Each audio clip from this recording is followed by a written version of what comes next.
Heidi ho there. This is my next latest and greatest AMA, Ask Me Anything, where I will now answer for the next 27 hours straight all the questions you guys have written in over the past several weeks. I plan on be sitting in this chair for quite a while today. Woo! This is in celebration of my number 100th Alpha Male 2.0 podcast. I've been doing that podcast long enough where I've done 100 of these now.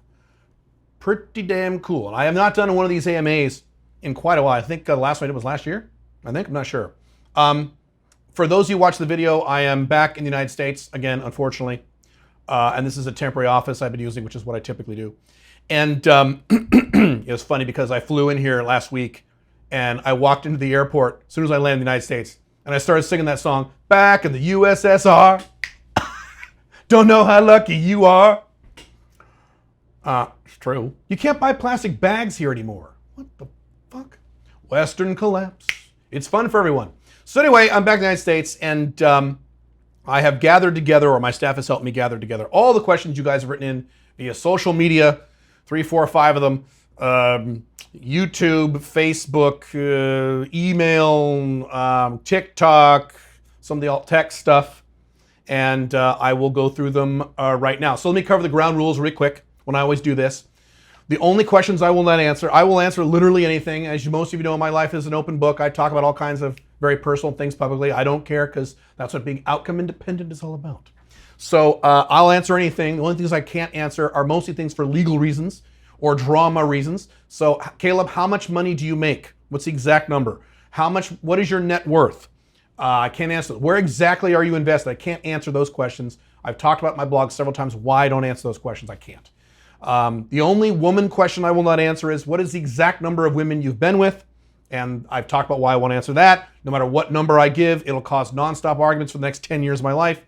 I'd rather you just guess. The answer is a lot, like a lot, more than I expected. But anyway, the only other questions I will not answer are coaching questions. Caleb, I've got this one girl on the 4th date. What do I do with this particular girl? If you want coaching, if you want my personal coaching, you're gonna have to pay me money. That's just how this works. Matter of fact, on that topic really quick, the 6-Figure Warrior Mentorship, enrollment is still open and it's open till the end of this December 2021. So enrollment is not closed, it's still open. You just don't get that early bird discount anymore, but you still get like $1,000 discount if you've ever purchased any course from me, and you get another, I think $1,500 discount if you pay with crypto, okay? Excuse me. So you want to sign up for that, alphafocusprogram.com, but the clock is ticking. That's why I announced it a while ago to give you 3 months to get the money together. And there's a video there explaining the whole program, and that's where you work with me one-on-one for a year. It's pretty awesome. So anyway, let's see. What else will I not answer? I will not answer, did you fuck so-and-so? And you give me a specific name of a person. Can't answer that question. As I've said, for that, if you want to know if I fuck someone, ask her. Let her tell you yes or no. I can't answer that question. She has to answer that. Now, when she answers it, then I can comment on the answer, but I can't answer that question. What else will I not answer? I think that's it. So this podcast / this video will be pretty raw. We're not gonna do a lot of editing on this. I will doing things like taking a drink of water and making mistakes and coughing, and that's just your fucking problem. Because this is gonna be a long ass video / podcast. And there's a video version and the podcast version. This will be at the podcast, normal Alpha Male 2.0 podcast, and all my usual video platforms. Cool. All right, let's get started, shall we? Let's see how long this takes. See, you already see how long this podcast or video is. I don't know. So you know more than I do, you watching this right now. Isn't that weird? What a weird scenario. Okay, here we go. Hey Caleb, I've asked this question in one form or another on another live stream about Carrington event solar storms. Oh, yeah. Been hearing a lot about lately how a big storm is coming. Oh, great. More of you guys. I read a scary article, Caleb. Here we go. And the probability of these events is between 4 and 12%, which is beyond the 2% rule. Knowing that if this event hits the Earth, could cause an internet apocalypse. You see how worked up you guys get with your own fear? It's called fear porn. An internet apocalypse. Not like it'll cause problems with the internet, Caleb. It's an internet apocalypse, Caleb. For months, if not years. Boy, it's so scary. Isn't the world scary? You should all be scared. Let's all be a bunch of betas and scared of everything. What are your thoughts on this, and do you think it will affect the Alpha Male 2.0 lifestyle, especially when we are so internet dependent? Well, some of us are less dependent than others. Depends on the Alpha Male 2.0 business. You can have a offline Alpha Male 2.0 business. I do. Because this will cause the whole world into an internet shutdown for potentially months, if not years. Here's links to my data. Okay, so you are half right. This is more than a 2% rule problem. You are correct. Solar storms hit the Earth semi-regularly. The last solar storm, the last decent one of any size, was in 1989 when I was in high school. So it's not like a 1 in every 10,000 year thing. So you're right about that. But that one, for example, only affected Quebec. It affected an area of Canada. So the vast majority of these solar storms affect a small little region. So yes, the odds are beyond 2%, but the odds of it actually affecting the entire world are pretty fucking low, number one. Number two, it doesn't actually affect the whole world. What it will affect, if it's a really bad one, it will affect the repeaters that are inside the Atlantic Ocean and Pacific Ocean, so the continents will lose contact with each other for a while. So if I'm in Dubai and we have one of these giant solar storms, I still have the internet. I'm still functional. I just won't be able to communicate with North America for a while. How long? Who knows? So that's the danger there. And whether or not that danger is beyond the 2% rule, I don't know. And I don't think you know. All you know is the odds that a solar storm of any size will hit the Earth. What are the odds of a solar storm hitting the Earth where it actually causes real severe communication problems that last a long time between continents? I don't know if that is within the 2% rule. It might be. And if not, maybe it's 3% rule or 4% rule. Therefore, I don't give a fuck. I don't care about it. But I do have, so on the other side, in order to be prepared, I don't have 100% of my money in cryptocurrency. Because you're right, that is a concern. That's why I have a lot of money in gold and silver. That won't be affected at all by a big solar storm. Matter of fact, the value will probably go up. Crypto, and God, can you imagine what happened with crypto and silver? If there was an actual, internet apocalypse? Money. So that's why I don't put everything in crypto, although I have a lot of money in crypto. See how this works? And I have offline sources of revenue and I have online sources of revenue. I have both. So my online sources of revenue might be a problem. Right, maybe not. I mean, just because I can't communicate with North America, I can still process orders and get money in my American banks, for example, right? See how this works? So I'm just not super concerned. Is a copywriter a good Alpha 2.0 business? And if so, how do you recommend someone get started? Yes, being a copywriter is a location-independent form of income. Therefore, it is a completely valid and compatible form of Alpha Male 2.0 income. An Alpha Male 2.0 business, the answer is yes. How to get started? How everyone gets started. Find a niche, a narrow niche with a strong problem or strong perceived need, and focus on them. You do not want to go to companies, any company on earth, saying, I'm a copywriter about anything, hire me. That is a fast way to go broke very quickly. Instead, you say, I am a copywriter and I work with acupuncturists, and that's all I work with are acupuncturists, or whatever, I'm making this up. I'm a copywriter and I work with on-site IT consultants. That was what I used to be. So very narrow niche. You're only copywriting for a certain niche. I'm a copywriter for geriatric supplements. And so if you're a geriatric supplement company, I'm the guy for you because I focus all my copywriting on people like you or companies like you. That's what you do. Hi, man. I'm from Paraguay. By the way, really quick, all these questions are anonymized. A few of you said, please make sure I'm anonymous. We take all the names out of these questions. We also do that for me. I don't want to know who you are because that might color my answer. So I have no idea who you are. None of the names will be on these questions. They're all randomized order and all that shit. I'm from Paraguay and I'm in university and have a student loan. Dude, you may know some of my FBs. And I'm only being half serious or half joking. Paraguay is a small enough market where if you're in university, because my main FB down there is definitely in university right now. So you may know her or a few of them. That'd be funny. And my question is, what do I invest or can I invest in Paraguay that would get me started in my economic independence? And another question, have you been to the Chaco? And if not, would you want to visit the Chaco? All right, so what would you invest in Paraguay? I don't know what you mean if you're talking about investing or a business. But in either case, it's the same thing. Invest in Paraguay. Do you want to buy Paraguayan stocks and shit? No, I wouldn't do that. I don't really understand your question. So I'm just going to say what you invest in is your own business. Get your own location-independent business started while you're in Paraguay, ideally selling to countries that have higher prices than Paraguay. So sell to Americans, Sell to collapsing Americans or collapsing Europeans. Sell to Asians. Have a location-dependent business where you sell to more expensive cultures. Have I been to the Chaco? I have not, and don't plan on ever going there, but I will probably end up there. So you guys don't know Paraguay. The Chaco is, I may be mispronouncing it. I'm not Espanol. Mi Espanol, not bien. See, there you go. So the Chaco is the upper northwestern half of the country. Very few people live there. It's very arid. Not a lot of farming, no cities. And so I have no reason to go there. There's no women there. I mean, very few. So I have no reason to go there, but at some point, Paraguay is my home. It's my second home. So I'm sure I will end up there at some point. Yeah. How do you make money online from Central America country, a poor country? What I just said. So you start your location-independent business in your poor country, selling to countries that have money. So if you live in El Salvador, sell to Canadians. Sell to people in London. Sell to people in Tokyo. Sell to people in Los Angeles. God damn, they love spending money on all stupid shit. Sell to New Yorkers and people in New Jersey. That's the answer. If you're in a small country that is poor, do not sell to your other poor people. That's stupid. Alpha Male 2.0 is location dependent. So sell to people who have money. Don't sell to people who have no money. It's stupid. Why would you do this? Unless you're doing something unusual.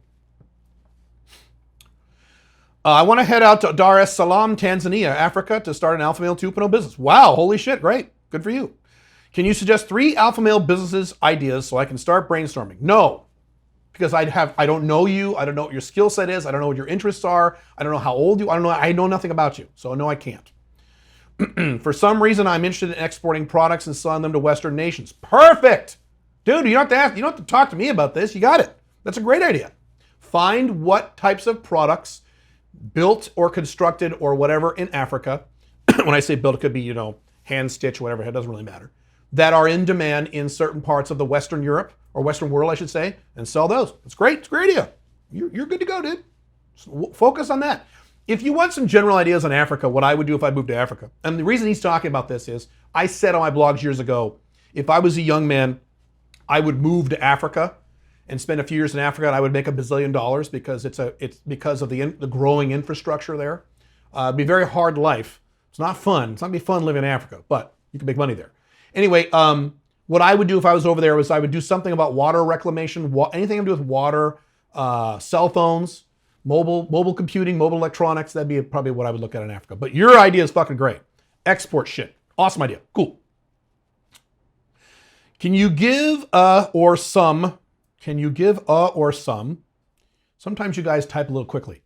Can you give or some recommendations on CPAs you trust that can help people who are about to become expats? Not right now. There are some people I work with and I refer them in my coaching programs. I don't want to refer them out to the public because that gets a little complicated. Next year at Sovereign CEO, we will have a resources page for recommended attorneys, recommended accountants, recommended resources. We're gonna have an entire resource section. We're building that out now. And some of our live events next year, yes, we're doing them again, thank God. Some of our live events next year are gonna have those experts at those events. So stay tuned. All right, let's see. You once mentioned that the 1980s Buck Rogers was a perfect example of Alpha Male 2.0. Could you be... Oh my God, yes I did. Could you expand on that? Man, I could do an entire thing on 1980s. It's really 1979, 1980 Buck Rogers. I'll summarize this as best I can. Hang on, I need a drink. So yes, I did say that, and yes. So for those of you who don't know, and most of you don't know, because most of you are going to be millennials or Generation Z, much younger than me, you have no idea what I'm talking about. You guys are my age or a little older. You'll know exactly what I'm talking about. 1979, there was a movie called Buck Rogers, starring Gil Gerard, and it was a movie, and then it was a TV series for 1 season and then 2 seasons. And yes, that character of Buck Rogers was probably the first exposure to an Alpha Male 2.0 that probably rattled around in my subconscious when I was a kid and kind of was probably a subconscious source for Alpha Male 2.0 at some point. And so, yeah, I mean, he's hilarious. He doesn't give a fuck.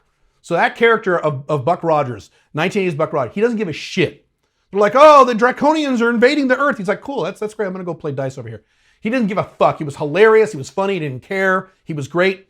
He was also borderline chubby. He was not this ripped, good-looking, Clint Eastwood guy. He was like borderline chubby. He did not have low body fat. And as the series went on, he got fatter and fatter. Hilarious. And he didn't care. He didn't give a fuck. His belly was kind of jiggling around when he danced around. He didn't give a shit. And all these women wanted to fuck him anyway. Hilarious. So then there was, there was like, dude, I could do a whole thing on this. I better wrap this up quick or I'll be talking for an hour.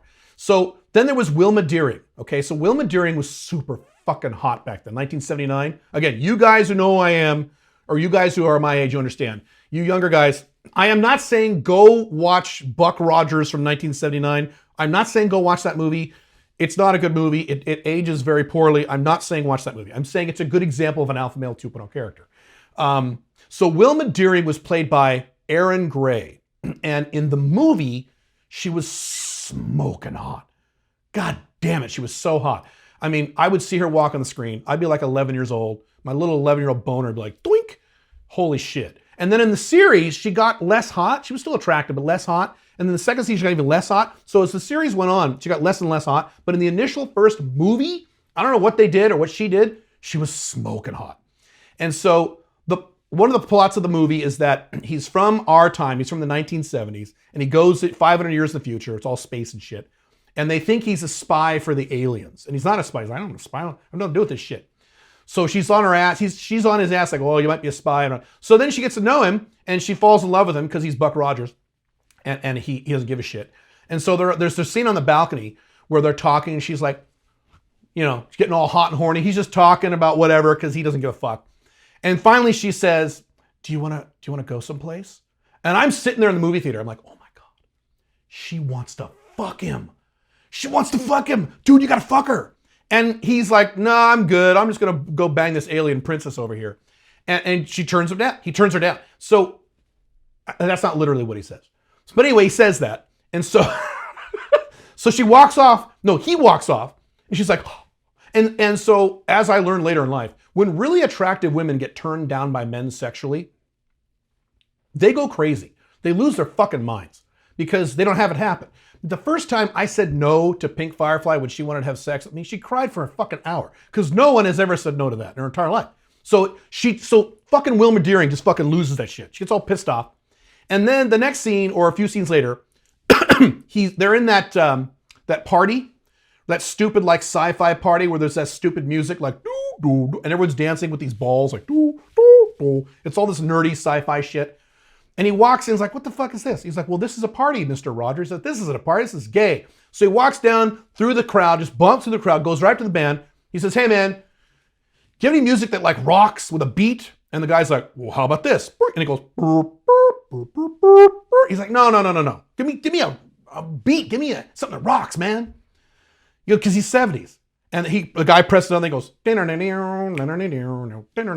like, yeah, that's good. And everyone's like all confused. So he walks out in the middle of the dance floor. And then the alien princess is at the head because they're like honoring her, right? And so that was Pamela Hemsley, who most guys thought was hotter than Wilma Deering. She's all hot. Very famous, again, back then, if you're my age, iconic outfit where she's wearing this golden diamond bikini with the Viking horns, right? She walks around like this, like sticking out her ass. And so she's on the throne. And he's dancing. He's doing like the 70s dance. He's doing the John Travolta shit. He's doing the shoulders and shit, all that shit they did back then. And she's like, what are you doing, Mr. Rogers? He was like, it's called getting down, bitch. Yeah. He was like, come on down here, I'll show you. And she's like, all right. So she gets up and her handler's like, oh, princess, no. Princess, this is an Earthman. She's like, fuck you, Kane. So she goes down and she starts dancing with Buck Rogers and they're doing the shoulder. They're doing the shoulder thing like that, right? And so they're like, passing each other right in front of each other and her tits are like sticking out and they're almost hitting his chest. And she goes, what happens if we bump together? And he says, well, we instantly become man and wife. And he just says it like that. And when I was in the movie theater, the audience roared. I didn't think it was that funny because I didn't understand as a kid. Today it would be funny. But the audience just laughed so hard. And so up at the top of the balcony, you see Wilma Deering and she's all pissed, right? She's like, fucking asshole. And then she says, at the end of the scene, she goes, you are a spy, Buck Rogers, and I'm going to take you down. And I remember when I was like 11, I'm like, you fucking bitch. Now you think he's a spy because he didn't fuck you. So anyway, I could do a whole thing about Buck Rogers. Pink Firefly and I, a few days ago, saw Grease. because that was a movie we both liked when we were little kids. It's like, let's watch Grease. And I could do a whole thing on that, how it's an evolution from how Sandy becomes a submissive into a dominant. That's the whole plot of the movie. Anyway, I get all nerdy on this shit. Maybe I'll do a podcast on Buck Rogers. But anyway, hope I answered your question. Okay, moving on. Let's move on, Caleb. Some of this Buck Rogers bullshit. All right, hang on. I lost my questions. Here we go. What do you think of the idea of microchimerism being real? Well, it is real. It's a fact. It's a scientific fact. AKA the idea your DNA is being inside her can in fact bond her to you. No. But as most women are not virgins anymore, they have had their brains jizzed into oblivion by so many different guys, they now lose that pair bonding. No, you are completely factually incorrect, and you've been reading too many red pill websites. Microchimerism has nothing to do with that. Microchimerism is where you have multiple DNA samples or DNA, sequences in the same organism. For example, a woman who is pregnant, or a man who used to be a conjoined twin with another man. You might have some DNA in your body from your brother or something like that. So no, that is not what microchimerism is. And I know what you're referring to. What you're referring to is a while back, a few red pill guys lost their fucking minds because there was a study or two that said in flies, if a guy fly comes inside a female fly enough times that she will start carrying his DNA or something like that, or if you come inside the same woman 1 billion times over, there's a slight possibility that her child will have some of your DNA, even if the child is from another guy. Although, again, it's a very low percentage, and my understanding is it was only with women who had like very serious autoimmune diseases, like if she has like lupus or something. Anyway, it's nothing to get worked up about, but what you're referring to is pair bonding through orgasms. That has nothing to do with microchimerism, but that is true. That's why one of the cardinal rules in Alpha Male 2.0 when you're dating a woman or you're seeing a woman is to make her orgasm every time you have sex. It's one of the cardinal rules. And the reason for that is you want her to pair bond with you. You want her to bond with you. And no, that doesn't get eliminated if at some point she had an orgasm with another guy. Has nothing to fucking do with it. Now, if she's having multiple orgasms with multiple men all at the same time, then it gets a little confusing. But again, most guys don't make women come. Even if she has a boyfriend, he's not making her come. Are you kidding? That her beta male boyfriend? No. So yes, there's a reason why these women stay with me for many, many, many, many, many years. And one of the many reasons is I make them come every time. So that is actually valid and factual, yes. But it's not microchimerism. No. Which one do you recommend? Platforms such as Spotify or setting up your own website? Depends on what you're doing. So if you're setting up just a plain Jane website like a blog or something like that, or a brochure site, use WordPress. If you're setting up a website that sells hard products, yes, Shopify is awesome. Etsy maybe, but Shopify is great. If you're setting up digital services or digital products, I recommend eJunkie, e-junkie.com. I use Kartra, but I have a mature business with a large audience and a large product line. Most of you are probably not at that level yet. How can we have kids at 40 if women are geriatric at 35? Yeah, they're geriatric. I'm assuming you're making a joke. You've seen my wife. Does she look geriatric? She's in her early 40s. But I'm assuming you're making a joke. So, first of all, women are not geriatric at 35. There are a lot of chicks on Instagram who you're probably jerking off to who are 35. But let's get that out of the way. If you are 40 and you want kids, the woman having your kids can be any age you want within reason. So if you don't want to have kids with a 35-year-old, great, have kids with a 27-year-old. Fine with me. My general rule is that a woman should be at least 25 years old for a long-term relationship with long-term expectations. That is an OLTR, okay? MLTR, do whatever you want. But if she is an OLTR with long-term expectations, she should be at least 25.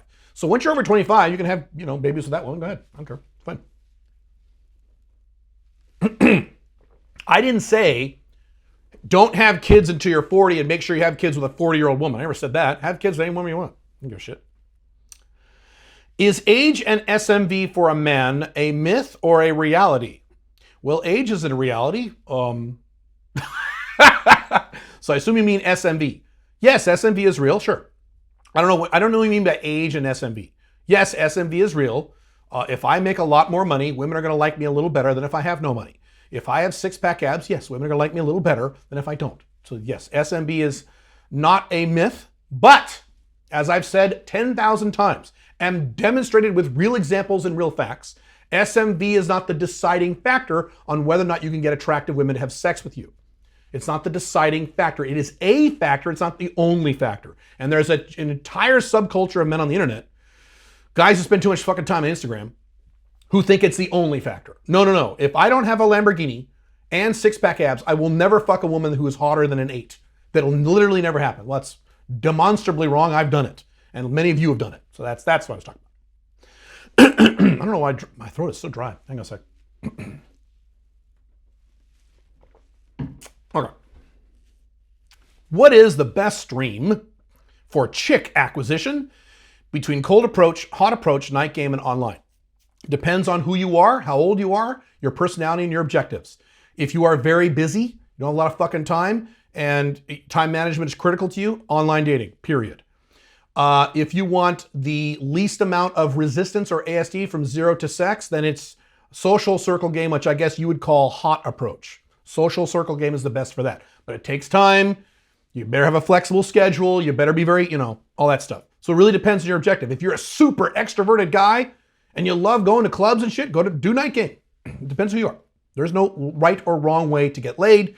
There are 4 different ways. They all have pros and cons depending on you, your personality, your age, and your objectives.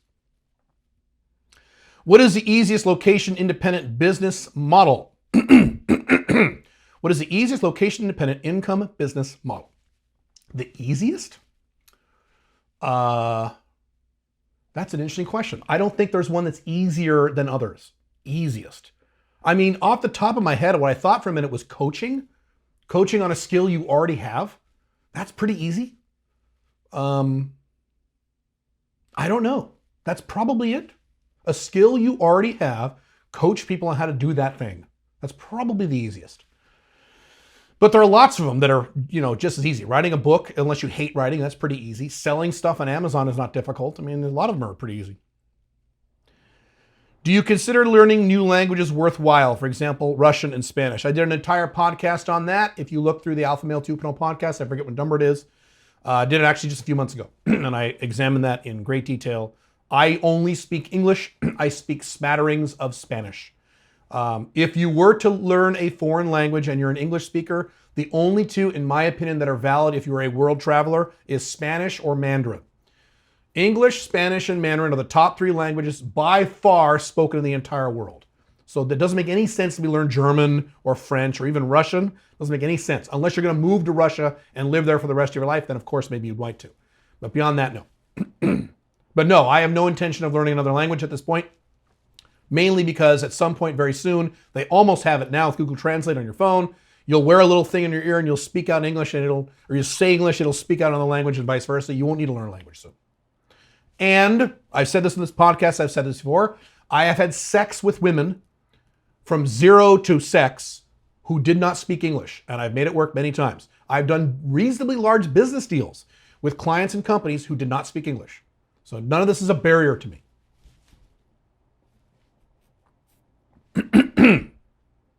Let's see. What do you think about the black pill ideology? Black pill is the new cool name for MGTOW. MGTOW's not cool anymore, so now we're black pill. It's the same thing I said about MGTOWs.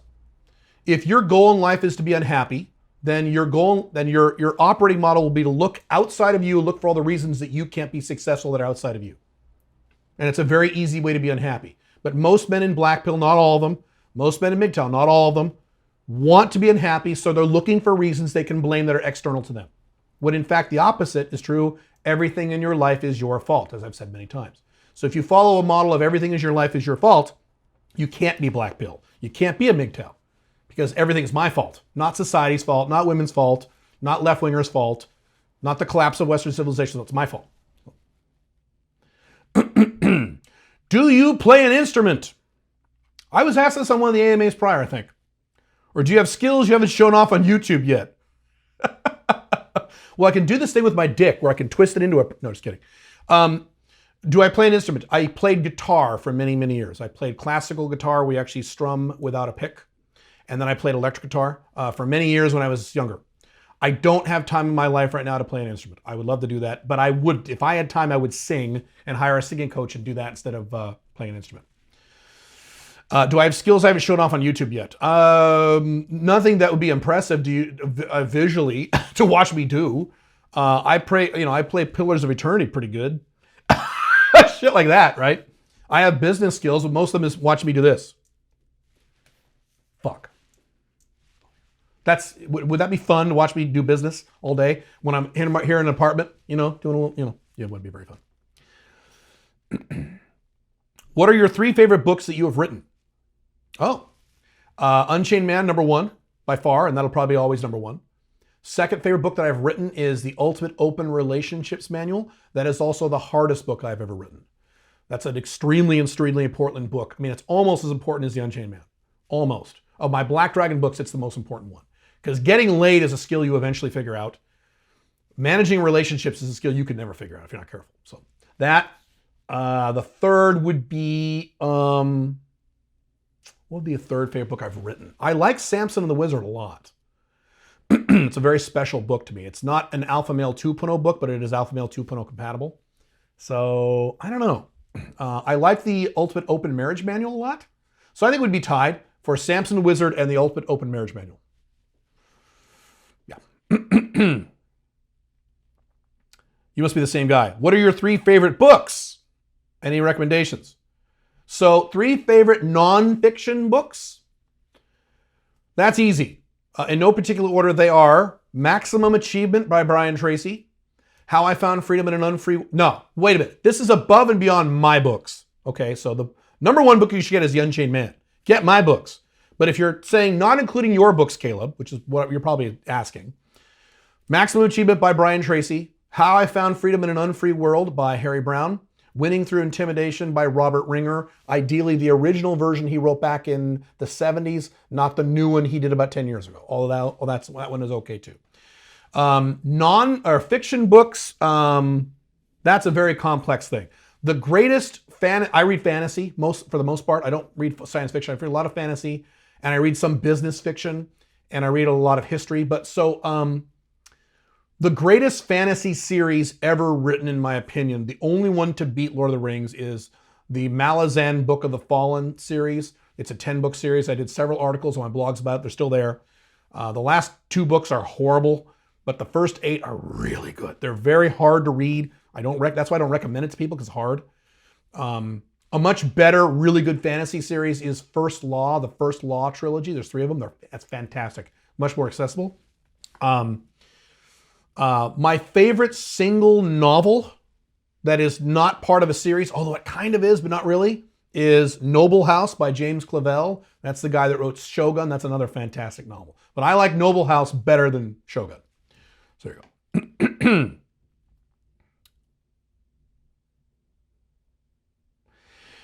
What would be your best advice for a 20-year-old man, a 30-year-old man, a 40-year-old man, a 50-year-old man, a 60-year-old man? What should be the focus? Boy, that's not a small question. Shit. Let's see if I can do this really fast. So I've talked about this in my courses. There's 3 phases of life. There's the empire building phase. There's the actualization phase. I mean, I go through all that stuff. But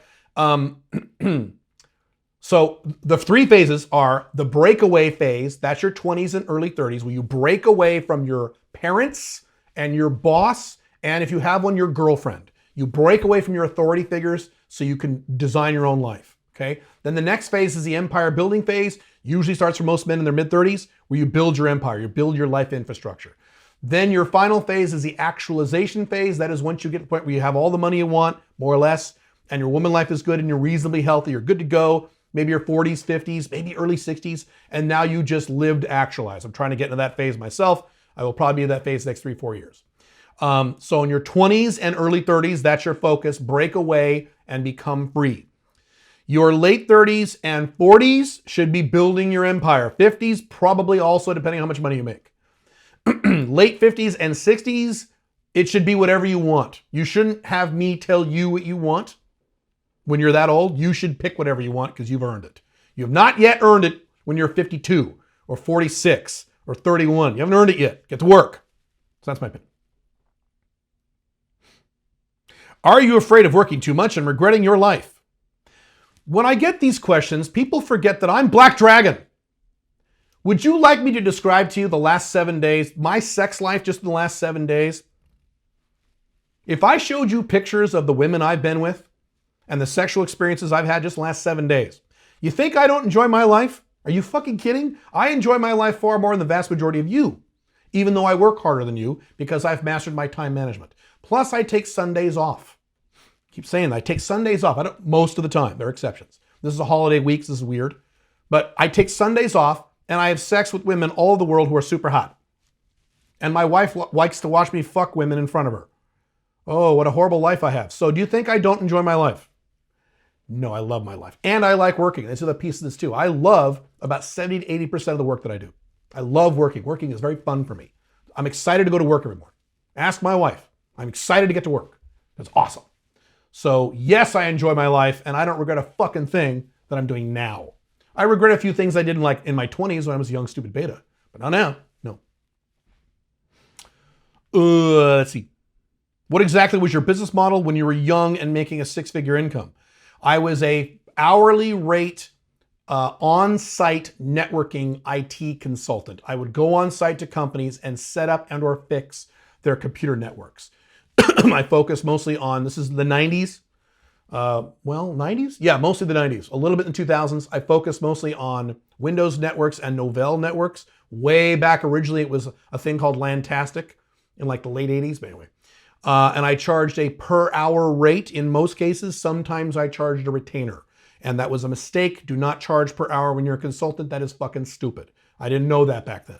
But I was one of the highest hourly rate computer consultants in my city, even though I was in my 20s. My highest rate at one point, I got my rate up to $200 an hour. And this is, a long time ago. So it's pretty good. So that's what I did back then. And I worked very hard. It was not an Alpha 2.0 business. It was not location dependent. I stressed out. It damaged my marriage at the time. My first marriage was not that great, but I made money. Do you dance? Do you think it's a worthwhile skill? Here's what I've said. If you are a white guy, okay, now if you're a Hispanic guy or a black guy, you know how to dance. You're good. You're good. You are excused. You're good to go. You know. But if you're a white motherfucker, okay, or an Asian or Indian motherfucker, here's what you need to do. I had to do this. You need to, if you're in dating mode, now I'm married, I don't give a fuck anymore, but if you're in dating mode, you need to learn to dance just good enough so you don't look stupid on the dance floor, okay? That's a very specific objective. I didn't say you need to learn how to dance. I didn't say you have to get good at dancing. I said you do need to learn how to dance to the point where you don't look like a fucking moron, you don't look like a fucking nerd dancing around the dance floor and, the girl's like looking around like, oh my God, people like looking like, pfft. Okay, you don't want to be that guy. Okay? Unless you own it, but most of you don't have the confidence for that. So that's what you need to learn. Yes, I learned way back, 2009. I hated it, but I was dating a bunch of younger women. I mean, I still am, but dating these women. And so I pulled up some YouTube videos, talked to some friends, talked to some girls, copied some moves, and I was able to learn to get to the point where I could go out with women or a woman and dance and look okay. And look at least that I was blending in with the crowd. Beyond that, no, unless you really like dancing. What is the biggest regret in your life? Don't have a lot of those. Biggest regret. I don't have regrets. I have mistakes that I made that I didn't like. So I guess that would be kind of a regret. I didn't like getting married when I was 25 years old and stupid and getting divorced. I didn't like that. I didn't like how that hurt my kids. Didn't like that. But those are mistakes I made. It's not like I decided to do this and later went, oh, I shouldn't have done that. I don't really have that problem. I'm a pretty methodical thinker and I'm a very self-aware person. So I don't make these big decisions and later go, oh my God, I shouldn't have done that. Like most people do. I don't think I've ever done that other than maybe that marriage. But even that first marriage, you could argue, helped me. So I don't really have regrets that I can think of. I just mistakes that I've made that, okay, here's one regret. But it's not really a regret anymore. What I was thinking was when I was in my early 20s, I should have traveled the world. I should have gone to Japan and Asia. So I should have done that. I didn't do that, but I've done it now. I live abroad now, so I've more than made up for this. So I don't really regret it anymore. Does that make sense? So it's not really something I have in part of my being. What is the most effective way to forget an ex?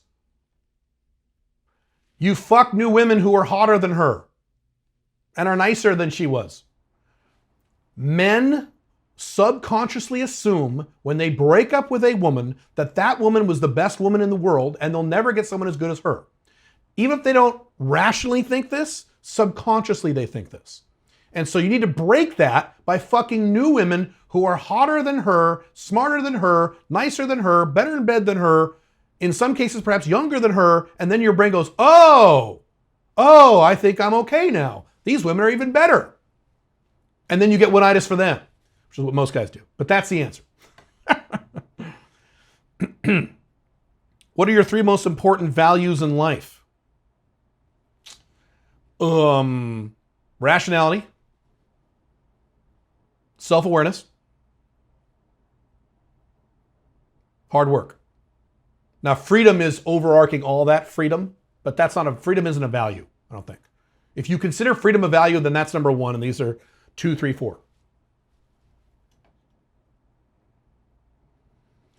Are there any tips to avoid accusation with sexual thing? You must have English second language, which is fine. Are there any tips to avoid accusation with sexual thing that girls do to innocent man? Oh God, here's more fear. My country allows girls to sue the man with sexual problem without evidence.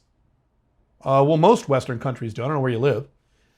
I wrote an article on my blogs. You can go look at it, called 5 Ways to Avoid a False Rape Accusation. I think that's what you're talking about. If you look at all the guys who've been burned by false rape accusations, let's see if I can remember the 5 things. They have one of 5 aspects. One is they pumped her and dumped her and vanished the next day. They were kind of dicks to her. Number 2, often there was alcohol involved. She was drunk. Number 3, when the woman contacted them, they were dicks to the woman. They were mean. Number 4, it was not a dating scenario. They'd meet at a party and they'd fuck. So they violated ASD. And so she woke up with all this buyer's remorse. So in other words, if you just don't do those things, you'll never encounter a problem.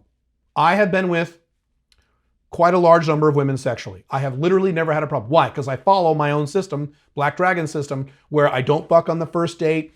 I have sex on the second date. I'm super nice on that second date. The next day I contact her, hey, how you going? Or hey, how you doing? I don't involve alcohol. Rarely do I ever involve alcohol on my first time I have sex with a woman because I don't drink, on and on. If you just do those things, so you can go look at that blog article, 5 Ways to Avoid a False Rape Accusation. Google that and then put Black Dragon or something in and you'll get that article. That's it. It's not a big deal. Do you feel like living on your own from a young age was a catalyst to your success? Yes. Namely, the amount of responsibility that it gave yourself and took away from anyone who would prioritize differently. The answer is absolutely yes. Absolutely yes. I was making a 6-figure income in 1990s dollars by the time I was 27. I moved out of my home when I was 18. I strongly doubt I would have hit those income figures if I had moved out of my home when I was 25, because I could rely on mommy and daddy to help pay my bills. Okay, so no. Yeah, I think that's probably true. Yes, I would say it is true. That's why I'm so horrified today to see entire generations of men, millennials and Gen Zs, living at home with their parents into their goddamn 30s. And yes, sometimes they have semi-valid excuses. I live in London and London's really expensive. Then don't live in London. You fucking moron. Why are you living in London? Why are you living in California? Why are you living in New Jersey? And you have to have 10 roommates and live with your mommy and daddy when you're 29. Get the fuck out of there. Alpha male 2.0 means you go wherever you want and you're location independent. So the answer is yes. Did I get a little worked up there? I don't know. In previous videos, you mentioned you were in Guadalajara, Mexico. Yes, many times. What are the pros and cons of setting up a flag there? I have a YouTube video on Guadalajara. Just go to my YouTube video, Sovereign CEO, and search for Guadalajara. I have a whole YouTube video on that. It is a good flag. It is a good place to set up a flag. Not perfect, but it's very good. That is one of my core flags. Probably getting a house there in 2023. God willing. Depends on my American wife. We'll see. I remember how you talked about once you were so broke you could barely pay your electric bill, etc. Yeah. When you were late teens, early 20s. Yeah. Oh yeah. What did you actually do for income back then, and what was your life like during that period? Did it really suck being that broke? Yes, it fucking sucked. And that's why I have money today. The number one reason, there are a lot of reasons, but the number one reason I have the money I have today is because I hated being poor, both when I was a kid and my dad was very financially strapped, a low-income guy supporting a family of 7 on his income. I hated it. I hated it, hated it, hated it, hated it.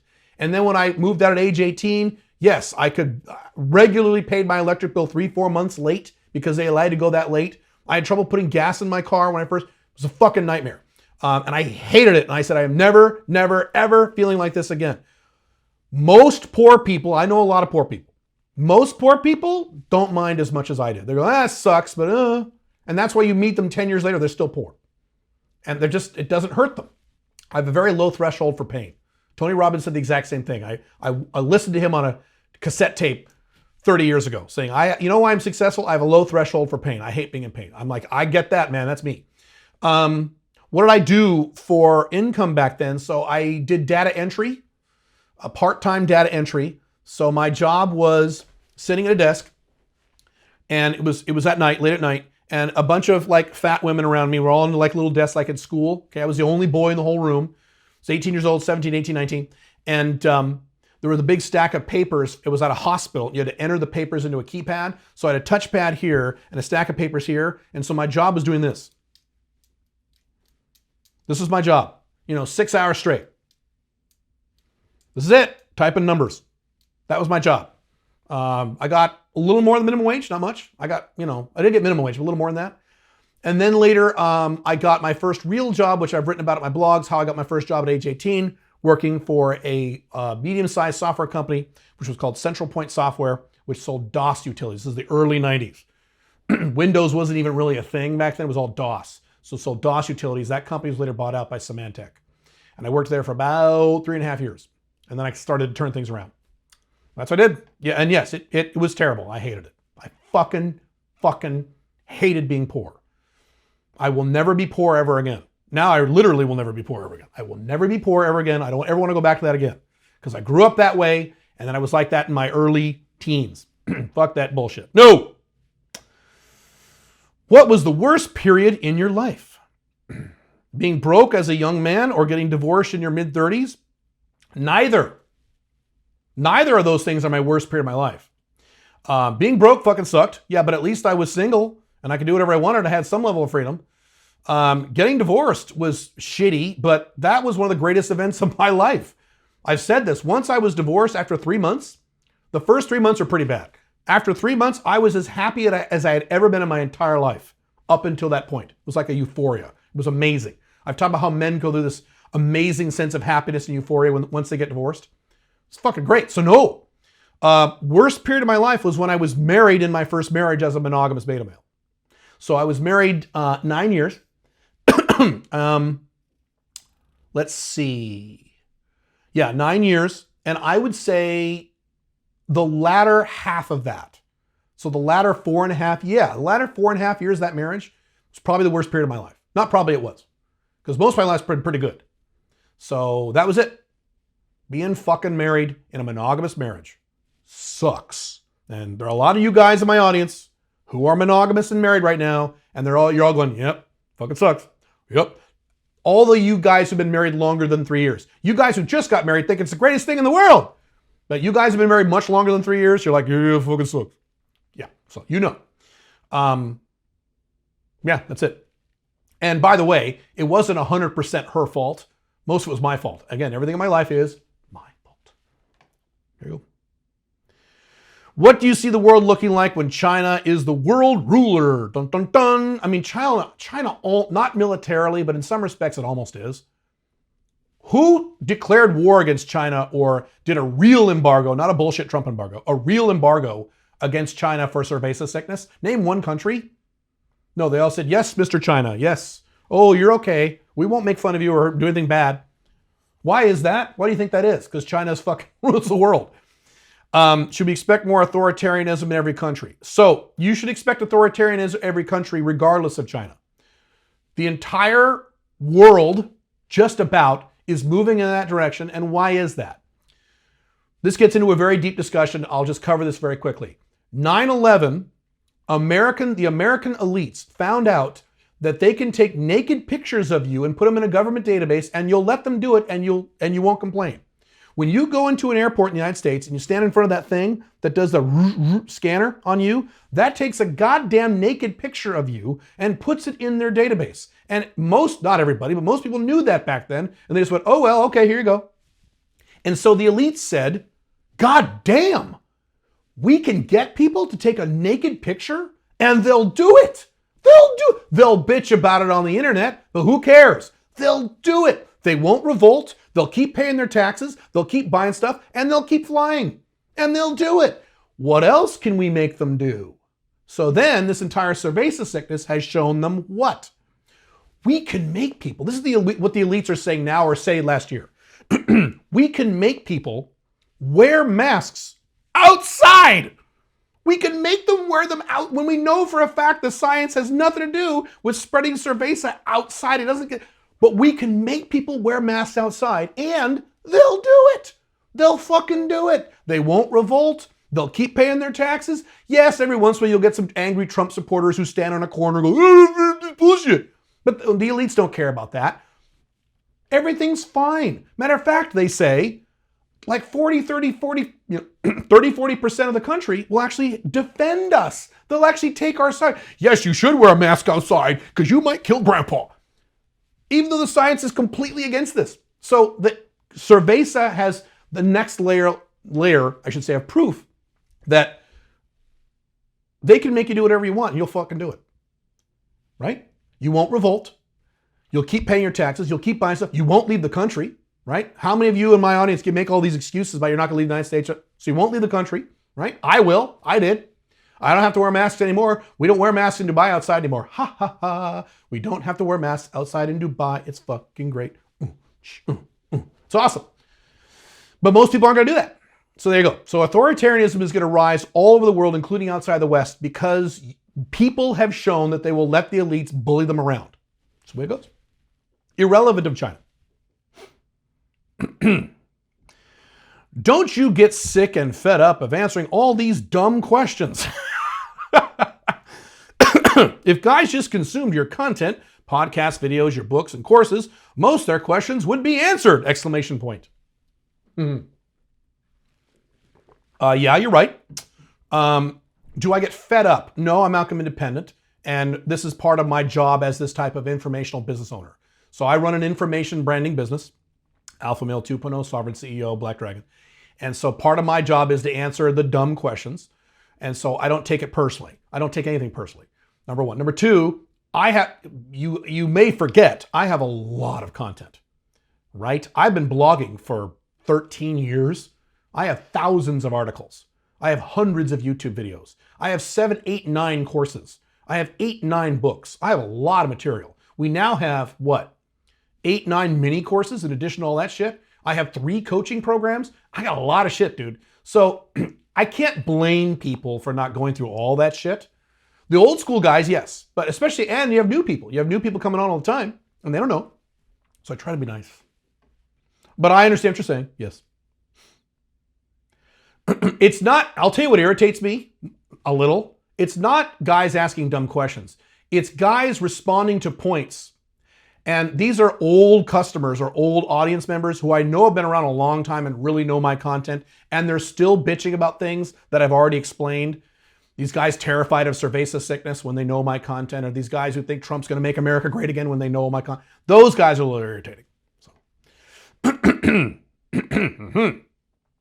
What is your practical advice for young Indian guys regarding money and women? Well, let's read your question. As you probably know, India is full of huge anti-sex, SP-ridden nation. Yes, I've written about that. I've read your blog related to Indians, but want more detailed and practical advice. Dude, if you read that blog post, that's it. That's the core. So there is no detailed practical advice beyond that, which is not any different from you or anyone else. You have to overcome your horrible societal program that you were programmed in with from your culture and your parents in India. You have to do that first.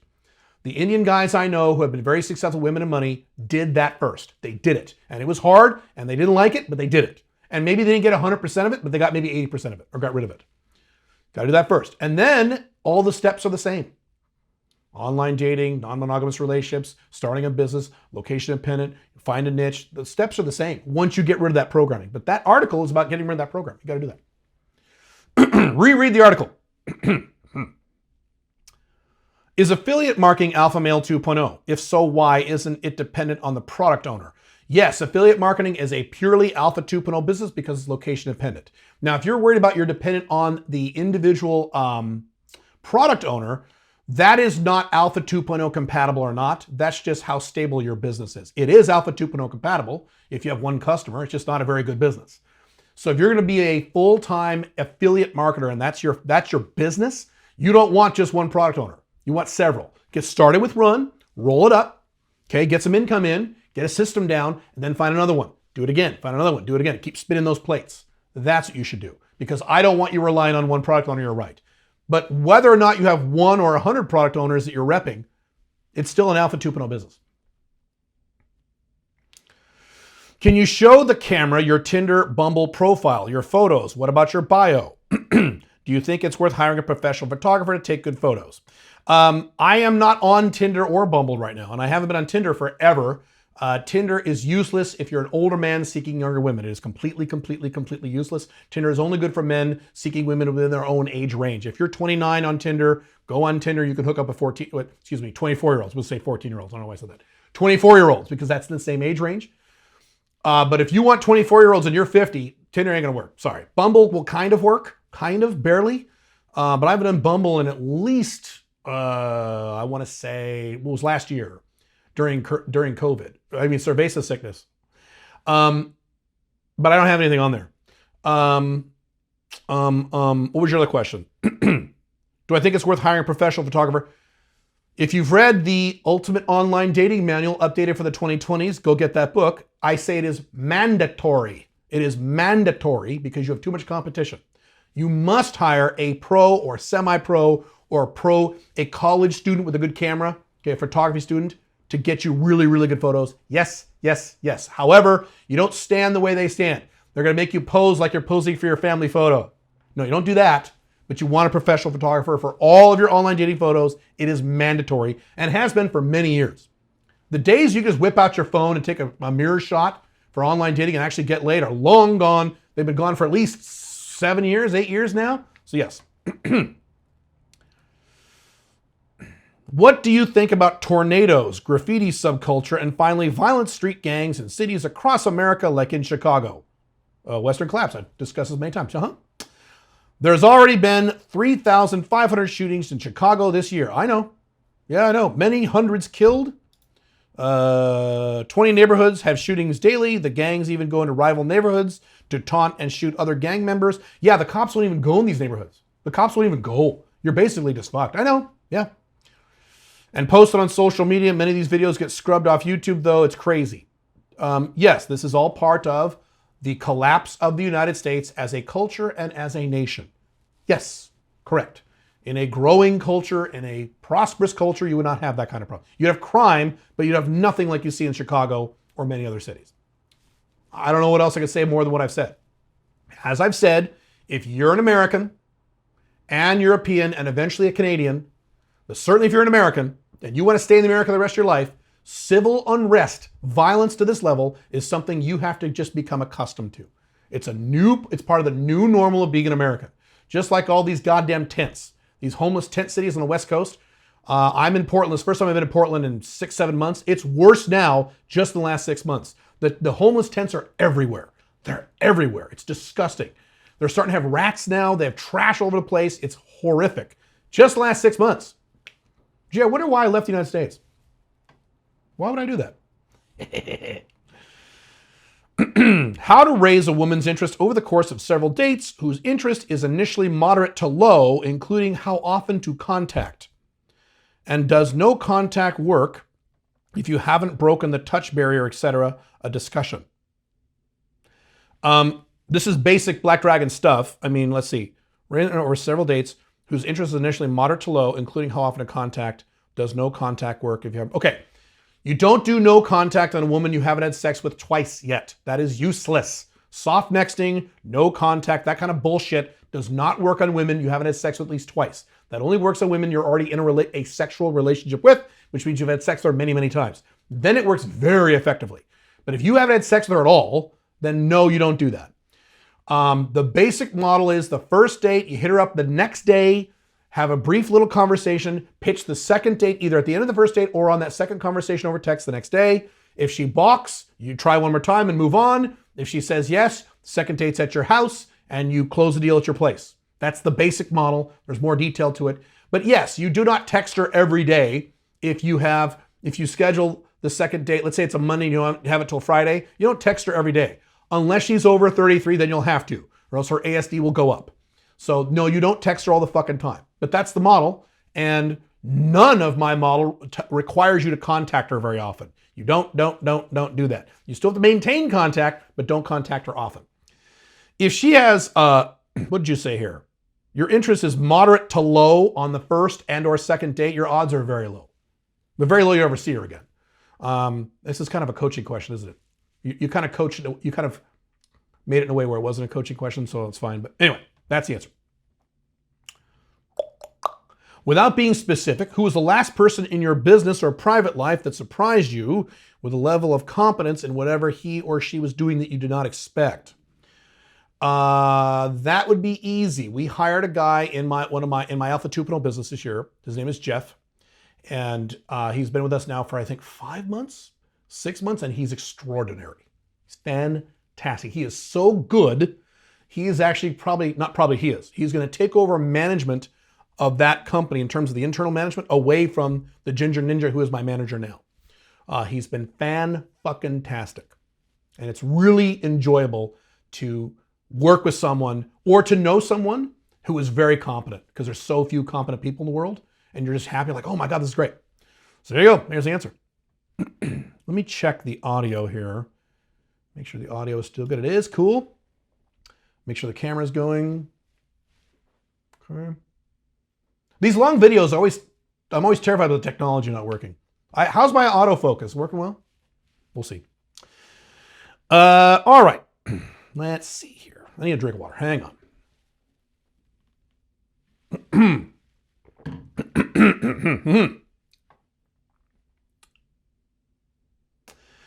Do you know? What the hell? How the hell do you know this?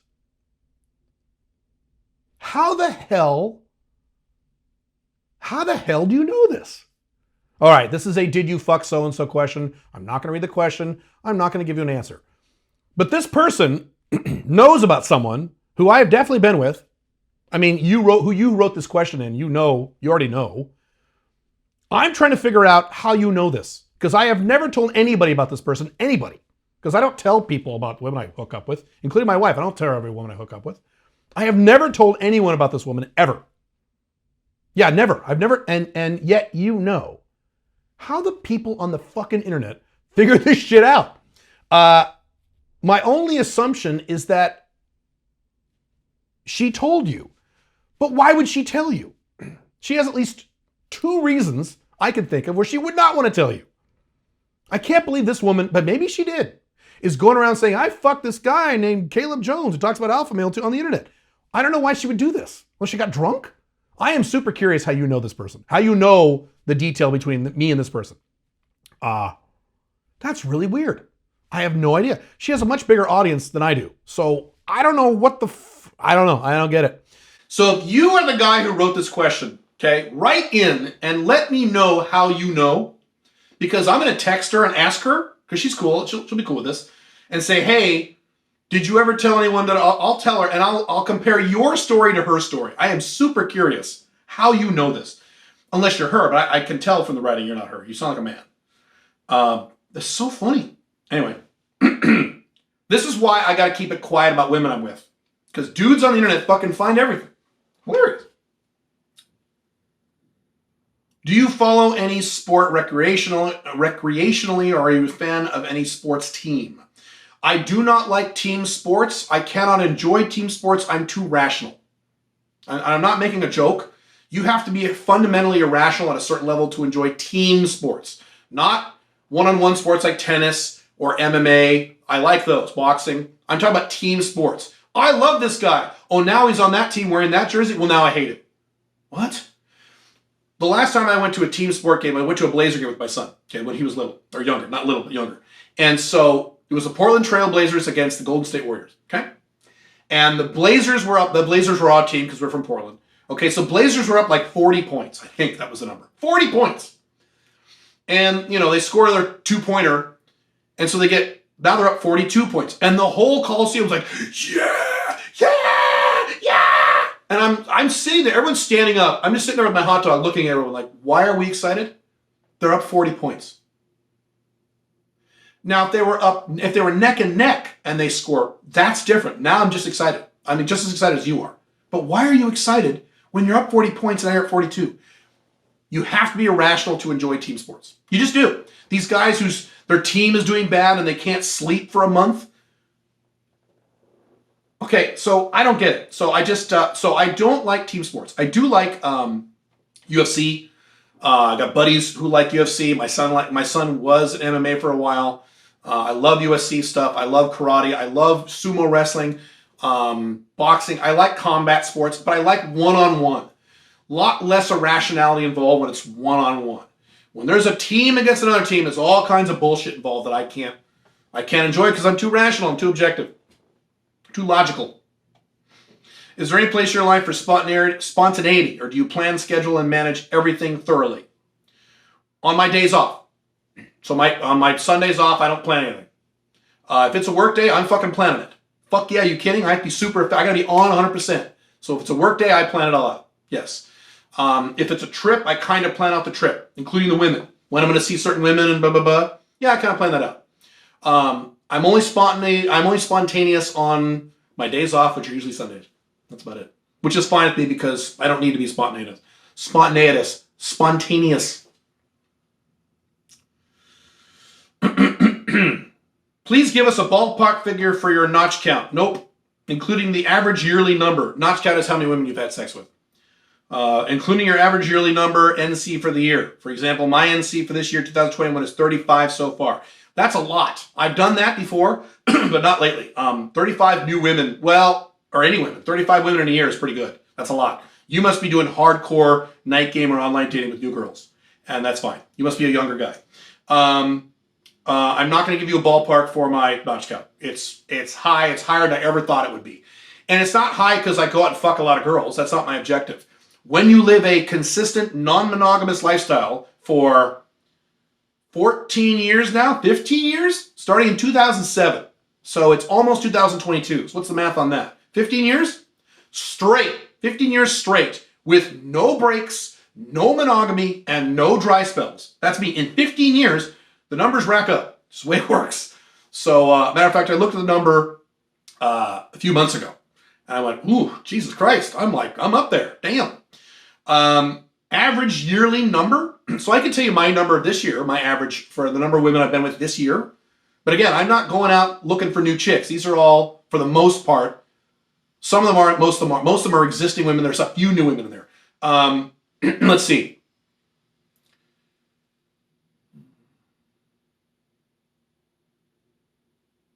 $13? 15, 16? 13, 14, 15, 16 women this year. And that's an unusual year because of this transition I've been doing. Because I have groups of women in different countries. Somewhere around there. So not a lot. Not a lot as compared to you. Or compared to like player dudes like you. So there you go. By the way, I've said this before. Here's my fantasy. My fantasy is to have two. So Pink Firefly, and then one main FB who I see consistently all the fucking time, who stays with me for a long, long time, and even if necessary, travels with me.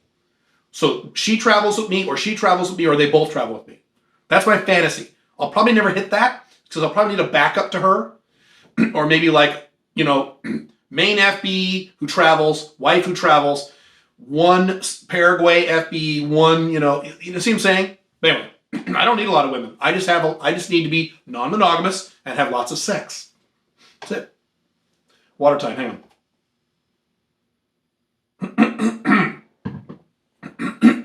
Excuse me. Hang on.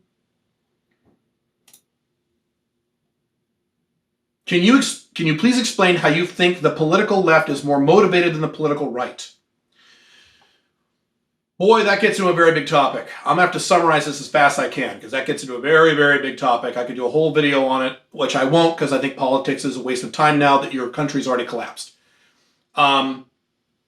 Yes, the left is more motivated than the right. That's why the left over the last 100 years keeps winning and the right keeps losing.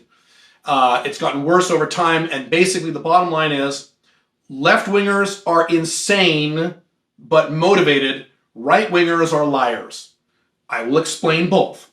So when you have a left-winger, and left-winger says, we need more socialism, or we want a minimum wage of $25 an hour, or we need to print more money, they mean that shit. They mean it. They're not kidding around. They're not saying it just to make right-wingers angry, which is what right-wingers do to left-wingers. They're not full of crap. They mean that shit. It's insane. It'll destroy your country, but they fucking mean it. And they will go out and they will do whatever it is necessary to make that happen. When a right-winger says things like, we want smaller government, they don't give a fuck about smaller government. Most right-wingers don't want smaller government. I've shown you the stats already. Trump supporters think, universal basic income and free government healthcare are great ideas. So they don't give a fuck about, when they say Donald Trump needs to build a wall, the vast majority of those people back in 2016, 2017, not all of them, but the vast majority didn't give a rat fuck if he ever built a wall. They don't mean what they say. They say what they say because it's fun and it pisses off the left, and that's what they like. And they jerk off about how angry the left is.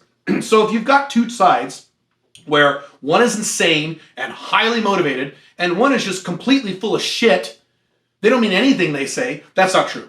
What right-wingers mean is when they say, we hate feminists, we hate political correctness, we hate the mainstream media. Yes, they're accurate on those things, but anything else on those three things that come out of their mouths, they don't fucking mean it. They don't care. The left means it. I heard it stated best, excuse me, when was this? Last year during the Biden-Trump election, I was watching a YouTube video, political one, and a guy said, I'm going to paraphrase what he said, but this is what he said. He said, if the left, in this election, if the left loses, they will go out and they will burn down cities. If the right loses, they'll buy another gun and bitch on the internet.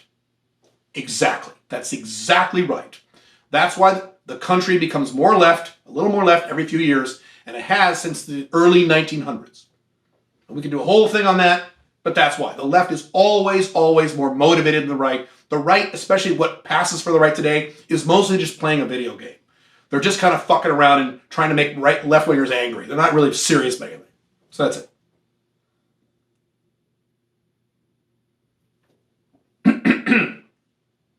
Let's see. What is your opinion on the issue of overpopulation? Do you believe this can be contributed to the collapse of the West? Well, not really, but hang on.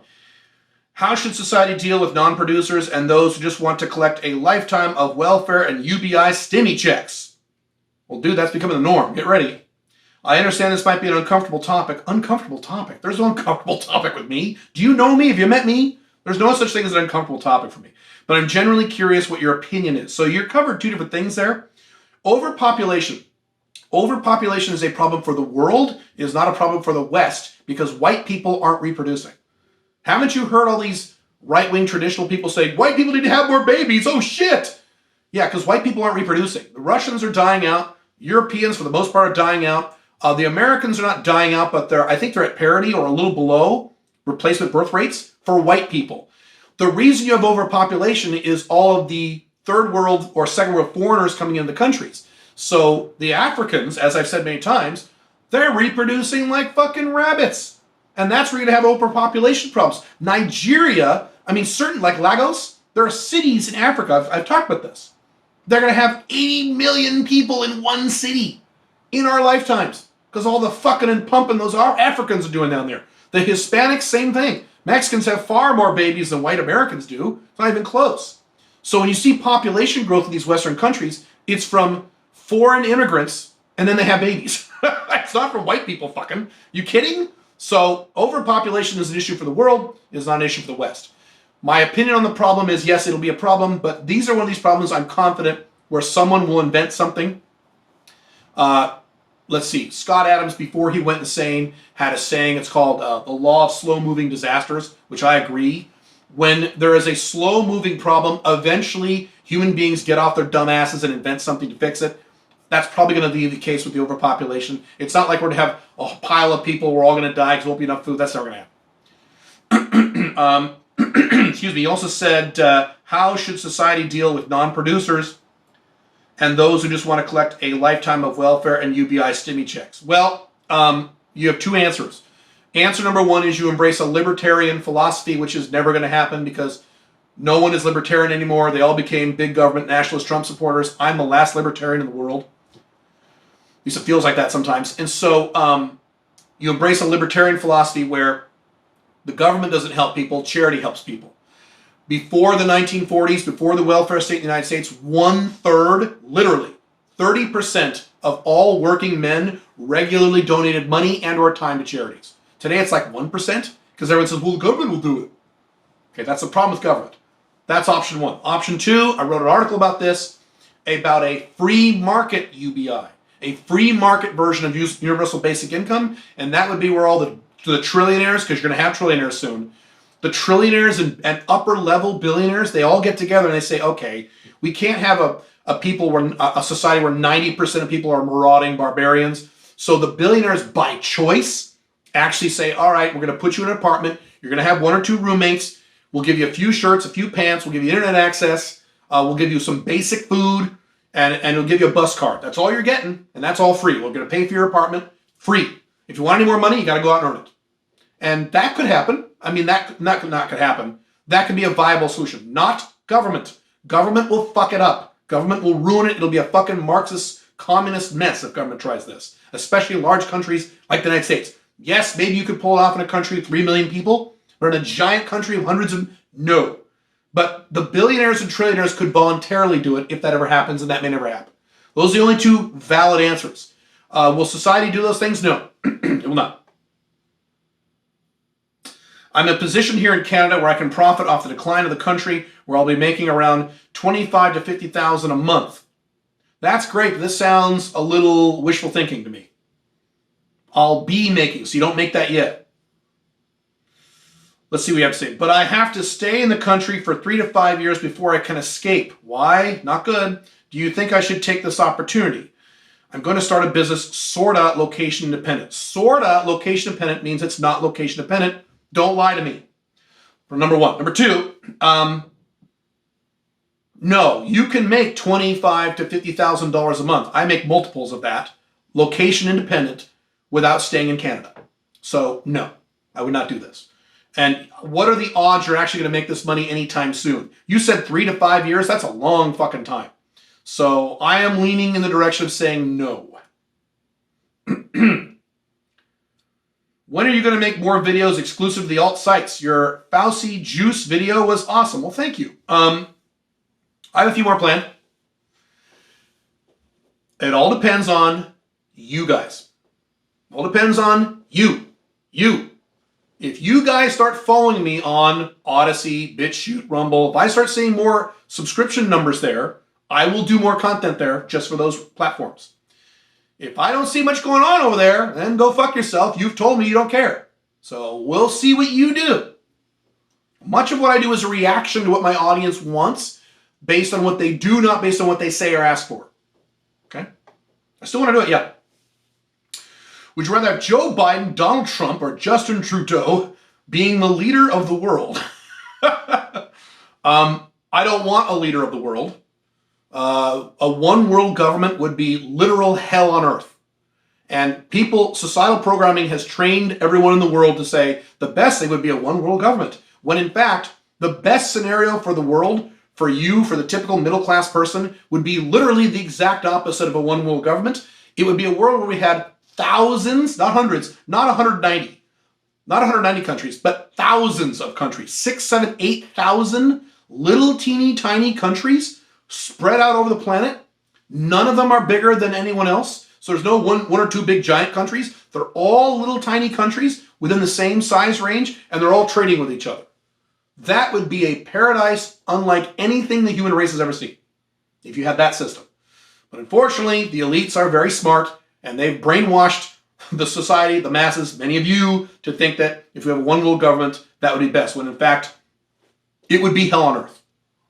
Any one of those three guys running the world would be a hell on earth. Biden, Trump, or Justin Trudeau, any one of those motherfuckers.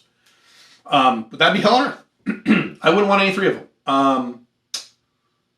If you put a gun to my head, maybe pick. I guess I would pick maybe Trump because my taxes might be a little lower before he collapsed the world. So all three of those people would eventually collapse the world government because they're all idiots. So, you know. What is your personal opinion on which country has the hottest women? Probably Colombia. Probably. But there are a few places that rival Colombia. I live in Dubai. Oh, go to Dubai and just go to a mall and just walk around. Oh, you know, masks notwithstanding, because you have to wear masks still in the malls. You don't have to wear them outside. But, you know, there are a lot of places. Panama's good. Paraguay is good for a certain type of woman. Brazil is good for a certain type of woman. But generally, my overall answer is probably Colombia, because I'm into big titties and big A's, big hips. Can you collaborate with Andrew Tate? You guys have an epic live stream. I would love to do that. It'd be perfectly great. Yeah, I like Andrew. His lifestyle stuff's a little different. I'm not really super into the private jets and cigars and $3,000 jackets lifestyle. I could afford those things, but that's just not the lifestyle I'm into. But yeah, he seems like a cool guy, sure. I read your blog about dating Russian women. One of my biggest blog posts ever. So you guys don't know, that is an article I wrote, Why I No Longer Date Russian Women, and I give a detailed analysis of about 14, I don't know the number, 12, 13, 14 Russian women I've been with in the past, and all the problems I've had with them when I haven't had any other problems with any other race, and how there's something uniquely dark about Russian women, and why I don't date Russian women anymore. And so yes. Do you still stand on your opinion on Eastern European women? Also, what country has the hottest white Caucasian women? Okay, so you said you pivoted. You said Russian, and then you said Eastern European. So, has my opinion changed on Russian women? No. Why would it change? Facts don't change. So no. I mean, facts do change, but they haven't changed any time. No. The answer is no. My opinion has softened a little tiny bit on the former FSU, former Soviet countries. Some of them. So, one of my main FBs right now is Ukrainian. But she's nothing like a Russian. She's a sweetheart. She's very relaxed, and she's great. She's never had a negative word to me since the time I've known her. So she's nowhere near Russian. But I will say this, though. Even her has that former Soviet coldness to her personality. Even her. She's a little sweetheart. So you can find women in Eastern European countries that are okay if you're careful. But you're still going to run into a lot of that angry, overly conservative, over gold digger tendencies of Russian women. I do not recommend Russian women, period. No. Yes, they're gorgeous and hot, but there are a lot of other places that go. Oh, that was your other question. What country has the hottest white Caucasian women?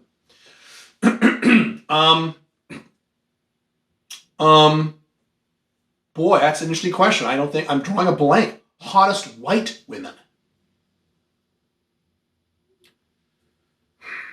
Dubai's pretty damn good, but they have all races there. America is pretty good for white girls. I have never been to Scandinavia. I've never been. So my understanding is the Scandinavian women are hot as hell. And they're all whitey-whiteys up there. So I don't think I can answer that question. I need to go to Scandinavia. I need to go to one or two other places in Europe before I can make that determination. I need to go to more Eastern European places. I have not been to those places where a lot of hot white girls hang out. I've not been yet. So I really cannot answer that question. Other people could. Russian women are hot. Eastern European women are hot. I wouldn't date Russian women, but you could.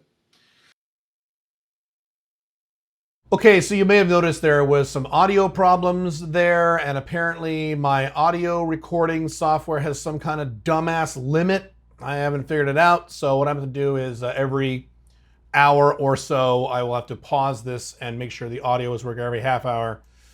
Fucking bullshit. That's how it goes. Gotta love technology sometimes. All right, moving on. Let's see here. Where are we? Have you done videos on routines for home and work? Hang Hang on, I'm checking one more thing. Sorry. I want to make sure this is working. All right. Have you done videos on routines? You have done videos on routines for home and work. You said use Google or Excel. Sorry, I can't read. I got to get back into this thing. Okay, focus, Caleb. You said you use Excel or Google Sheets. Do you have any apps to recommend for checklists or scheduling your routine? No, I use Excel and Google Sheets. I keep things very, very simple.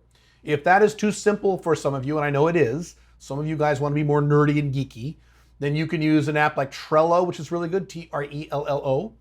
That's a really good app for that kind of thing. But I don't even use that. I keep things really, really basic and really, really simple.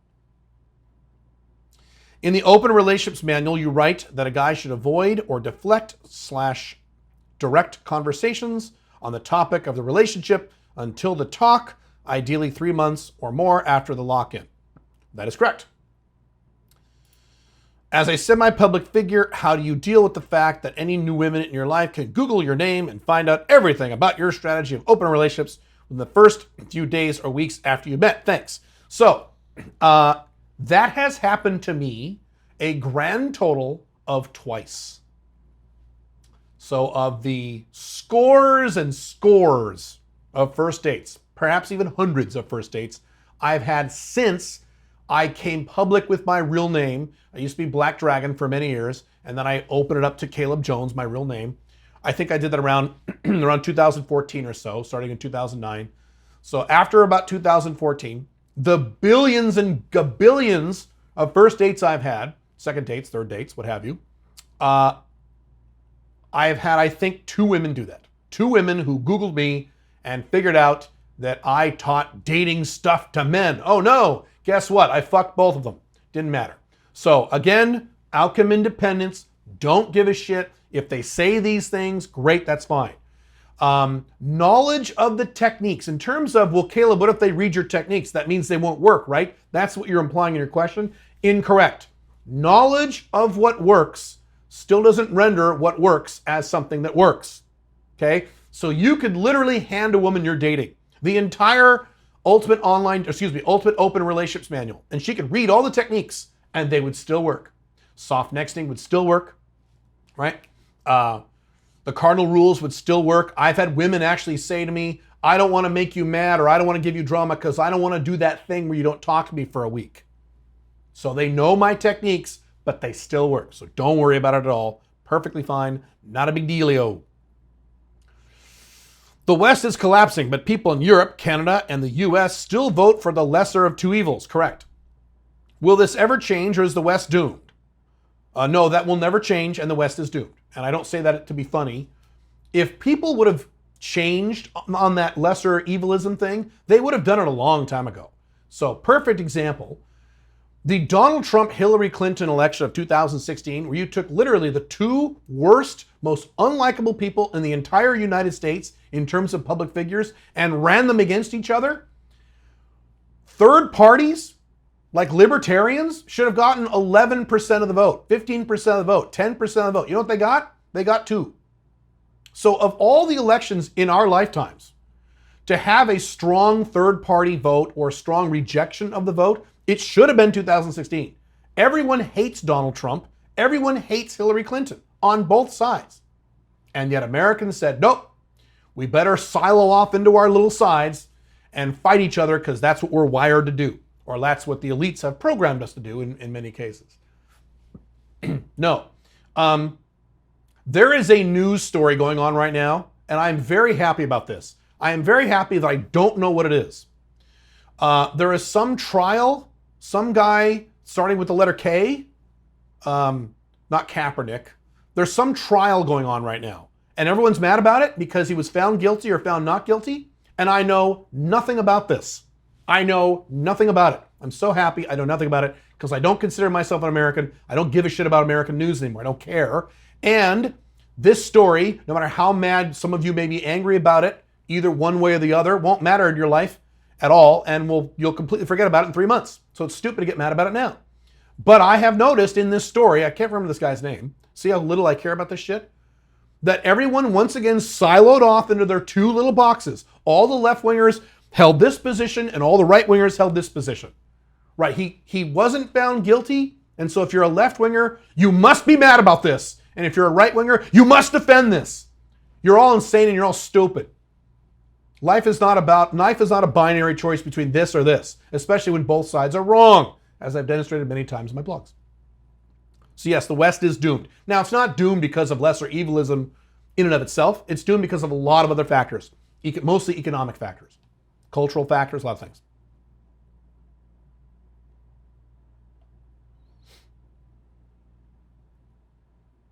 Let's see, I got a duplicate question here. That's weird. Is there anything in the US you miss while living abroad? Oh, even if it's something completely mundane, like a food item, a certain snack, etc. Yes, that is part of what happens when you leave your country. There will be little tiny little things. You're like, oh man, they don't have that here. Fuck. So yes, in Dubai, they do not have, talk about mundane and specific, they have pizza. There are a billion pizza places in Dubai, and the pizza is really good. But they don't have deep dish pizza like they have here in the United States. So here on the West Coast, we have a chain of pizza restaurants called Round Table, and they give you like massive amounts of cheese and massive amount of toppings and big thick crust. I like that a lot.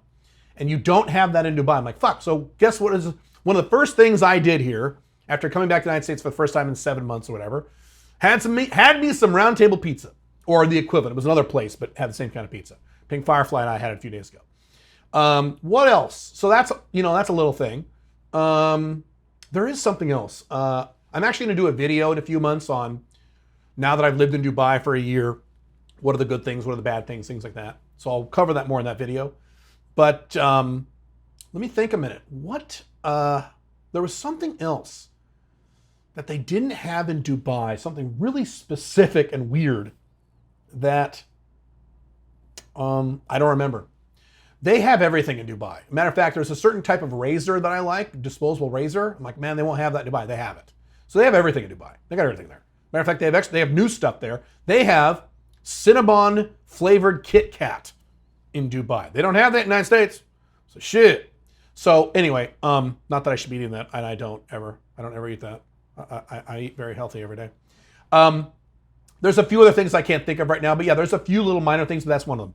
Deep dish, thick crust pizza. They don't really have that in Dubai. And I know I'm going to get one of you guys who live in Dubai say, yes, I do, Caleb, it's this place. And then what'll happen is I'll order that pizza and it won't be like that. Because I've had a few people in Dubai, yes, oh yes, we have deep dish pizza here. And it's not. They think it is because you lived in Europe and Dubai your whole life. No. I wish I could think of that second thing. There's another food item that they don't really have in Dubai that I do miss a little bit. Now here's the other thing of this. Dubai's food is fucking amazing. It's one of the best food places in the whole world to live, unfortunately for me. I mean, they don't have Taco Bell in Dubai, but they have the best Mexican food I've ever eaten in my entire life in Dubai. I mean this, okay? And I've been to Mexico, and I've lived most of my life in the USA. The best Mexican food I've ever eaten in my entire life is in Dubai. It's amazing there. It's awesome. So I don't give a shit if there's no Taco Bell. Fine. What are your thoughts on El Salvador declaring Bitcoin legal tender? Well, El Salvador is a teeny tiny little shithole country that no one likes and no one gives a fuck about. So it doesn't really matter. It's not a big world shift. No one really cares. And the elites kind of went, it's El Salvador. And they're kind of right. El Salvador is a terrible country. You don't want to live there. You don't want to go there. You don't even want to visit there, frankly. It's a crime-ridden shithole. So it doesn't really matter. Although, on that being said, and I've talked about this with my SMIC guys and my focus program guys and my coaching programs, I now believe, I can do a whole thing on this, I have now committed to Bitcoin and Ethereum, not cryptocurrencies, not altcoins, Bitcoin and Ethereum as something that is solid and here to stay for a very long time that will continue to go up in price. I actually now use some of my business operating cash in Bitcoin and Ethereum, which I would have never done 2 or 3 years ago. But all the data I've seen, the elites have tried to take out Bitcoin several times, including China, and they know what they're doing, and they fail. It's adopted. It's gotten mainstream adoption now. It's not going anywhere. I thought it might be replaced by a 2.0. I don't think it's going to happen anytime soon. Many, many years down the road, yes. But for a long time, I consider that much more stable now. The price is not stable. As Michael Saylor says, the volatility is the price you pay for the strongest performing asset in the world. So there you go. Irrelevant of what El Salvador is doing. That's just yet another example of the mainstream adoption that it's receiving. So, But El Salvador, can you tell us more about your testosterone level and tips for keeping that up? What are the outcomes of a good testosterone level? So my testosterone, last time I checked it, was my total testosterone. This is using American numbers. If you're not American, please convert. It's 1,130 something, 1130. So the ideal testosterone range you want to be in is 700 to 1200. So I'm in the high end of the healthy range. You do not want to be below 700. In my opinion, I am not a doctor. This is not medical advice. You certainly do not want to be above 1200. That's steroids. That's very bad for you. Your body was never designed for that level of T. So don't do that. So 700, 1200. So I want to be, for the rest of my life, the high end of that range, right under 1200. And I want to be there for the rest of my life, 60s, 70s, 80s, 90s. Very excited about that. What are the outcomes of good testosterone? Holy shit. Let me count the ways. Happier, more focused, better sleep, better sex, better recovery, more muscle mass. I think those are it. Though only those 6 things. More income. My average monthly income went up 80% when I went on TRT. I mean, you're stupid to not do it unless you don't need it. That's why I've said in the Alpha Male 2.0 world, if you're over the age of 40, TRT is mandatory. Rare exception if you are a genetic freak and you have natural testosterone above 700 when you're over the age of 40. Very few men have that. But if you're not in that category, I consider a TRT, testosterone replacement therapy of some kind, mandatory for men over 40. Under 40, it depends on what your T is. Go get checked. Get a testosterone checked. Your testosterone test. $1 equals 175 Pakistani rupees. Is that true? You're not pegged, so I guess that is true. Yeah, you're right. No, actually, you're probably exactly right, actually. Yes, okay, yes. Any ideas on how to be able to earn a lucrative income in dollars as a Pakistani citizen? What I have said now 3 times, it seems to be a recurring theme in today's AMA. Start a location-independent business that does not sell to Pakistanis. Or, worst case scenario, that sells to wealthy Pakistanis. That might be a little difficult.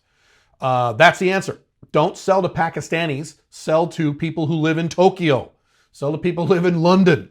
Sell to people who are used to spending shitloads and shitloads of money because they live in very high-cost, high-tax areas. Sell to them. Don't sell to Pakistanis. You can. There are ways of having a location-independent business in Pakistan, selling to Pakistanis, but it's a lot easier if you sell to Westerners, or rich Asians, than to sell to Pakistanis. Side note, one of the wealthiest men I have ever personally one-on-one worked with was a Pakistani guy. He owned a company. He was a CEO and part owner of a steel company with 11,000 employees all over the world.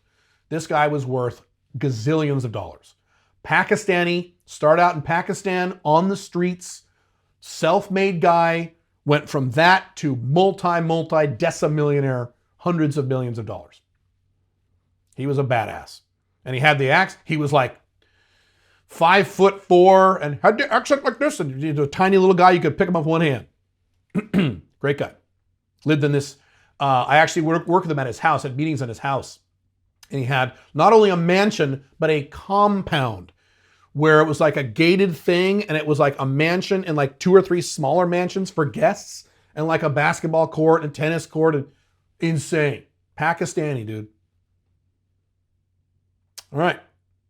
Who are these elites you keep talking about? And why are they controlling us? And in what way are they benefiting from all these totalitarian effed up regimes? How can we explain the over-the-top strict lockdowns, for example, or wars in the Middle East, or radicalizing socialism? What's in it for the elites by letting the West collapse is what I'm asking in essence. Okay, see a lot of questions there. Who are the elites? The elites are the top approximately 10,000 people in terms of the top level of society. In terms of the United States, if you want to look at the world, you're probably looking at the top 20 to 25,000 people in the world who run things. These are primarily upper-level politicians, upper-level billionaires, not billionaires, upper-level billionaires. If you're worth $1 billion, $1 billion, you're not controlling anybody. But upper-level billionaires and upper-level bankers. That's most of those people and their advisors and lobbyists and people like that, their family members, things like that. So that is generally speaking the elites. What was your next question? Let's see. How and why are they controlling us, and in what way are they benefiting from all these totalitarian effed up regimes? Okay. Why, when you are in power, what is the one thing you want? Think about this for a minute. I'm asking you this question. When you are in power, what's the one thing you want? What is the most important thing you want? Now, if you said more power, you are wrong. That is not the number one thing you want. The number one thing you want is to stay in power. Why do you think Trump is so pissed? He couldn't be president anymore. When you have power, you want to stay in power. So the elite's number one agenda, number one goal, beyond all of the goals, is to remain in power. And they will move heaven and earth to make sure they remain in power by doing things like promoting a left-right two-party ideology. If Trump supporters are yelling at left-wingers and vice versa, no one's yelling at the elites, right? The elites love that shit, for example. How can we explain the overtop strict lockdowns, for example? Well, many of the elites are authoritarians and many of the elites are left-wingers, okay? So do they like the lockdowns? Yes, because to a degree, because again, more likely you are to retain your power if you live in a more authoritarian country. Now, you can't go too far with it. The elites, at least the American elites, are pretty smart. You don't want to go too far with it. You want to go as far as you can without people revolting. But what did I just say earlier? Excuse me, I can't talk. What did I just say earlier in this AMA? The elites have discovered over the last 20 years, they can make you idiots do just about anything and you'll fucking do it. So here's the deal. The elites are a lot less concerned about people revolting like they used to be prior to the 90s. They're a lot less concerned about it because Americans and Westerners have become so low testosterone, so beta, so fat, so addicted to drugs, prescription drugs and or weed, doesn't matter, so pussified. They're not gonna fight. They're gonna do whatever the fuck they're told. Right? And they're not gonna leave the country. They're not gonna not pay their taxes. They're gonna do what they're told. So the elites are feeling really good over the last 20 years about their ability and their authority to maintain power over you. That's why they're not afraid of, oh, we can't make people wear masks. They might revolt. You know, one guy says that in a room full of elites and they all laugh. Ha ha ha ha! Oh, it's so funny. They're not gonna fucking know it. And they're right. They won't. You won't. Right? Okay. Or wars in the Middle East. Okay, so wars in the Middle East, little wars. So let me back up. There will not be a World War III. The elites would lose too much money. That is very unlikely to have a hot war between China and or Russia and the US. That's extremely unlikely. Too many elites would lose too much money. The elites don't do well in world wars. But the flip side of that is little wars, little tiny proxy wars all over the place are extremely profitable for the elites. Matter of fact, I'm willing to say that it's probably the most profitable thing they do. They make so much money on these wars in the Middle East. That's why they'll never end. That's why Bush will make 2 illegal wars, then Obama will expand those to 7 illegal wars. Trump will add another one, an 8th illegal war in Nigeria. No one will ever end them. The elites make shitloads of money on the wars in the Middle East. Are you kidding? They love that shit. Not just American elites, Saudi Arabian elites, Chinese elites, Russian elites, all the elites. They love that crap. So that's why you have a wars in the Middle East. Or radicalizing socialism. The elites are not socialists. They are corporatists. So that is incorrect. I know that's probably your opinion. You're probably more of a right-wing Trumpy guy. The elites are not socialists. They are corporatists. Has Bernie Sanders won any elections lately in terms of the presidency? No. What did the DNC do to Bernie Sanders just a few years ago? They took him out under the knees. They've done it twice now. And Bernie Sanders is a basically, okay. That's why. They don't want socialism. They want corporatism. The elites can make a lot more money under corporatism than they can under socialism. Now, they're both big government ideologies. And as I discussed in my blogs, corporatism is worse than socialism. If you put a gun to my head and said you can live in a corporatist society or a socialist society, I'd choose socialist because at least under socialism, you're paying high taxes, but you're getting some stuff for it. It's not very high quality stuff, but you're getting some stuff. Under corporatism, you're paying sky high taxes, you get nothing. And everyone's furious. So corporatism would be worse, but that's what the elites like. They're not for socialism. What is in it for the elites by letting the West collapse is what I'm asking in essence. If you're an elite, you'll do fine no matter what happens. Okay? If you're a multi-billionaire, upper-level politician, upper-level banker, it doesn't matter what happens to the West. You'll be fine. You'll make plenty of money. These are the top 25 people in the world. You think Bill Gates is worried about the Western collapse? No, he'll be fine. Okay, he loses half his money. So instead of worth 100 billion, he's only worth 50. He doesn't care. That's the worst case scenario. A lot of them don't believe that. Or don't believe they would lose a lot of money in case of a collapse. Some of these fuckers would make money. Look how much money Jeff Bezos made from cerveza sickness. So sometimes horrible things make the elites a lot of goddamn money, right? Are you familiar with Robert Greene's book, 48 Laws of Power? Yes, I have read it. Rule 10 says you should avoid the unhappy and unlucky. Okay? Would you avoid dating a woman as an MLTR if you felt like she was always unlucky? No, I would not. I don't care if she's lucky or not. That's completely irrelevant to me whatsoever. If she was very unhappy, then that might give me a little pause. But unlucky, I just do not give a shit. No. What are the requirements? What are Caleb's requirements to date a woman? FB or MLTR? Here are my requirements. You ready? It's going to blow your mind. There's a lot of them. There's 2. She has to be hot. She has to be nice to me. In other words, no or zero drama. That's it. You're in. Now, if you're a moron or you live a fucked up life, then you're an FB. If you're a cool person, then you're an MLTR. That's it. Those are my only 2 requirements. Don't care. So I don't look, oh, is she lucky? How lucky is she? There is a huge assumption among dating advice for men on the internet that every woman you date must be girlfriend quality. It is an epidemic in dating advice on the entire internet, including Red Pill. Every woman, that's the implicit assumption when you get this advice, that every woman you date, every woman you fuck wearing a condom must be girlfriend quality or else you better not date her. Stupid.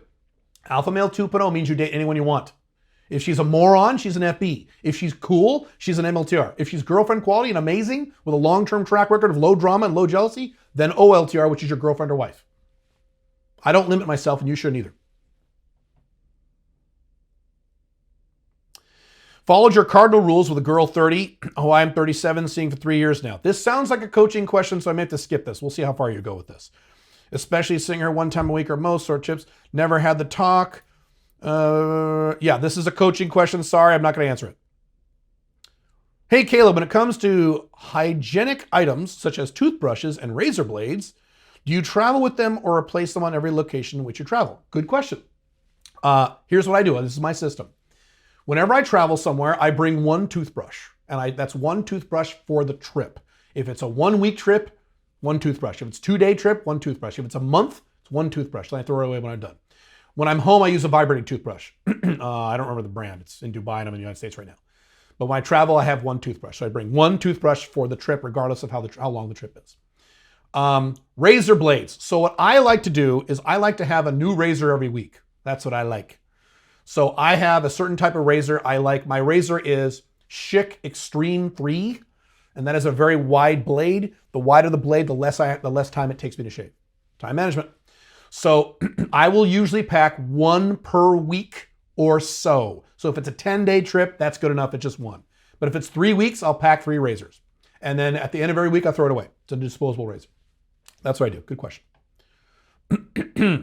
Now, if I'm going to a designated flag, if I'm going to Dubai, United States, Paraguay, and soon to be Mexico, I already have all that stuff there. So when I came here to the United States, I had all my bathroom stuff here already. I have razors, toothbrushes, I had all that shit already here. Clothing. So literally I flew on the plane over here with just a little backpack with my laptop in it and 2 or 3 little items like my camera for YouTube videos. That's it. Because I had all my stuff here. I have a copy of all my stuff in all my flags. All of my living flags, all my flags. All my living, Paraguay, same thing. When I go to Paraguay, I don't need to bring anything because everything's down there. Dubai obviously is my home. So there you go. How do you push yourself to do something that needs to be accomplished even if you're scared and have never done it before? Several things. The biggest thing is cultivate a sense of discomfort. What if you never do this? Now, 10 years from now, you've never done it. How do you feel? How do you look? How's your life? Probably sucks ass, huh? You're not uncomfortable enough. The thing that overrides fear is other fear or other discomfort. So what happened if you don't do this? You need to develop a sense of discomfort. One of the many reasons why this generation of men, millennials, Gen Z, are so fucking lazy is that they're too comfortable. They're like, well, my life sucks, but it's okay. I mean, yeah, it sucks, but it's all right. I had sex in 60s, but it's all right. You know, I make $22,000 a year, but it's no. They're too comfortable. I live at home with my parents, right? So I don't have to pay my rent. It's fine. I moved out at age 18 and immediately got uncomfortable. There's a reason why I made a lot of money very quickly, because I was uncomfortable, okay? So develop a sense of discomfort in your current scenario and your future scenario. Be afraid if you don't do it. That's the difference between me and most men. I have one or two big fears if I don't do it. I have this recurring fear of being old and having no money. I've had that since I was in high school. There's this terrifying fear in my body.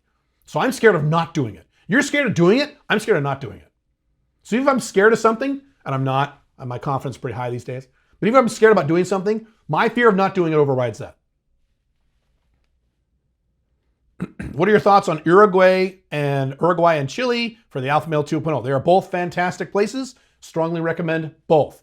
Uruguay is a little more boring than Chile, but Uruguay is great. Economically, Uruguay is probably a little better and a little more stable than Chile. Chile used to be great and is now fucking things up a little bit, but they're both very, very good countries. Highly recommend either one of those countries for the Alpha Male 2.0. How do you convince small and medium-sized businesses to pay for more abstract services like process redevelopment and time management? Those are not abstract services.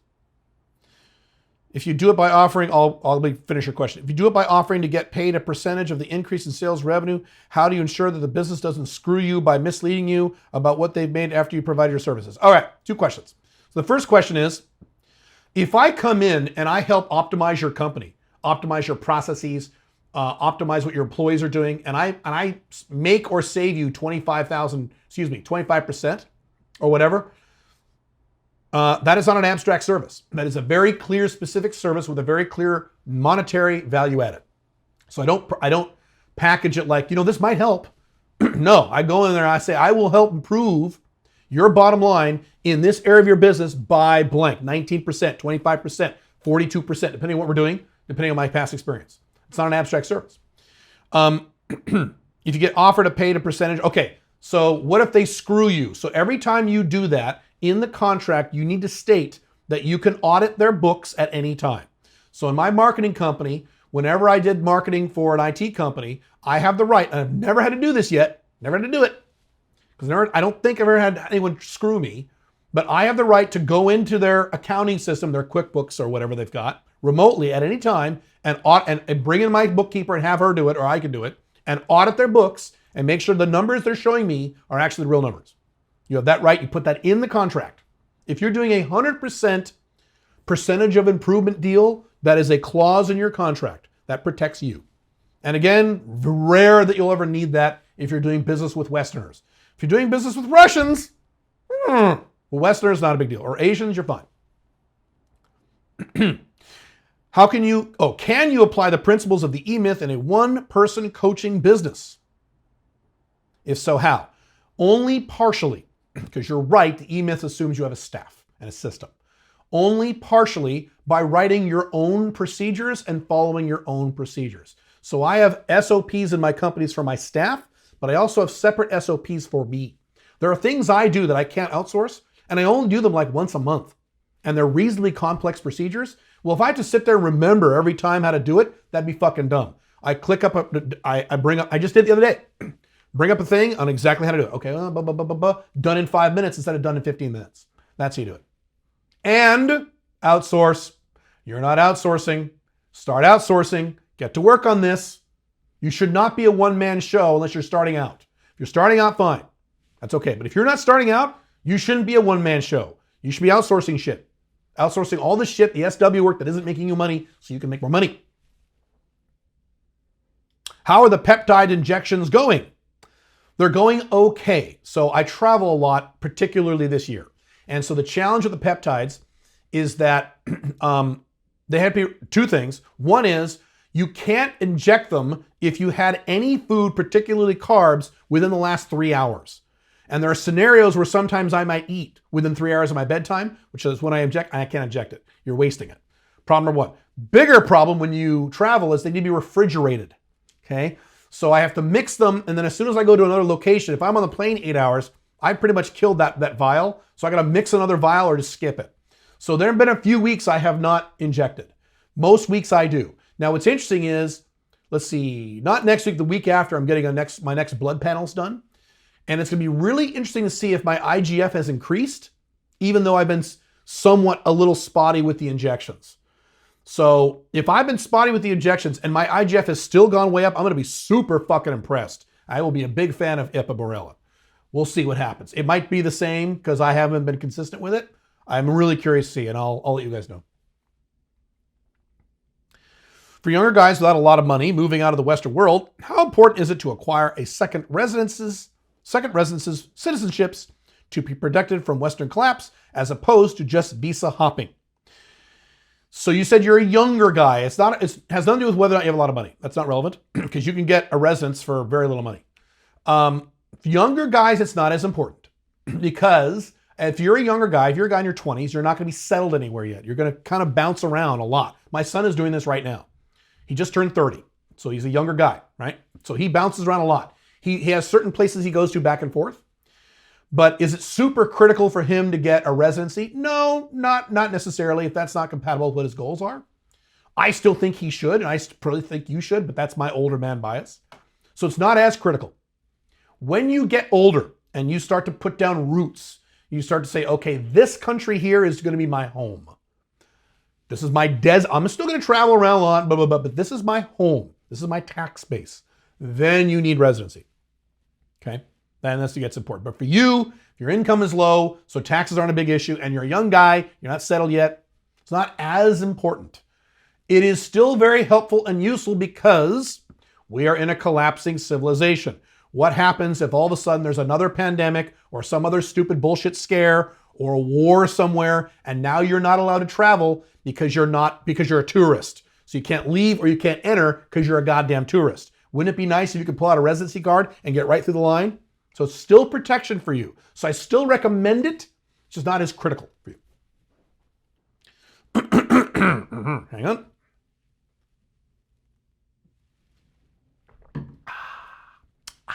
Okay. If you only have sex with your MLTR every 2 to 3 weeks and go out on dates during weeks in which you don't have sex, okay, does it hurt your non-monogamous EFA? No, it helps your non-monogamous EFA. The less you see her, the better it is, not the worse. No, you're using a monogamous mindset. So the answer is no, it helps.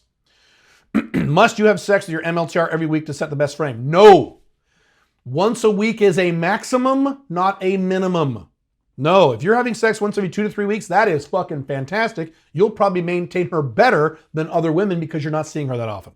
It's the opposite of what you think. No, you're doing great. How would you manage 2 to 3 MLTRs? Are you the same guy? Can't tell, there's no names in these. How would you manage 2 to 3 MLTRs during the festive season and holidays, Christmas, New Year's, Valentine's Day, when all of your MLTRs want to spend that special day with you and you can only spend it with one?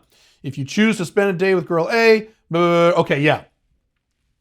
Go to my blog, calebjones.com. Just Google this, Caleb Jones or Black Dragon space, how to handle Valentine's Day. I give you all the details on how to do that. Just read that blog. I could say it, but it would just be a repeat of that blog post. Okay, hang on.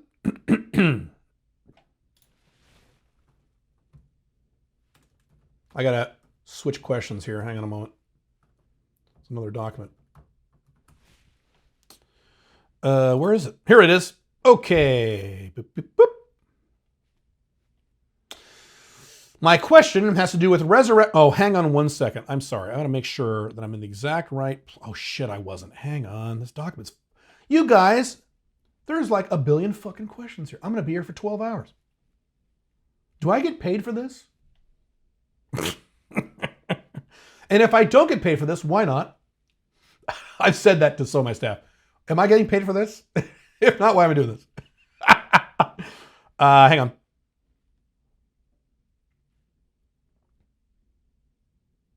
There we go. There we go, bro. All right. How does frequent international travel affect the care of your hair mesh? Those of you who don't know, that is my fake hair. Some of this is fake. Don't you need to replace it every so often? No. And do you need to come back to the original hair regularly? What? I don't understand your question. Within a month, you're fine. So if you leave for a month or less, you're fine. You can even go over a month if you're careful. There is a certain procedure you can do yourself if you go well past. So here's the bottom line. All the procedures you have your hair lady do, you can do yourself. You can learn how to do them and bring the materials with you. If you're going to be somewhere for like 3 months, I've done it. It's a huge pain in the ass, but I've done it. I haven't had any problems yet. I did have one problem this year where I thought I was going to be on a trip for a certain amount of time, and it basically doubled. Instead of 3 weeks, it was like 6. And I brought some of the materials I needed, and I was missing some of them. So my hair got a little fucked up. You couldn't tell by looking at it, but it was a little fucked up. But it was fine, and that's the worst I've had in my whole life. I never had a problem. And that was an unusual scenario because my trip doubled. So I learned, okay, whatever materials I bring it as if I'm going to be like 6 weeks plus wherever I'm going. But I haven't any problems with it. It's not a big deal. Which cheap or low cost of living countries do you recommend for relocation out of the U.S.? More of these questions. There's so many. You should just look at my videos. I have a video called 11 Cool Countries to Move To. I have another video called 5 of the Best Countries to Live in for Men. There's a bunch of them. There's a whole bunch of those. Also, what are your top 3 tips or top 3 resources for reducing taxes legally? Number 1, start your own business on the side if you are an employee. 98% of all tax law is written for businesses, not employees. When you are an employee and you don't have a business, you are getting absolutely ass raped with taxes that you don't need to pay. If you just start a business on the side with an intent to show profit, you can immediately start running your expenses through that business and get a bunch of other really cool legal tax deductions that you don't get as a goddamn corporate wage slave employee. So that's number 1.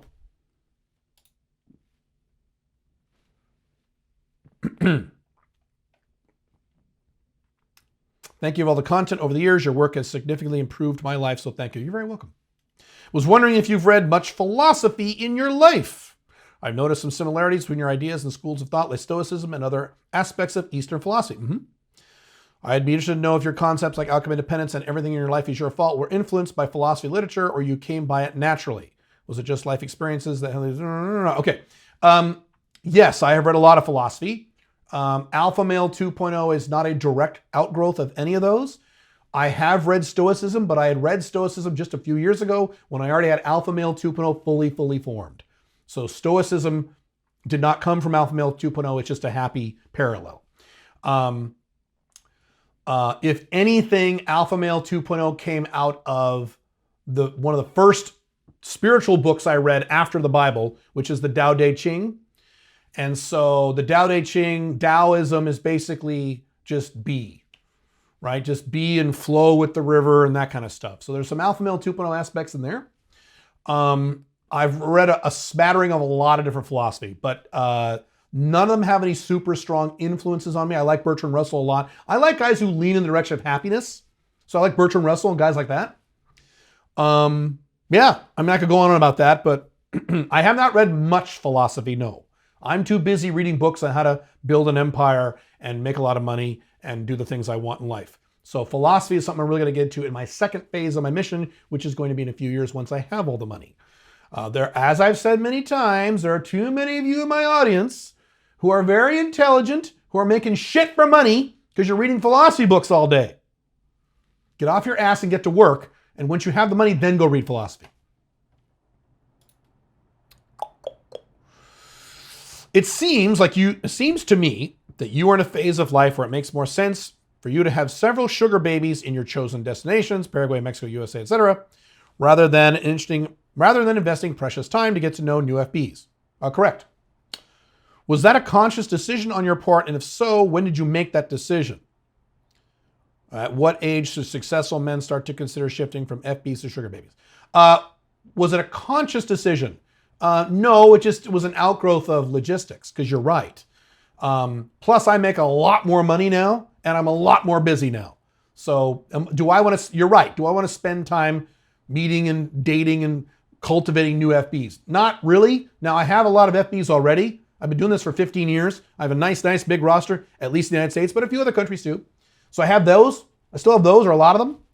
But yes, most of the sex that I have outside of Pink Firefly is some form of sugar baby. Not all of it, but the majority of it. I would say 70, 80%. By the way, when you have sugar baby FBs and normal FBs, do not tell your normal FBs that you have sugar baby FBs. Don't tell them that you're paying these girls, but you're not paying her. Don't tell her that. Not really smart. But anyway, unless she directly asks, don't lie. It wasn't a decision. It was just, since adopting this lifestyle, I've started doing more of that. Yes, correct.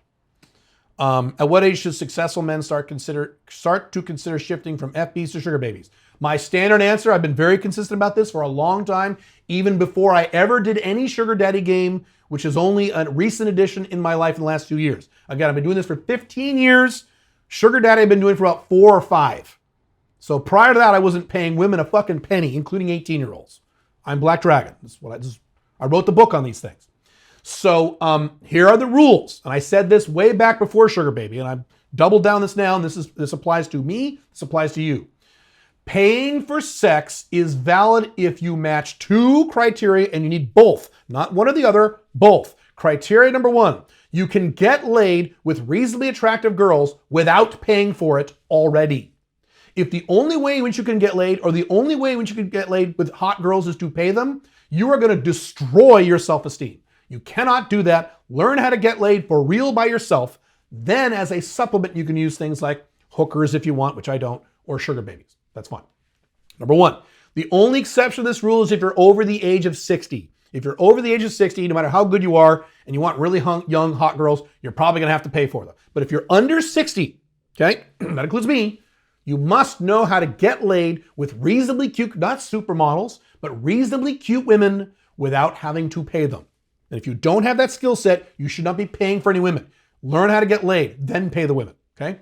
Number 1. Number 2, you make a shitload of money and you can very easily afford paying these women, and it doesn't make any financial difference in your life, okay? So if I pay a woman $250 or Paraguay $70, whatever it is, okay? Dubai maybe a little more, but I didn't say that. So if I pay a woman, whatever, $300, do I notice it in my financial life? No, I make a lot of money. It doesn't register at all for me. I don't even notice it. But if you make $42,000 a year, $25,000 a year, and you're paying a woman $300, $200, even $100, do you notice that? Oh yeah, you fucking feel that. That's not where your money should be going. Build your income up and get to the point where it's okay to pay women. So those are the 2 requirements. If you're at both those 2 requirements, some of you are, you make a lot of money, high income, and you know how to get laid without paying for it, then it is okay at that point to start paying for sex if it makes sense to you because you want to save time. If you do not have both those 2 things, you should never pay for sex ever, ever, ever, ever until you reach those 2 points. Does Colombia play a part in your 5 flags model? If so, why? If not, why not? Yes, it is one of my flags. It is not a living flag. It is an economic flag. I'm going to do a lot of investing, already am, in Bogota, Colombia. So the answer is hell yes. But it's not a place I'm going to live or hang out or bang a lot of girls. Although they're pretty hot. But I got plenty of hot girls. I'm good on that. But the answer is yes, it is a flag. Just not a living flag. It's an economic flag for me. Caleb, if whenever you've done and do online gaming, you've interacted with a nasty bitch shield type women, do you have any humorously witty comebacks you have on file? Oh no. Oh no, dude. For women who have say shit to you like, you must have a small penis. I usually say it's currently 2 centimeters long, but I need more to make it more wittier. Or quote, I'm very hot and you're boring to me. With the 55-year-old woman who said this to me, I was trying to arrange the coffee to meet up. She looks ugly. I've seen much better. I said, you're not as hot as you think. I've seen much better, and she got abusive. Okay. I teach outcome independence. That means you shouldn't give a rat fuck. If a woman says anything mean to you online, you delete her and move on. The fact that you even take the time to respond to these women means your outcome independence is way off, meaning you have none. Your outcome independence on a scale of 1 to 10 is probably a 1 or a 2. And you need to work on that. This is a very depressing question, okay? Please work on your outcome independence. You have better things to do than insult women on dating sites, okay? It doesn't matter what they say to you. If that ever have I ever had that happen? Yes, rarely, but I've had it happen. Guess what? I just move on. I don't say, hey, you fucking bitch. Really? You have nothing else better to do with your time? Move on. Don't worry about this. Outcome independence, of which you have very little. This one's kind of long. I might have to summarize this. Well, it's not too bad. Caleb, what's your take on the C19 jab? So that's the cerveza sickness jab. With respect to many employers infringing on people's civil rights and illegally forcing staff to get jabbed to have a job. Well, that's not illegal. If you're an employer, you can do whatever you like. And if your employees don't like it, they can quit. What is illegal, or which would be illegal in my world as a libertarian, is if the government mandated you had to get that. That's bad. That'd be a problem. Or if the government mandated your company to do it, now I have a problem. But if your company just says, as a free market entity, look, we've decided we want everyone here to have the jab, and if you don't get it, get the fuck out. Well, your company has every right to do that. And then you can quit. And I would. I would quit immediately. However, I'm an alpha male 2.0. I don't have a job. So hopefully you don't have a job. You're an alpha male 2.0, have your own business, so no one can tell you to get jabbed because you have your own goddamn business. You think anyone tells me this? No, I have my own businesses. Moving on with your question, I've done very extensive research, and as someone who considers C19 to be a fake bullshit pandemic, I'd never take any jab. I consider them to be a bioweapon aimed at trying to reduce the world's population. Okay. You're one of those. Okay. I'm trying to be nice to you. This is confirmed by state and federal governments everywhere practically being bullies once you get jabbed, and not once, but multiple times, and it'll never fucking end. How does that mean it's a tool for reducing world population, dude? Okay, so you have the psycho left-wingers who say, you better wear a mask or you'll kill somebody, even though the death rate is less than 1%, and 90% of people who are over the age of 60 have been vaccinated, which means they won't die. You kill somebody. So you have those psychos. Then you have the other side, these psychos, who think it's a plot by Bill Gates to destroy the earth.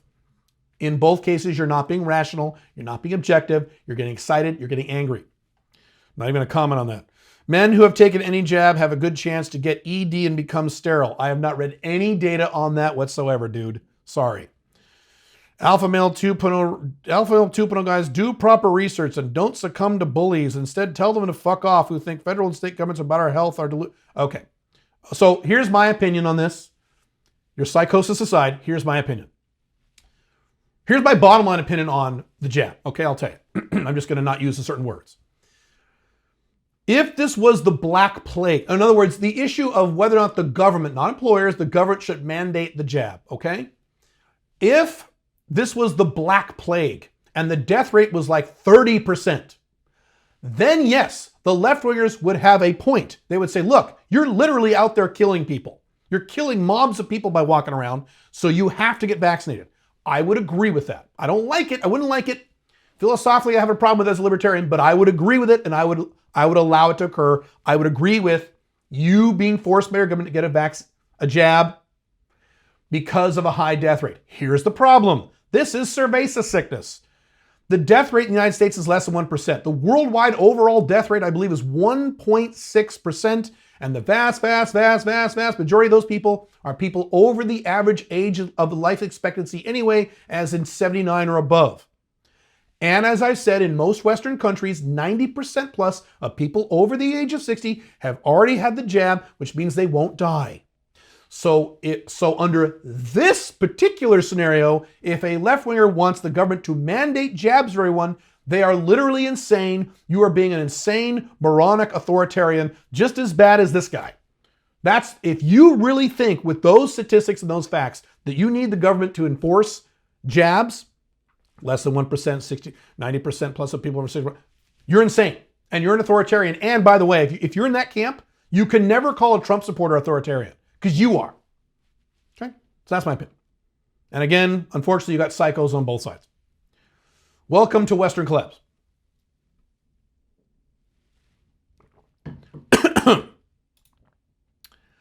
Did you use visualization techniques such as help, transition, beta male? So you're making a mistake here.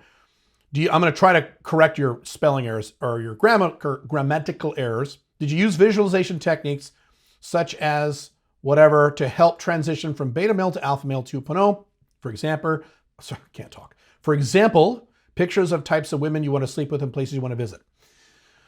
Not really. I used a lot of visualization, and I still do, a lot of visualization techniques to achieve my business goals and my financial goals and my lifestyle goals. I did not use a lot, or if any, visualization techniques to convert myself from beta male to alpha male 2.0. I really didn't do that. I don't know why I didn't do that. I probably should have. I did. Now, I did have a time where I put up a picture of a woman, my ideal woman, that I saw for a year or two or three. I did that as kind of a visualization. That's true. And now Pink Firefly looks exactly like that woman, so it worked. Plus my FBs do too, at least most of them. But beyond that, no, I really didn't do that in terms of converting from beta to alpha male 2.0. So I don't know why I didn't. And I still do visualization today, but it's not for that. I use visualization to hit my business and financial goals. And they did help. Do you have any content providers you recommend for starting, building, and scaling an Alpha 2.0 compatible hard product business? Thanks and looking forward. Always so much fun and full of actionable insights. Cool. Not off the top of my head. There's a few. The one is the guy, Tommy Rodriguez. And he shows people how to franchise out product-based businesses through Amazon. You can Google him. I'm pretty sure that's his name, Tommy Rodriguez. That's the only one off the top of my head. The rest I don't remember. That's not really my area, as I've said before. I've been following your content for a few years, as well as various other guys in the Manosphere. Cool. Something interesting I've noticed that guys that come out of the PUA and Red Pill community seem to be entrepreneurial. No, they aren't. Going on, I'll finish your question. Almost everyone I've seen who sets these Red Pill ideas all seem to pursue their own businesses, or at least eschew traditional jobs and roles. That's not true. For something more independent and more free, is this something you've noticed? Could there be a connection between Red Pill thinking and entrepreneurial pursuits? Would like to hear your thoughts on this. I think you are confusing Red Pill and PUA content providers with the Red Pill and PUA audience. So in my vast experience, the vast majority of the Red Pill / PUA audience have jobs. They don't have their own business. That is only a very small percentage. Unfortunately, it shouldn't be. So no, what you're thinking of are all the guys who do the YouTube videos and write the blog posts. Yes, they're entrepreneurial because they have to be. That's the model we're following. Right. But no, I've met a lot of Red Pill guys. I've done, seminars and things like that. I've spoken at the 21 convention. Some of them have their own business, but most of them don't. Most of them have jobs. Or they dabble with a business on the side. So I have not seen this. I just haven't seen it.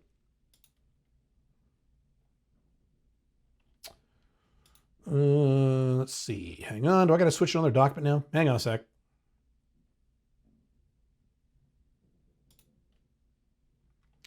My question has to do with resurrecting FBs. Hang on, let me check one thing here. My question has to do with resurrecting FBs from your list of women you've been with in the past.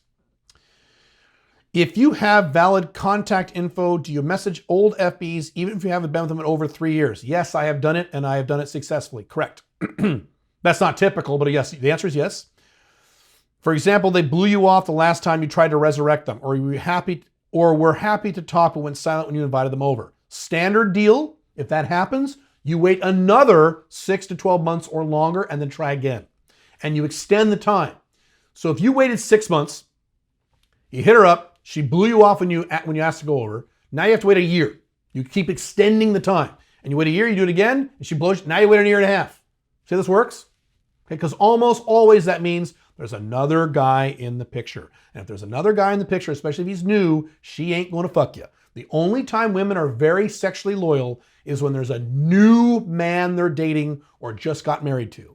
That's the only time women are pretty loyal. Outside of that, then they'll fuck the shit out of you and they'll cheat because monogamous work. But that's the deal there. Going on with your question, also, what is the best way to get them over to your place when they reply? You just ask them. If you've already had sex with them twice, you just ask them. That's it. Do you gain them a little bit and try to meet them in public? No! I've said this many times. Let me say this again. I've said this many times. Maybe you're new to my stuff, and that's okay. You do not need to re-game women if you've had sex with them more than twice. That is not required. If you've had sex with her 8, 9, 10, 100 times, even if it was 2 or 3 years ago, you do not need to re-game her and go back on new dates and start all over again. No, you can literally just say, hey, you should come on over Tuesday night at 7. Just hang out. That's it. That's all you've got to do. You're already in because you already got in. See how this works? The only exception to that rule is if she's over 33. So if you hooked up her when she's 27 and years later now she's 35, you're going to get some discomfort and you're going to have to massage that a little bit. Maybe you might have to go somewhere, maybe not. Coincidentally, I just had sex with a woman this year who's been in my life for over 10 years. And I first started seeing her when she was 23 a billion years ago. She is now in her mid-30s. She crossed over that line of doom, age 33, where ASD spikes. And so she was a little reluctant for the first time in her life when we had sex. We still had sex. But I had to massage a little more because of that ASD. That's the only exception. If she's under 33, you can just invite her over. Do not regame her again. That will actually damage your odds on approval.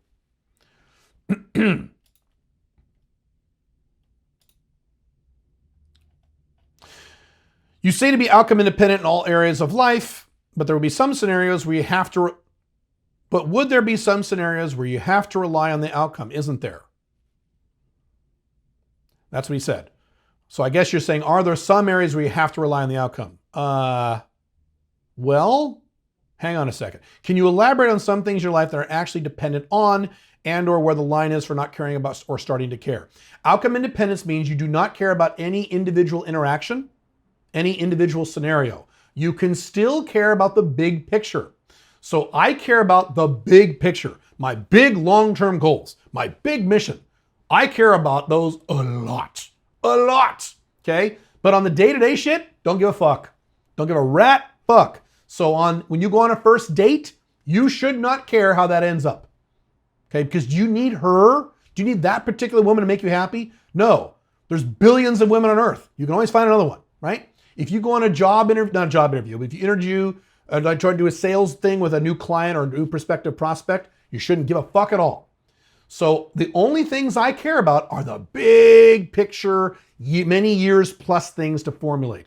Those are very important to me, but I know I'm going to get them because I have a long track record of getting those things. And I have plenty of time to get those things, and I control the variables. Okay? So that's the difference. Good question. How are you seeing China, Hong Kong financially in the next 5 years?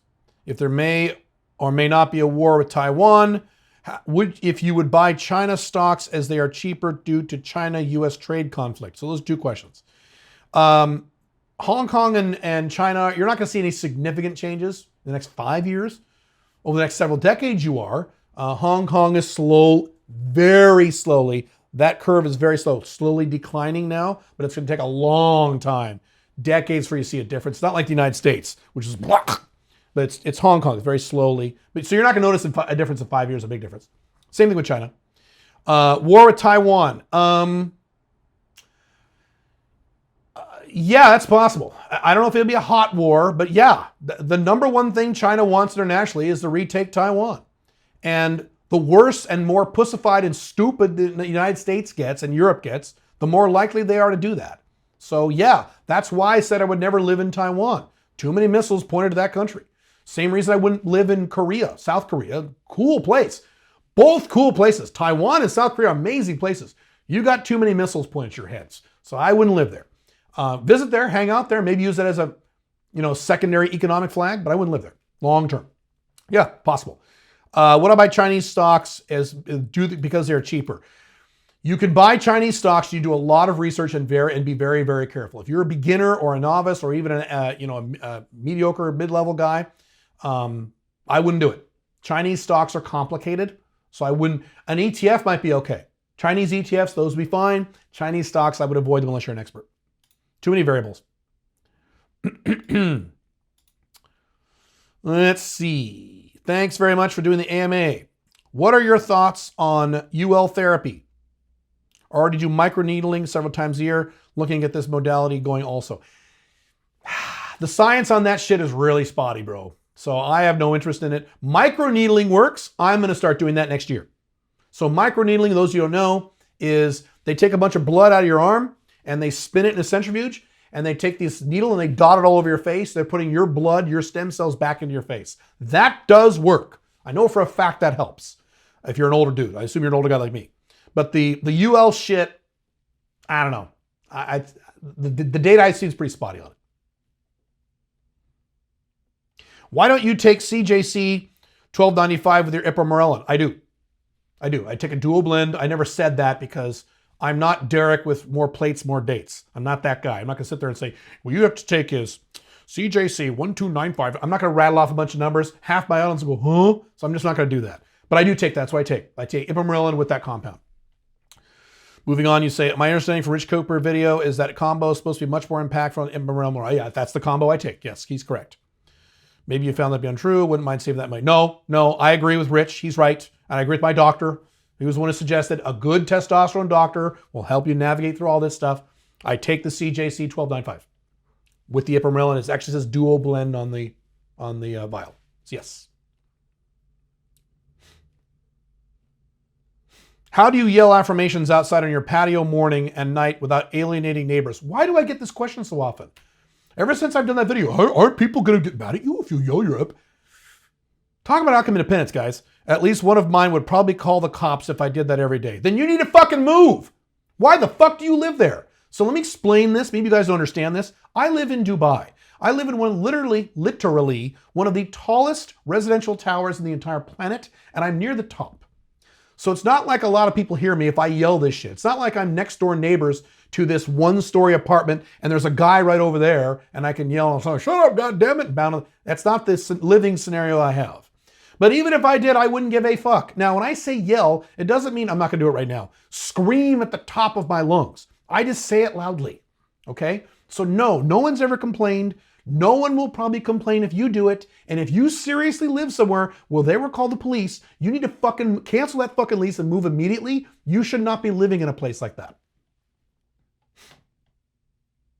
What is your D level in general? I assume you mean vitamin D. Is it above 60 ng/ml? No, the last time I got it tested was just over 40. I want to say 43, and it took me years to get it up to 43 because I was 14. This is vitamin D now. 14, man, way back, way before TRT. I'm like, holy shit. I started taking it, and I immediately noticed the difference. So I think I'm 43-ish. I'm not over 60, no. I may never get over 60. I'm too white. I don't think I'll ever get over 60, maybe.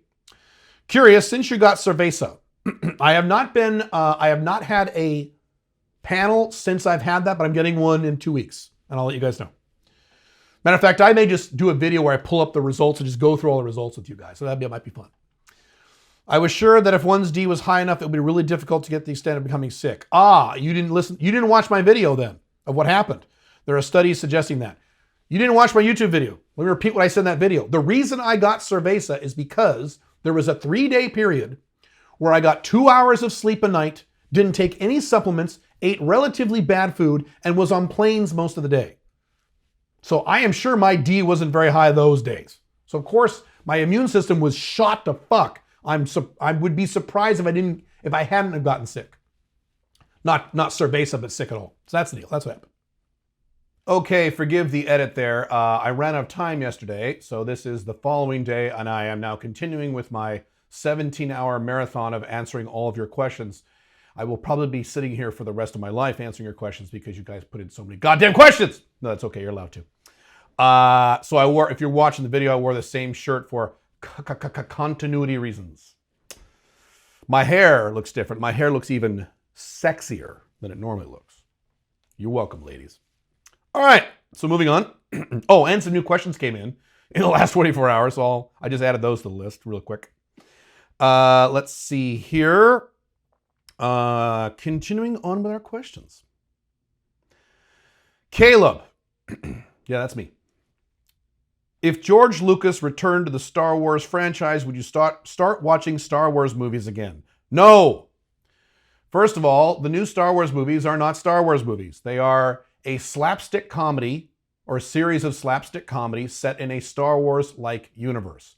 The new Star Wars movies, everything in those movies have literally nothing to do with Star Wars. The setting of the galaxy, the tone of the story, the tone of the characters, what the characters do and say, the plot as it relates to the prior movies. Literally nothing you're seeing in these new movies make any sense.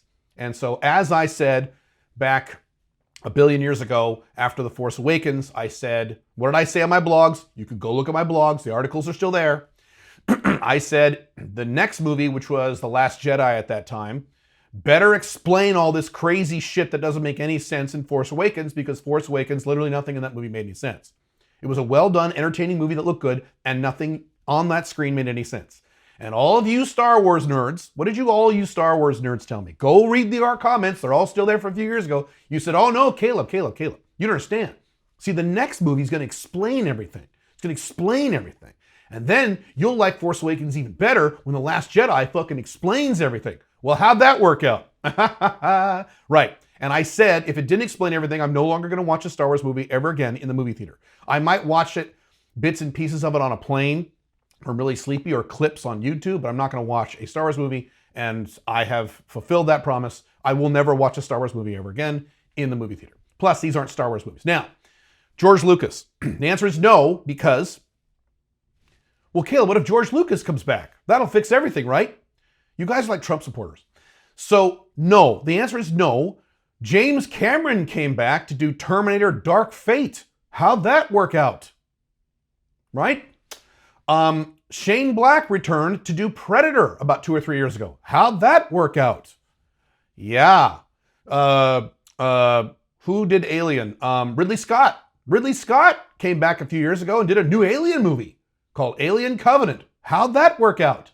Hollywood does not have the ability to create good movies anymore. Independent studios might, but Hollywood does not. It doesn't matter if these guys made good movies 30, 40, 50 years ago. They still can't either. So by bringing George Lucas back, the new Star Wars movies would suck balls. I remind you that the Star Wars prequels were bad movies. They were unlike the new Star Wars movies, the prequels were actual Star Wars movies. They were just bad Star Wars movies, right? I mean, Attack of the Clones is damn near unwatchable. So the answer is no. And again, when I say you guys are like Trump supporters, you think you can do one thing and fix everything. Let's just bring George Lucas back and that'll fix all the Star Wars movies, Caleb. No. Let's just re-elect Donald Trump and this time it'll work, Caleb. So he can not build a wall again.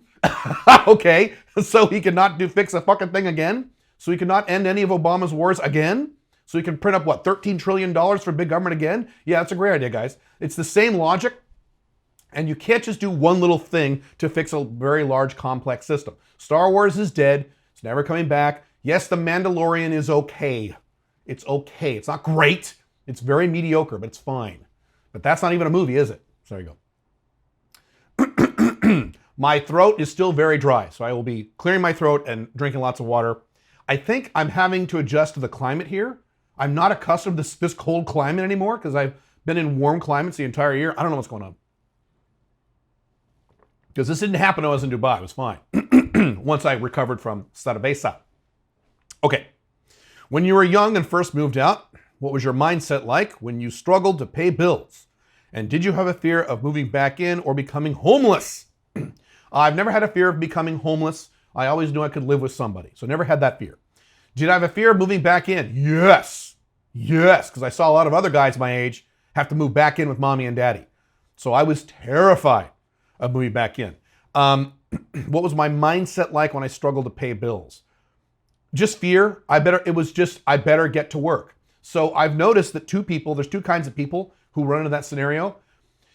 When they have a scenario where they have trouble paying their bills, one group of people says, someone needs to help me. Government needs to help me. Bernie Sanders needs to help me. My mom needs to help me. My friends need to help me. My friends need to lend me money or they're assholes. That's one mindset. The other mindset is one that I had, and I don't know where this mindset comes from. It's not from upbringing, because you can have several kids in the same family have these different mindsets. My mindset was, oh my God, I don't want to move back there. I better get to work. I better fucking work. I better get a job. It better be a good job. If that job is enough, I better get a second job, a third job, fourth job. Pink Firefly, when I met her, had 3 jobs. So I'm attracted to people who put in the work and take care of themselves. I like that. And so that was my mindset. Fear and, oh my God, I better get to work. And, by the time I was 19, 20, forget the exact numbers now, I was making the equivalent of $50,000 a year. So I was making pretty good money pretty fast because getting motivated to work works. You just got to get off your ass. So that was it. You mentioned long-term consistent happiness as an alpha male 2.0. Yes, I don't mention it. That is the point. Yes. Is that even possible to experience consistently as a human? Aren't there days where you're bored or upset? Okay, so those are 2 questions. First question. What I have said is as consistently as humanly possible within the real world. So if you design the perfect alpha male 2.0 life, which I pretty much have, okay? Then your mom dies. Are you going to be sad? Of course. There's no getting around that, right? Or your dog dies. Are you going to be sad for a while? Of course. There's no getting around that. But here's the thing. How often does your mom die? Right, happens once in your life, right? How often does your dad die? How often do you have a dog die? These are rare, isolated, unusual events that usually don't even repeat. They happen once and they're done. You have to go through them again, normally. So these are rare, isolated scenarios where, yes, you'll have to feel sad, right? If you have kids and your son or your daughter gets beat up at school or something, yeah, you'll be mad. But how often does that happen? Is that likely to happen? You see my point? So yes, you'll have occasional, unusual, if you're an alpha male 2.0, dips in your happiness. But even in those, you'll bounce back pretty quick because you've trained your mind to look at the positive and embrace positive emotions instead of getting overwhelmed with negative emotions. So that's the first answer. No, it's not possible to be a consistent 8 or 9 in happiness literally for the rest of your life. Sometimes rare isolated events occur that drop your happiness down temporarily. Okay? All right. Your other question, aren't there days you're bored or upset? Bored. I have not experienced the emotion of boredom for at least 30 years. So no, I wouldn't even know what boredom would feel like. I never feel bored.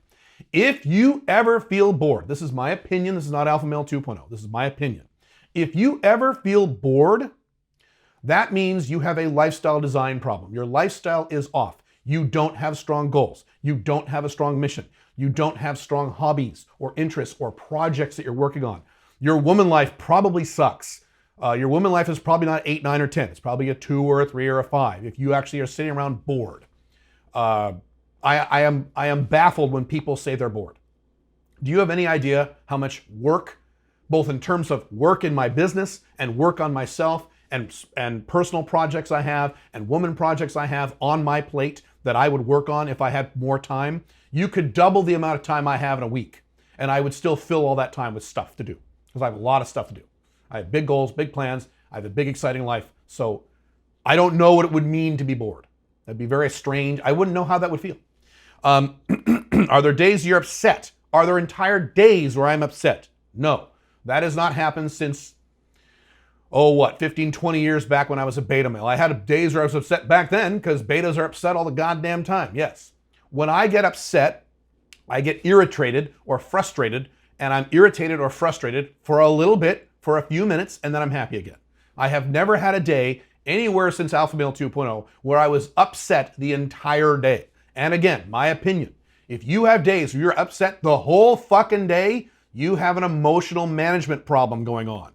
You need to work on yourself, read some self-help books, focus in on the positive, get to work on fun projects, and if it's really bad, go see a therapist. So that's the answer. There you go. Let's see here. Got to pull up another thing here. One moment.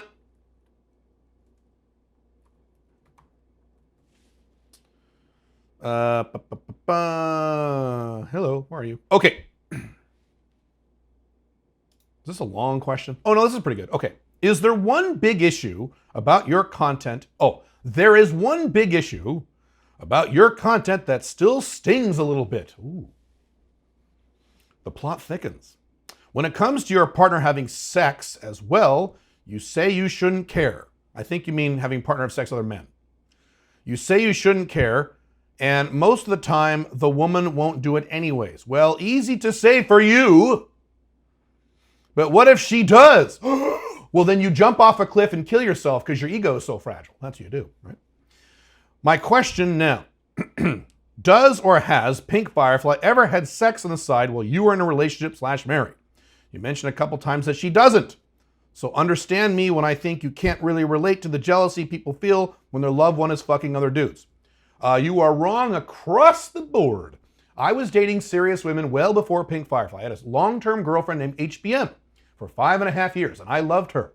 And she was fucking dudes left and fucking right. Before that, I had 1 or 2 MLTRs who I close to loved. These were very important people in my life, and they were fucking other dudes. One of them was. So not all women do, but some women do, particularly the younger ones. I cannot tell you what Pink Firefly is currently doing. I can tell you right now she has no interest in doing that, and she doesn't fuck other guys. We've been together quite a long time, so maybe historically she may have. So yes, I can relate. I have written extensively on jealousy management, how to manage how to help your woman manage her men. Yes, I have extensive experience with someone I really cared about or was in love with fucking other men. So wrong. And outcome independence, confidence, and having a mission. This is not a big thing on jealousy management. I have an entire section on jealousy management in The Unchained Man. I have a more expanded version of jealousy management techniques in the Ultimate Open Relationships Manual. You just need to go through those exercises and start working on this. If you say to me, I'm just gonna have to be monogamous because I can't stand it if the woman I love might get sexual with another guy someday, I just can't stand it, I'm just that big of a pussy, I'm just that big of a guy who can't control his own emotions, then you're a beta male. Have fun being a beta for the rest of your life. Go ahead and be monogamous. And by the way, have fun getting cheated on because, as I've said many times, getting monogamous is no guarantee that she won't fuck another guy. Do you know the number of men I know whose girlfriends or wives have fucked other men and they got caught? Do you know how many women I've been with who had boyfriends, who I have fucked, who had boyfriends? You have any idea what that number is? It is a massive number. This is just ridiculous. So, what else did you say up here? Did I not answer the first part? Well, what if she does? Yeah, great.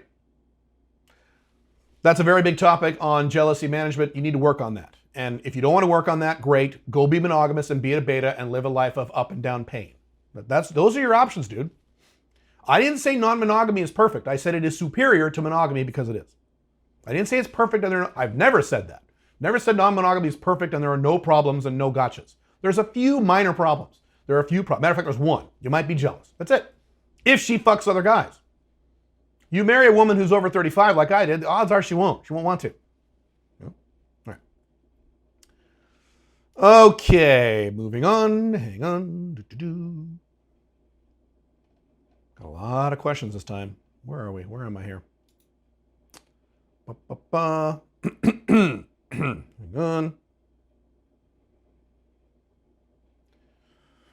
Hang on. Hang on. Okay. Hey, Caleb. Hey, can you elaborate on metformin? My understanding is that it's marketed as a diabetes drug. That is correct, because it reduces insulin. It's one of the things it does. How does one get a script if they're not diabetic? You go to a what are they called? Anti-aging doctor, or is it an endocrinologist, or a testosterone doctor, and they can prescribe them for you if you like. I assume you've done a ton of research showing that it's safe to use as a youth treatment. I have done a massive amount of research, plus I personally know guys who've been taking it 9 years plus every night. And these guys look good and feel great. So yes, and I've done a lot of research, yes. I do a massive amount of research before I put anything into my body. If you know my history with TRT, I studied that thing for a year. I studied TRT for a year before I started putting it in my body. I am now looking at human growth hormone. So right now I'm taking peptides, looking at actual human growth hormone with one of those pens. I want to start that next year because I'm going to turn 50 next year. And I am doing a massive amount of research on this. Yeah. How often per week do you apply retinol at night? You are supposed to apply it every night. But as I've said in prior videos, I'm not super 100% consistent on my night routine. I am hardcore consistent on my morning routine because that's more important. I have not been consistent on my night routine. So I don't do it every night. Plus, sometimes when I travel, I don't bring the retinol because it's in a big, weird bottle. So I'm not super 100% with that. But you're supposed to do it every night. If I'm an American living off crypto gains, not daily trades, but several moves per year, and living abroad year-round, are there any ways I can reduce my American tax exposure? Yes, the foreign earned income exclusion, my understanding is, I'm not a tax expert, will apply to you. So the first $108,000 in profit on those gains you make, you can not pay taxes on. If you're making more than $108,000 a year like I am, then it gets a little complicated. But most of you guys are not making that kind of money, or at least not yet. Can you recommend a great digital nomad tax attorney for Americans that is reasonably priced? Every time I get these questions like this, you are demonstrating that you don't understand basic economics and basic capitalism. Can you get a great attorney who is reasonably priced? No.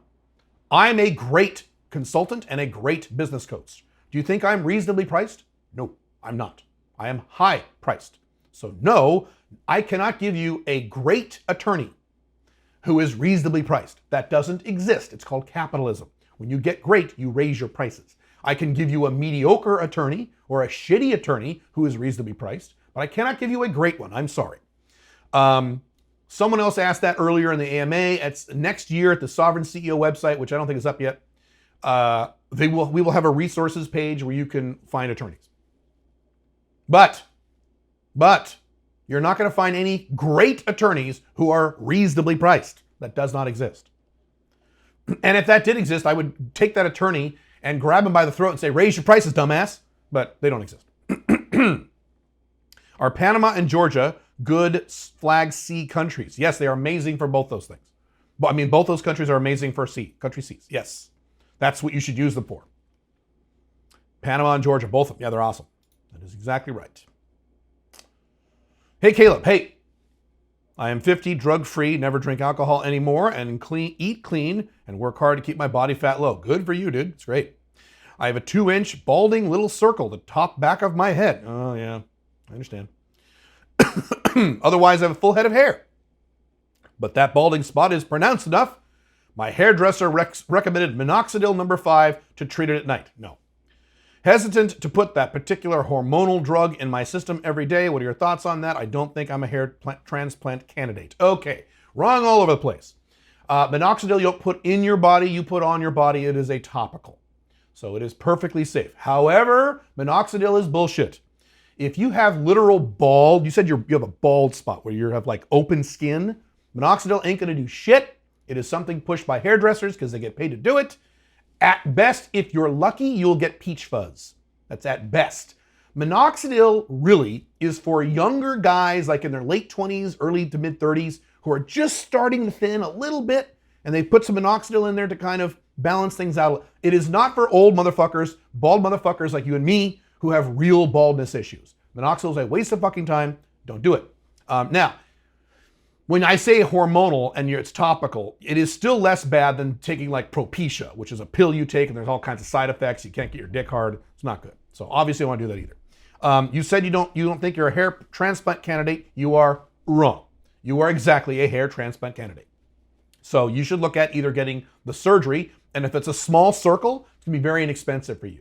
The surgery is FOE, and there's various versions of the surgery. The follicle transplant surgery, the smaller the area, the cheaper it will be. So you should definitely do it. It'll be very inexpensive for you. Or you can do non-surgical hair restoration, which is what I did. Either one. You are definitely a hair transplant candidate, without question. Hey there, Caleb. Hey there. What is the best crypto exchange in your opinion in which to hold 100 grand of USDC in terms of safety and security? I wouldn't do that. Extra info, I'm going to play the bear market in 2022. You don't know if there's a bear market in 2022. And I don't want large sums in a bank account. Okay, I agree with that. All right, so a few problems. What are the best crypto exchanges speaking in general? You know, Coinbase and Binance, fine. However, I don't think you should use a exchange. You should use a non-custodial wallet that you control. The only time I use exchanges is when I'm doing large money transfers and I have no other easy way of doing it. I do not store any of my crypto in exchanges. They're all in non-custodial wallets that I can completely control. So I would recommend you don't put it in an exchange for numerous reasons. Privacy reasons, tax reasons, bullshit reasons. You don't control the money, they do. I want you to control your money. So I don't recommend you use an exchange at all. Now, if you're going to put 100 grand of USDC in there, you should have multiple wallets. Don't put it all in one wallet. That's kind of dangerous too. I've spoken with 2 guys now who have millions of dollars in crypto, literally millions, 7-figure amounts, and they put it all in one wallet. Dude, don't do that. What if you lose your wallet and you can't find your passkey? You're going to be a little pissed off. Diversify, bro. Diversify. So that's my answer. Scenario, you've already got a solid rotation. You also have a hot female friend. This sounds like a coaching question that I will probably not answer. You're instead of saying, I have a hot female friend, you're saying, what if you had a hot female friend who was 32 and she lived next door? Anyway, reading on, I may not answer this. You don't care that much whether you bang her or not. Wrong. Or she wouldn't be asking the question. But you would certainly love to if it's minimal drama. She's got a live-in boyfriend. That is a coaching question, not answering it. Sorry. And stop having one-itis. Move on. A lot of women out there. You mentioned many successful POAs are actually homeless. Okay, pause. I have not said that. That is not what I said. Most POAs are not homeless, or many successful POAs are not homeless. I said I've known 2 or 3, and I have. But that's only 2 or 3 out of many POAs I've known. But I have known 2 or 3 who were either homeless or essentially homeless, who were not good looking, not ripped, had no money, no job, no income, and fucked hot girls, as in 8s, 9s. Yes, I have known 2 or 3 men like that. One guy was like totally homeless. And that is not including other examples I've given, like that black guy I met years ago who had 8 children from 6 different women, not good looking, not ripped, and he was totally homeless. This guy was banging chicks left and right, white girls, black girls. Moving on with your question, where do they get the confidence from? Same place I get it from. They shouldn't they feel low self-esteem? No. And what do they say if a woman asks what they do for a living? Okay. No, they shouldn't feel low self-esteem. Is your self-esteem entirely predicated on your income? Now, if the answer is yes, then you have some societal programming in your head you still need to wash out. Now, does it help your self-esteem if you make good money? Sure. You think I had horrible self-esteem before I started making decent money? No, my self-esteem was pretty damn good. So no, nothing to do with it. What do they say if a woman asks what they do for a living? Usually they meet these women at parties, and that is not the question they're going to get. These are not guys who would go on online dating and meet up with women who are 35 and take them out to a restaurant. That's where you're going to get those kinds of questions. These are more night game guys, social circle game guys, maybe a little day game, but mostly night game and social circle game. They didn't get those kinds of questions. And really, are you going to get that question from a 19-year-old girl? Is a 19-year-old girl going to ask you what you do for a living? No. So they didn't really get that question. And if they did get that question, they would just say, nothing right now. I'm just chilling. What are you doing? Super confident, outcome independent. If you go, then you're fucked. These are confident, outcome independent guys with strong game. Time for water. Hang on. As I've said many times, if it's awkward for you, it will be awkward for her. If it's not awkward for you, it will not be awkward for her. That's how you answer weird questions. Do you think a woman could ask me any question on a first date that would make me nervous? You really think? No, I would just laugh it off. Even if I had serious problems, like I had no income or I had a small dick or whatever. Let's see. You mentioned briefly how it's okay to eventually see a high-end MLTR's parents, but that you need to be very careful. Correct. Can you give some examples of this in terms of your behavior when interacting with the parents and whatever limitations there may be, such as how often you are allowed to see them and declining consistent invites? Okay, the main thing about that is you don't see them regularly or often. You meet them once and maybe again the following year. Once a year, if that. So you don't go hang out with her parents or see her parents all the time. That's boyfriend shit, and a high-end MLTR is not a girlfriend. Almost, but not quite. So that's really, it's a level of frequency. Very low frequency. You meet them once or twice, that's it. After the no contact period, when a woman leaves you, attempt the resurrection procedure. That's what you say here. If it's been many months and she's seeing someone else, would you be so bold as to say something like, okay, stop right there. If she's seeing someone else, you don't contact her. So that's rule number 1. When resurrecting a woman, you check her social media or her mutual friends or whatever you can and see if she's dating a new guy. If she's dating a new guy, you don't talk to her. You wait another 6 months or 12 months, then try. Anyway, moving on. Would you be so bold to say something like, I don't care about some beta boy you're temporarily... No, you don't say that. No, you never say anything like that. You're going to insult her boyfriend and you think that's going to get you laid? No. You just say, cool, come on over. That's it. Or is there a better way to verbally persuade her that you are the better option? No, you don't persuade her. You just say, she says, I have a boyfriend. Now, it only works if the boyfriend is old. She's had this boyfriend for a long time. At least 6 months, preferably a year or 2. Okay? So she's had a boyfriend for a long time. Then yeah, you could say, hey, come on over Tuesday night. Yeah, but I have a boyfriend. That's cool. Come on over. That's it. Again, For the second time, you do not need to regain women you've already had sex with many times. And if she says, no, I can't, try one more time. Say, it'll be fine. I'm not going to tell you about it. Let's go on over. Don't say, now look, he's a beta, and I'm an alpha male 2.0, and I am better because that's guy logic that doesn't work on women.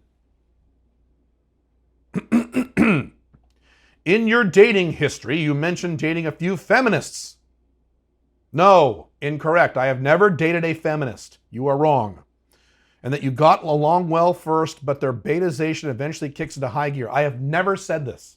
I have no idea what you're talking about. What I have said is I have encountered, I think, 2 feminists on first and second dates. I've never dated a feminist. Now, I have dated women who are extreme left-wing socialist type chicks because that's most women. So I've dated a few of those, but not feminists. I've never dated a feminist. I've met a feminist on a first and second date, I think twice. Once or twice, I don't remember. Can you give us some examples of this and talk more about your feelings in navigating feminists? I've never dated a feminist. Particularly the very young college age girls, as these are some of the ones that seem to be the most passionate and problematic about their stance. I've never done this. So I think it is okay to date very left-wing women. I think that's fine. I think dating a feminist would be a problem unless she already had a boyfriend. It's kind of the same rules as dating a dominant. The alpha male 2.0 should never date a dominant unless she already has a serious boyfriend, or if you're risky, a husband. I wouldn't do that, but you could. Feminist works kind of the same way. I would not date a feminist, FB or MLTR, unless she had a really serious boyfriend, beta male boyfriend who followed her orders. Then I might try it, but I've never done that. Excuse me. Okay. As an older man, I lost my frame with a VYW after having very alpha throughout the entire relationship, which lasted years, but crumbled to pieces in front of her like a beta when she broke up with me because I was blindsided and didn't see it coming. That is the norm. You are normal and typical among men. That is what men do. And you were monogamous. Weren't you? Were you fucking a bunch of other hot girls? No, you weren't. So whose fault is this? Yours. 100% of this is your fault. You did this to you. She didn't do this to you. You did. You think her attraction for you went up or down when you stopped fucking other girls. So you were a fucking beta and you were not an alpha, unless you're alpha at the very beginning. 100% your fault. Anyway, let's see. We're moving on. Where's your question? Lost your question. How would a man go about rebuilding frame when trying to reacquire an ex like this and verbally smooth out any previous beta mistakes during the breakup? If you're monogamous, and I would bet $1,000 you were, you're probably fucked. You're probably not getting her back. You need to move on, okay? Otherwise, you follow my standard procedure. You wait at least 6 months, at least. You could bare bones bring it down to 4, but I wouldn't in your case. 6 months. In your case, I would wait a year. Go alpha up, start fucking other women, and then reacquire her, come back and text her, say, hey, how's it going, and hit her up and have her come over. Odds of success in your case are probably less than 15% because you were monogamous. Don't get monogamous, you fucking morons. Don't get complacent. Don't get lazy. Don't get busy with work or any other bullshit you guys give me. Stop getting monogamous. Stop ruining your lives. It's fucking stupid. God damn, man. You stated the difference between debating and arguing. Yes, that is correct. There's a difference. And how arguing constitutes as drama when dealing with a woman. Correct. When discussing a topic with her, say politics, if you are the objective one, but she's emotionally attached to the subject, the debate can quickly and easily turn into an argument. You are absolutely right about that. You're absolutely correct about that. Yes, that is what happens. How does a man not get swept up in this before it's too late, especially if the woman has strong views and convictions? You mutually agree to not discuss certain topics. So, because you're right.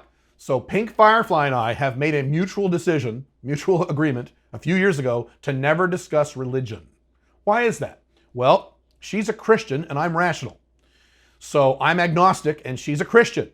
So if I start talking about how Jesus was bullshit and you think he really, beamed in loaves and fishes out of the air like Star Trek, you really believe that shit, that actually really happened? She, like most Christians, starts losing her mind and getting all pissed off because she gets emotionally irrational because they can't prove what they believe, which is psychotic. And so we just don't talk about it. We've agreed we're just not going to talk about religion. We don't. We haven't discussed religion in 2 years, 2.5, 3 years, because just like you said, we would start to debate it and then she'd start getting worked up and now we have drama. That's how you do it. So some of you guys may not be able to discuss politics with your MLTR or OLTR.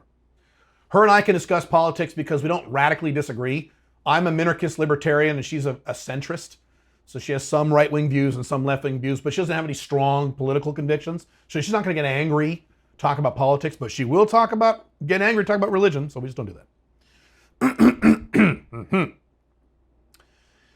Have you ever had your dating history of VYW of legal age, of course, express feelings of buyer's remorse when breaking up with you? Yes, all the time. As if she now has some crazy idea like you were an older man taking advantage of an innocent girl. That.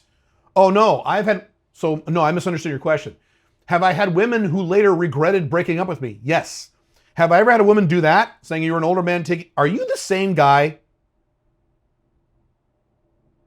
You're the same guy asking that a question about you have one-itis or your ex. I'm not answering it. No, I've never had that problem. You say you don't use logic on women. Right, I don't. But how do you refrain from this with women you are dating when in discussion or situation you feel requires it? Tough shit. Tough fucking shit. I don't care what you feel, you baby. Such as discussing a certain subject with her opinions absent of any real logic. You are outcome dependent. Are you the same guy? You sound like the same guy to me. You are the same guy. You are very outcome dependent. You are very alpha male 1.0-ish. You need to let that go. You need to be able to sit down. If you're an older man dating much younger women, and there's a lot of you out there, you need to have the ability to sit down with a 19-year-old or whatever and listen to her say the most crazy, stupid, insane, irrational bullshit you've ever heard in your life and just nod and go, cool. And if you can't do that, well, wait, that isn't correct. That is factually incorrect. I need to correct this 19-year-old. No, that's outcome dependent. Can you talk more about the specific things you are training Pink Firefly on her, on her end, to improve the chances of your marriage surviving long term and how they could apply to an OLTR girlfriend? None of them will apply to an OLTR girlfriend. You have to live with her. And the reason for that is when a woman lives with you, she feels more investment than if she doesn't live with you. If a girlfriend who doesn't live with you versus a girlfriend or wife who lives with you, a girlfriend who doesn't live with you, if she breaks, let me say it a different way. If Pink Firefly were to end our relationship, that would be a big logistical problem for her. She would have to do 27 things. It would take several weeks. It'd be a very complex thing, very emotionally difficult, and so on. But if she was just my girlfriend who didn't live with me, she could break up with you whenever she wanted. She'd be fine. Not fine, but there'd be no logistics involved. So girlfriends who don't live with you don't have that sense of investment. They just don't. So no. Dealing with a woman who you live with is very different than dealing with a woman that you don't. That's why I have a separate book for that, The Ultimate Open Marriage Manual, which is completely different than The Ultimate Open Relationships Manual. Because this is when they don't live with you, this is when she does live with you. Same thing about things like soft nexting. You can't soft next a woman you live with, okay? So it's a radically different dynamic. So no, the things I'm doing with her, and I'm not doing much with her, because you can't just tell a woman what to do, because I don't. But the things I'm doing with her would never work with a girlfriend you don't live with. Excuse me. What are some examples of the things you would say to a long-term MLTR when she starts to really turn up the boyfriend behavior requests, such as spending time with her family and friends? It seems that a man can only dodge his requests for so long. That is correct, especially if the relationship is many months or years. Months, no. Years, yes. You can dodge that stuff for months. I've done it many times. Years is a problem, yes. You have a decision to make. You've got a decision to make. If you're absolutely 100% sure this will never be an OLTR, you tell her no. You just tell her no. You tell her no nicely. You give her a hug and a kiss as you're telling her no. Very sweet tone of voice, but you tell her no. Now, if you're thinking, God, yeah, I like her. I could love her. I could spend a long-term relationship with her, OLTR candidate, then go ahead and start leaning in that direction. If it's been more than 6 months with virtually no drama and no jealousy. That's the requirement. So you just have a decision to make. Real simple. If you are non-monogamous with a woman for a year, I've done that many times, many years, and then went de facto monogamous for 2 years before breaking up, are you the same guy? You're the same fucking guy, aren't you? Are you? Let me check here. You're the same fucking guy. I already answered that. Don't get monogamous, and once you get monogamous, you're probably fucked. You're probably never going to fuck this girl again, and it's 100% your fault. Don't ever make that mistake again. Yeah, you're the same guy. Okay, moving on. Is it better to leave the West and take advantage of the low cost of living in another country to build your Alpha Male 2.0 business? Or should I stay and build, get the 75K and then leave? That depends on several factors I'm not aware of with you. In many cases, you can start that business and get to the 75K much faster if you don't live in the Western world. In some cases, it's faster if you stay in the Western world. Depends on what you're doing.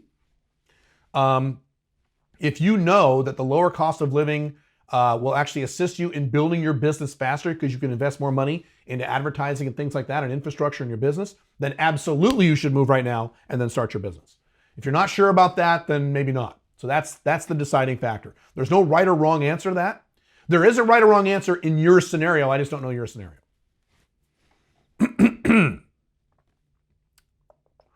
Would you please touch on what young guys, age 26, should be mindful of when trying to build an alpha male 2.0 lifestyle? This is similar to a question I already got, right? Or did I read this already? In particular, could you discuss the dynamics of a more... Oh, no, I have... Okay. In particular, could you discuss the dynamics of the more turbulent young lifestyle from an alpha male 2.0 business perspective, since I assume dating comes much more naturally to younger guys? Oh my God. So on that last one, you are totally wrong. Dating is far worse for younger men than it is for older men because younger men are more emotional, more needy, and get one-itis faster. So no. Dating for younger men is a fucking clusterfuck. Older guys, 40 plus, have a much easier time dating across the board. Yes, there are exceptions to both those rules. So you're wrong about that. Please touch upon what young guys should be mindful of when building an alpha male 2.0 lifestyle. In particular, could you discuss the dynamics of a more turbulent young lifestyle from an alpha 2.0 business perspective? Okay. Those are two separate questions. What you should be mindful of as a young man is I've already said this in this AMA, take action. Take regular action. Don't sit and read books all day and watch YouTube videos all day and read blog articles all day and not take action. That's one of the biggest problems with you young motherfuckers. Get out into the real world and take action. Or get on your computer, start building that website or whatever you need to do and take action. Marketing, marketing, marketing, marketing, marketing. Take action. In terms of having a turbulent young lifestyle, you need to start designing your day. I talk about that a little bit in my podcast. I talk about that a lot in the SMIC program, and I completely talk about that in the Six Figure Warrior Mentorship. Designing your day to optimize that day so that the turbulence you can either eliminate or silo off into little pieces in your day throughout your week so you can focus on building your empire the rest of the time. That's what you need to do. You need to have a proactive approach to every week, a proactive approach to every day, instead of saying, I live a turbulent life. That's your fault. Everything in your life is your fault. So if you have a turbulent life, whose fault is that? Well, it's my mom's fault because no. Well, it's my boss's fault at work because he's no. Yours. 100% your fault. So you have authority over that, don't you?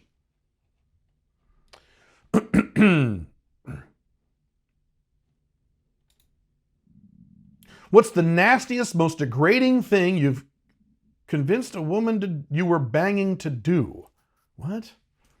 For example, drink piss, blow a dog, bang a stranger at the senior citizen center, and so on. Okay. You're a funky one, aren't you?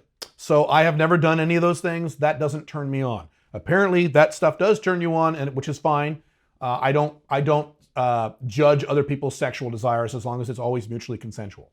So if that kind of shit turns you on, go ahead and do it. As long as it's mutually consensual, she actually wants to do those things. None of those things turn me on. I've never done anything like that. My sex is pretty vanilla. I'm not into that crazy shit. I'm not into BDSM. It's pretty dominant. I throw bitches around, but it's pretty vanilla. It's pretty normal. I don't do anything weird during sex. I'm not even super into anal sex. I've done it. But, my sex is pretty vanilla. So I've never done anything like that, nor do I have any desire to do so. But if you want to do that, and it's 100% mutually consensual on her part, go ahead. Fuck, as I've said many times, fuck the way you like. I've never done those things. That sounds disgusting to me. Please settle a debate between my friend and I. Do you consider men who gain trannies gay? Are you a troll? I've heard they're much easier to gain than biological women. Well, you know what? That part is true based on my limited experience. I've never had sex with a tranny, but or excuse me, a transgender. Let's be politically correct, because YouTube will probably ban my ass. Transgender. Should they be included alongside biological women in a man's notch count? Okay, let's go back. Do I consider men who gain transgenders as gay. No, I don't. I have never been involved in that world, but I have seen it with people I know. No, that's just what you're into or what you don't mind, right? So you are gay if you are into men who look like men, even if they act like effeminate gay men, right?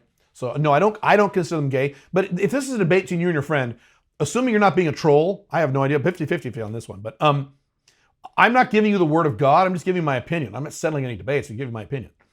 Are transgender women who used to be men easier to game than biological women? In my limited experience seeing it in my life, yeah, because they're originally biologically men. We have less ASD than women, right? Right.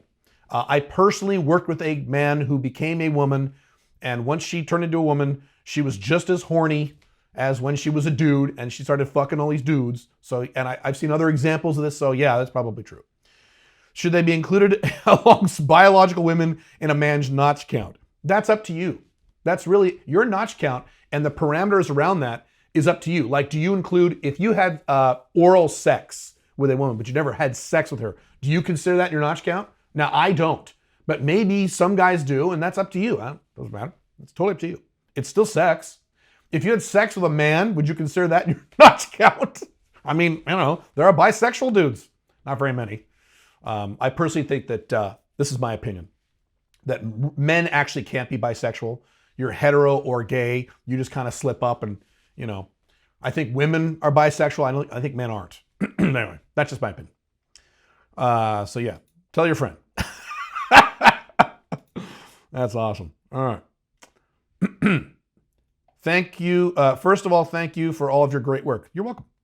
Could you provide scientific resources and data to prove the rule that women are biologically wired to leave men? Yes, if you read a lot of books on anthropology, I've read a few. Sex at Dawn is always the one on top of my head, but there's a few others that I have read. Anthropologists and biologists, I have no stats I could give you right this second, but anthropologists and biologists will tell you that the wiring in women is such that they need to be with you as long as the baby they have with you is able to walk around kind of by itself. And how long does that take? What is that time frame? And I've mentioned this time frame many times in terms of monogamy working. What is the deadline at which monogamy for most people stops working in terms of being harmonious, having lots of sex, not arguing, people break up, getting divorced? 3 years. So women are wired biologically to stay with a guy, at least in theory, for approximately 3 years, because that is how long, if she has a baby with the dude, because remember the cavemen, we have the bodies and brains of cavemen. We have not really evolved in 150,000 years, barely, okay? So when she was a cave woman, you didn't date when you're a caveman. You just bent her over and fucked her. So that's what the beginning of the relationship. Then you impregnated her, she had a baby, she needed you to guard the cave and guard her because she was busy dealing with the baby until that baby could kind of walk around on its own, which is around age 3. And so age 3 is usually where that is. So yes, women are biologically wired to get bored with you and or leave you at around the 3-year mark. Now, when you say 3 years, that's a little controversial. Maybe it's a year, maybe it's 4 years. There's arguments around that, but most of the stuff I've seen is around 3. Again, I will repeat the stats.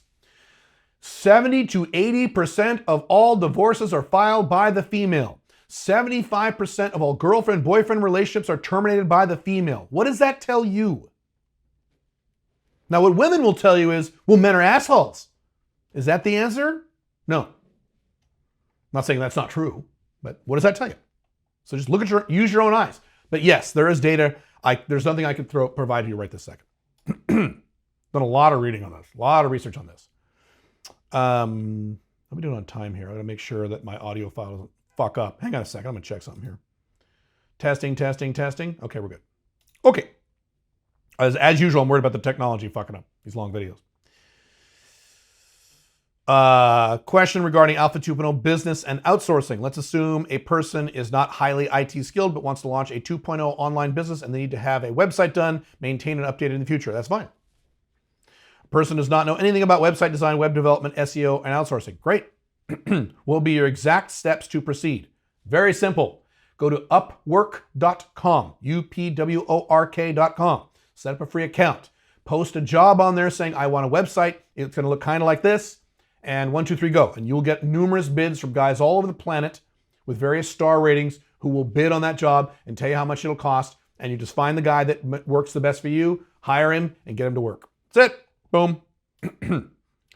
Sovereign CEO, why are you rebranding the business? I answered that in a video on my YouTube channel called The Future of Alpha Male 2.0. I am not rebranding Alpha Male 2.0. I'm splitting out into 2 separate brands. Discuss that in detail on that video, The Future of Alpha Male 2.0. Watch that video. In the last AMA, you said that the biggest impact, in the last AMA, you said the biggest, God, I can't fucking read. In the last AMA, you said that the biggest ROI would be to increase personal energy. I think you're leaving something out of context there, because I'm sure I didn't say that in and of itself. I'm sure I said that in terms of out of X number of things, that would be the highest ROI. Highest ROI in business is marketing. So I'm not sure what you're referring to, but it sounds like something I would say, but I think you're leaving a piece out. Could you give 5 examples / changes from your own life that made the biggest impact? I don't think I understand your question. It's a little too general. I don't know what you're referring to. 5 examples, changes from my life that made the biggest impact. On anything I've ever done? There's a lot of things I've done, more than 5. The bottom line is time management, planning out your week, establishing a mission and strong goals you're very excited about, and optimizing your day, and optimizing your hormones in your body. So lots of sleep, lots of water, testosterone at maximum levels. Don't eat a lot of carbs unless you're ready to be tired, that kind of stuff. I mean, that's a big, big topic. And again, I don't think I understand your question, but hopefully I answered it. In your productivity video, you mentioned going for 8 or 9 hours of work per day, correct? Now that's 8 or 9 hours of real work with a timer, which takes about 12, 13, 14 hours to actually do. Because when people say I work 14 hours a day, if you actually walk around them with a timer, they're working about 8 or 9.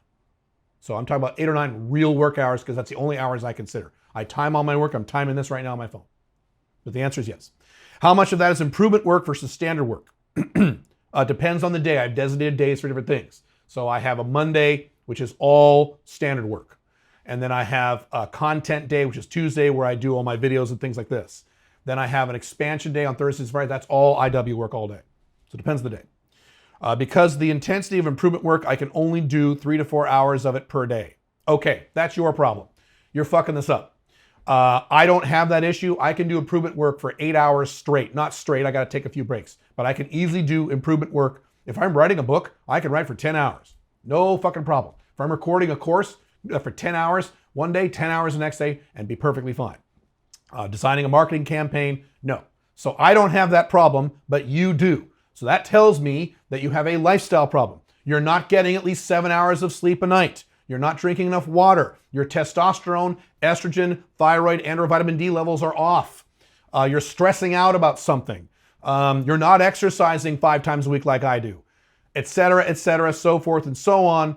I don't have that problem, and you do. I can outwork you, yet I would bet money you are younger than me, and I would also reasonably assume you are skinnier than me. So if this chubby, fat, older man can outwork you, what does that mean? You are fucking this up, right? Right, because I don't have that problem. I outwork younger men every fucking day. Without even blinking, I outwork younger men. Both men I know on the internet and men I know personally. They sit around all day bitching about everything and smoking pot and, you know, watching Netflix and working their dumb jobs, and they're tired at the end of the day. I'm not tired at the end of my day. All right. Will you address the chaos in Drake Bell's life as it relates to Alpha 2.0 or do a video about it? No. The only thing I know about Drake Bell is that my daughter was in love with him when she was little. Wasn't that Drake and Josh? Is that Drake Bell? Yeah. I know nothing about Drake Bell. What's the chaos? I don't even know. I'll Google it later. No idea. What do you... Actually, let me take another drink. Starting to sound like a smoker. What do you think about focusing only on girls who have a high level of interest in you? Well, that's fine. The ones who make 0 problems with scheduling, show up, and sleep with you on the first date. Well, I don't teach first date lays. I don't teach that. I teach second date. So that's not really relevant to my process. I found that asking to meet up in my first message and having sex on the first date filters out the girls with low or medium interest, so I have more time for the ones that really like me. This is good for low drama, long-term relationships. That is incorrect. The odds are higher if you have sex with a woman on the first date, you'll never see her again, than if you have sex with her on a second date. So what you just stated is actually inaccurate. Now, if all you want are one-night stands, sounds like that's not what you want, then I wouldn't do this. I would not do what you're doing. I would not try to fuck girls on the first date. I would try to have the sex with them on the second date, follow my system, because then your retention rates are much higher. I know a lot of men who fuck women on the first date, either regularly or when they can, and they have a lot of problems with these women ghosting them the next day. I virtually never, not virtually never, I rarely have that problem. I don't have that problem. My retention rate is 76%. So that means that 24% of all the women I've had sex with, which is quite a large list, have one night stood me. And that is probably the lowest in the entire dating PUA red pill industry. Most guys are the inverse of that. Most women ghost them and only a few of them stick around. So I would recommend you don't do that. But in terms of the overall concept of only focusing on women who like you, that's fine as long as you're putting in a lot of numbers. It sounds like you're putting in a lot of numbers. So that's cool. Sounds like you're doing that. So if you're doing that, that's fine. I have no problem with that. Yeah. I just would rethink the first date thing if relationships are your objective. If you're just a throw the hunt guy, you want to bang 100 women, you don't care about this stuff, then go for it on the first date. That's fine. Especially if they're younger, lower ASD. Which sounds like you're dealing with younger women with lower ASD, which is fine too. Hey, Caleb. Do you think it is still possible to get as many results in getting laid with women as it used to be 10 to 20 years ago? I don't think I know for a fact. I'm getting the same results I was getting 15 years ago. So yeah, as are a lot of men in the Alpha Male 2.0 community. It is harder. You have to put in more numbers. So that's definitely true. It's not as easy. Night game, day game, online dating have all gotten more difficult. Social circle game has gotten easier. That's gotten easier. So that's the one area of game that's gotten easier. But the other three have gotten more difficult. Yeah. So you have to put in more time, more effort, put in more numbers. You have to be more creative. Yes. If you're older, you might have to do sugar daddy game and so on. Yes. But is it possible? It's not impossible. Many men in this community are doing that right now. You should read my book, The Ultimate Online Dating Manual Updated for the 2020s. I profile 12, 13 guys in there who are kicking ass with online dating in the middle of cerveza sickness and getting laid like rock stars, and we vetted all of them. So yes, but they are working hard, putting in lots of numbers. They're very creative. They hit it hard. They don't sit around and bitch about how hard it is. They actually get to work. Are you a proponent of using tax advantage investment vehicles such as a Roth IRA in the interest of tax-free growth? What about traditional IRAs? Here is my opinion. This is not Alpha Male 2.0. This is just Caleb's opinion. I think it is a terrible idea in the modern era, in the collapsing Western world, to put your retirement funds under the control of the government. When you have an IRA, 401k, or the non-American equivalent if you're outside the United States, you don't own that, you don't control that money. The government controls that money. That should terrify you. Now, again, 30, 40, 50 years ago, that was a great idea. Today, you want the government to control your money today with people like Donald Trump and Joe Biden running things? Really? You want that? Because I wouldn't want that. I would be terrified if I had a 401k or an IRA and the government told me exactly what I could do with that money, and the government could actually take the money whenever they wanted, because they have in many areas of other countries. Cyprus, Ireland, a few others I'm forgetting. Yeah, no. So I think that is a terrible, terrible idea in the modern era. And if the counter argument is, but Caleb, they give you a match of 4%. I don't have a Roth IRA or any 401k, and my return in my investment portfolio last year was over 140%.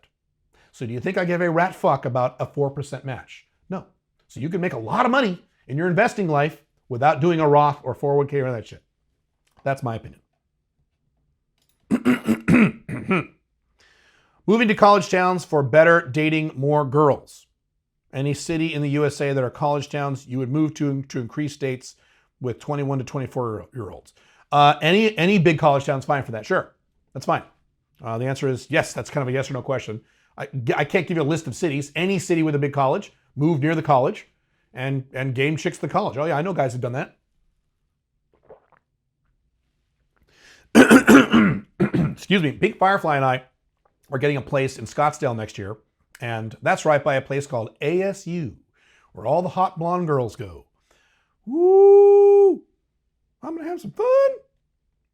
You add Dubai plus ASU plus Paraguay. Woo! Chick heaven. Is alpha widowing true or a myth? Oh my God, here we go. Worried about the ethical side of dating and leaving collateral damage behind, or oh my God. Or women with baggage not being able to enjoy their future relationships. In a way contributing to the decline. Okay. If you ever utilize the word or term alpha widow, or you say the word hypergamy more than twice, this tells me you are reading way too much red pill material. I didn't say red pill is wrong. I didn't say I'm against red pill. I didn't say I'm against any particular guys in red pill. I'm saying, and I'm right, that you are too immersed in this world. You are immersed in a very lopsided, relatively angry, theoretical world, and you need to remove yourself from that world or drop it down by 90% and get back into the real world, okay? This alpha widowing thing is literally something I have never encountered in dating scores, not one or two, scores, that is multiples of 20 women having sex with more than scores of women. I've never had this issue, okay? If this is something that you're actually concerned about, and I'm not making a joke, I'm not being a dick, you need to cut back on your red pill content. Cut way back on it. Either zero or cut back by 80, 90%. Because it's skewing the way you're viewing the universe. Again, I'm going to say one more time. I'm not saying red pill is wrong. I agree with most of red pill. I'm not saying it's wrong. I'm not saying it's bad. I'm not saying I disagree with certain things. I'm saying you are too immersed in that world if this is actually something you're worried about, which, I mean, talk about the goddamn 2% rule. My God.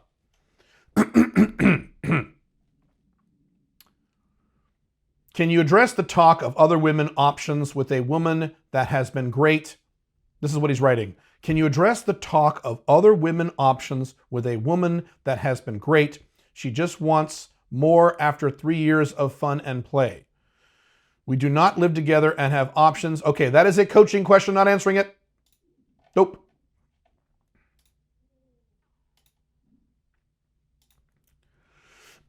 What are your predictions for what the Western world will be like in 10 years? I do not attach my predictions to specific time frames. I have said many times that anyone who predicts the future and attaches a date range to that future is either lying or trying to sell you something. No one knows the exact date. I can know what happens, and I have been extremely successful over the past 20 years of my life, really 25, of predicting macro events. I've been very, very successful at this. That's one of the reasons why I've never lost money in my investment portfolio, literally in any given calendar year in my entire life, because I'm really good at predicting macro events. But I am not good at predicting when they occur. And about 10 years ago, I stopped predicting when they would happen because it's too hard. The Western world will collapse. It will collapse in our lifetimes. Now, when will it collapse, Caleb? I don't know. And if I knew, I'd already be a billionaire with that knowledge. Literally, I'd already be a billionaire if I knew that, okay? Could it collapse next year? Probably not. Possible, but probably not. Could it collapse in 30 years? Could be. Sure, maybe. I don't know when. So in 10 years, I don't know. Here's what I do know, and this is more general stuff. The United States will get much, much, much, much worse. Europe will get much, much, much worse in 10 years. Canada will get much, much, much worse in 10 years. Australia probably will get much, much, much worse in 10 years. So as bad as it's been, so here's the way you think about it. What was 10 years ago? So what? This is the end of 2021.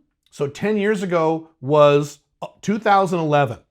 Imagine if I went in a time machine back to 2011, just 10 years ago, and I found you in 2011, and I told you everything that was going on right now, how the United States was. It's been taken over by homeless people. Donald Trump was president and spent $13 trillion of money he just printed out of nowhere. Joe Biden is president, can't even speak. Everyone fucking hates each other in the United States. Everything's collapsing, economy, blah, blah, blah. You'd be like, oh my God, what the hell? No. That would be so horrific, be so bad, you wouldn't believe it, yet it happened. So 10 years from now, it's the same exact thing. 10 years from now, if it's just as bad as it has become the last 10 years, if that negative trend just continues and doesn't drop off, that is the best case scenario. And I mean this.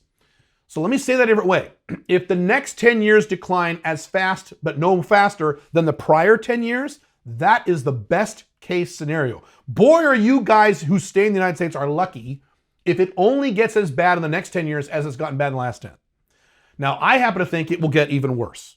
So I think the odds are low it's going to be just as bad. I think it's going to get even worse. That curve is going to decline even further. Could be wrong. I don't know that. But that's the deal. Get the fuck out of the United States and Europe and Canada and everything else. Thanks for doing this. Here's my question. How do you go about finding mentors? You mentioned you have coaches and it's impressive you continue to learn and grow from others. Thanks.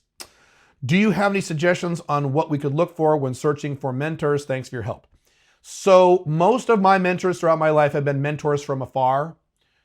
People, I've read their books and I've paid attention to their content, kind of what you're doing with me right now. I've had very few mentors who are one-on-one. I have them today, but I pay them.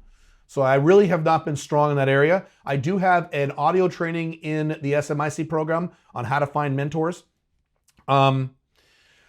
Suggestions on what to look for when searching for mentors. Find someone who has accomplished exactly what you want, at least in one area. And if he hasn't done that, don't talk to him or her. I have seen a lot of guys hire coaches for a particular result, and these coaches haven't even accomplished that result. So make sure they've actually done what you want to do, at least in that one area. So, I mean, I have a lot of business coaches, not a lot. I have some business coaches who are monogamous, and they're monogamously married. So I completely disagree with their personal life, but on their business life, it's pure alpha male 2.0. It's awesome as hell. So you can silo off those pieces that you want. It's okay. Beyond that, I really couldn't help you. It's just not a strength I've had. Finding mentors when I was young, and I really didn't have many who were one-on-one.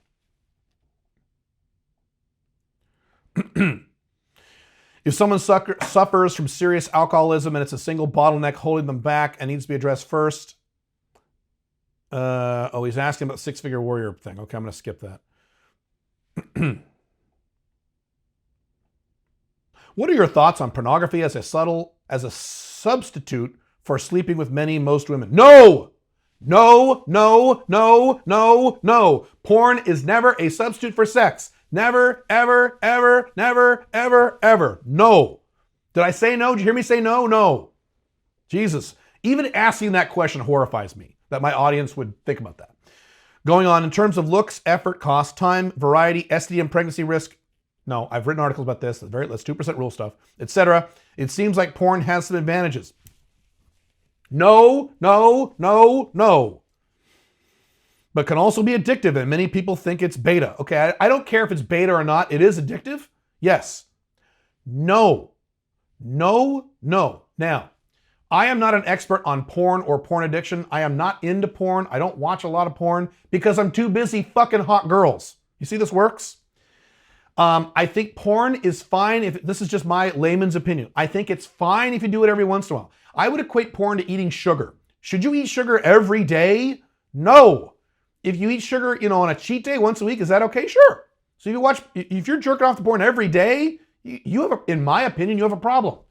You do it every once in a while for fun, every once a week, fine. That's fine. I don't think that's a big deal. Is it a substitute for having sex? No. If you start watching porn and instead of having sex with a living, breathing human being, you will destroy your self-esteem on multiple levels. That is a terrible idea. It horrifies me that you even asked that question. If someone wanted to get residency/citizenship in another country the laziest way with minimal effort, I love these questions. Which countries are the best?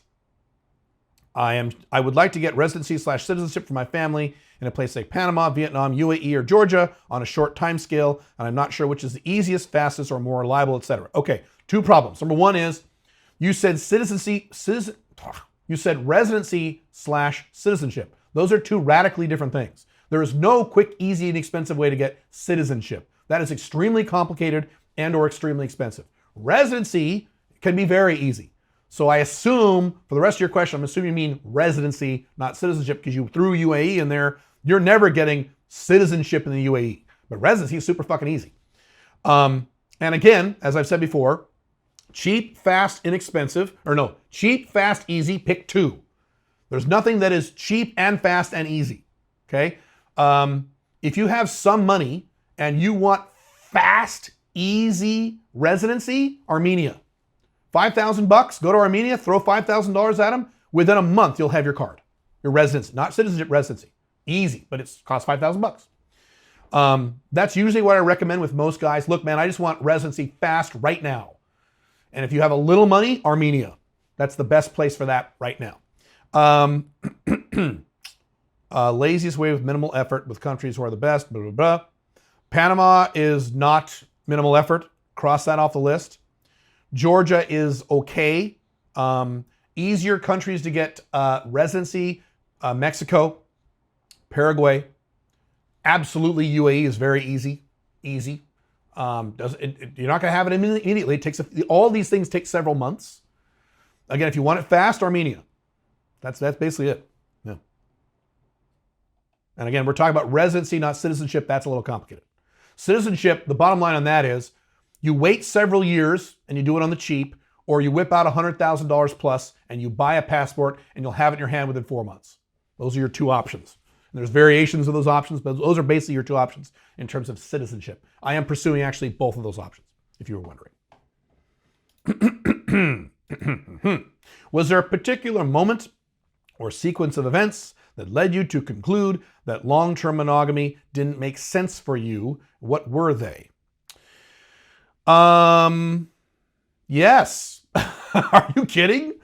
Particular moment or sequence of events. Well, the moment I realized that long-term monogamy was a mistake, there was a moment.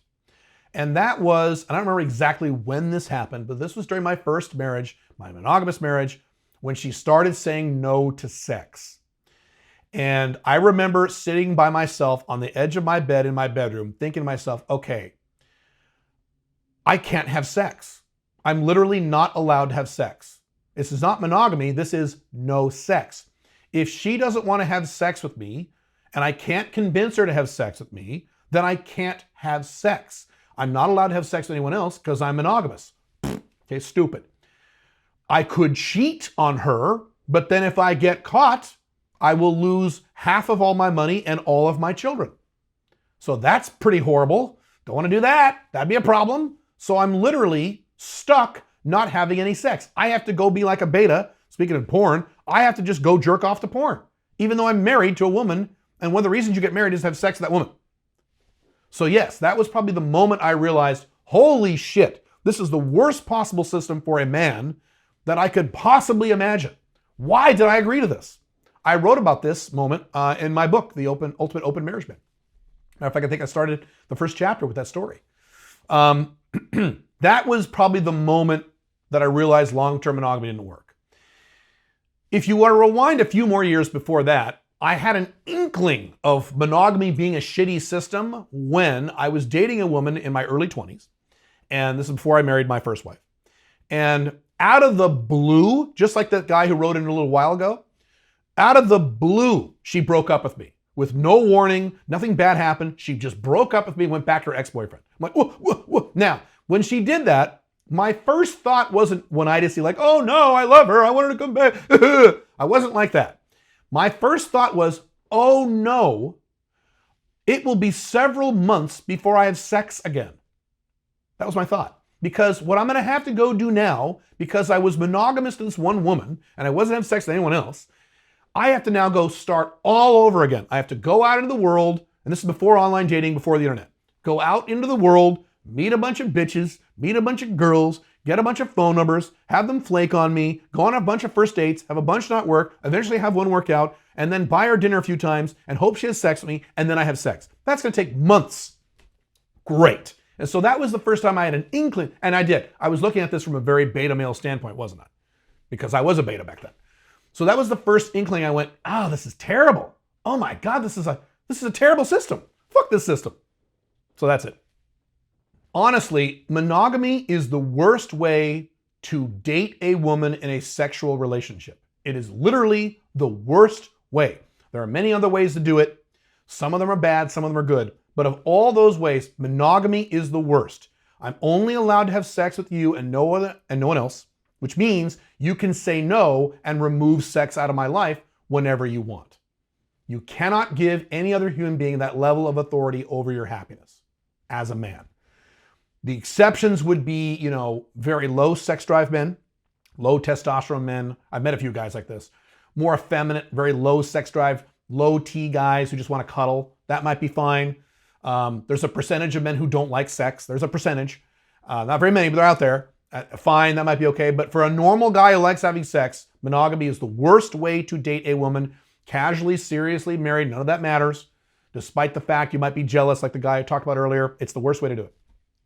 Across the board. Okay. I first started watching porn when I was a kid. Okay, more porn stuff. This will be fun. I'm now in my early 20s. However, reading Alpha Male 2.0, I know I have no urge for it. Oh, okay, cool. How can I quit watching porn for good? I am not an expert in that area. I don't know if you have a porn addiction problem or if you just like to watch porn a lot, because I think those are two different things. If you have a porn addiction problem, I can't help you. There are a lot of resources online you should look into. Worst case, if you need to see a therapist, see a therapist. I know men resist that, but sometimes you got to do it.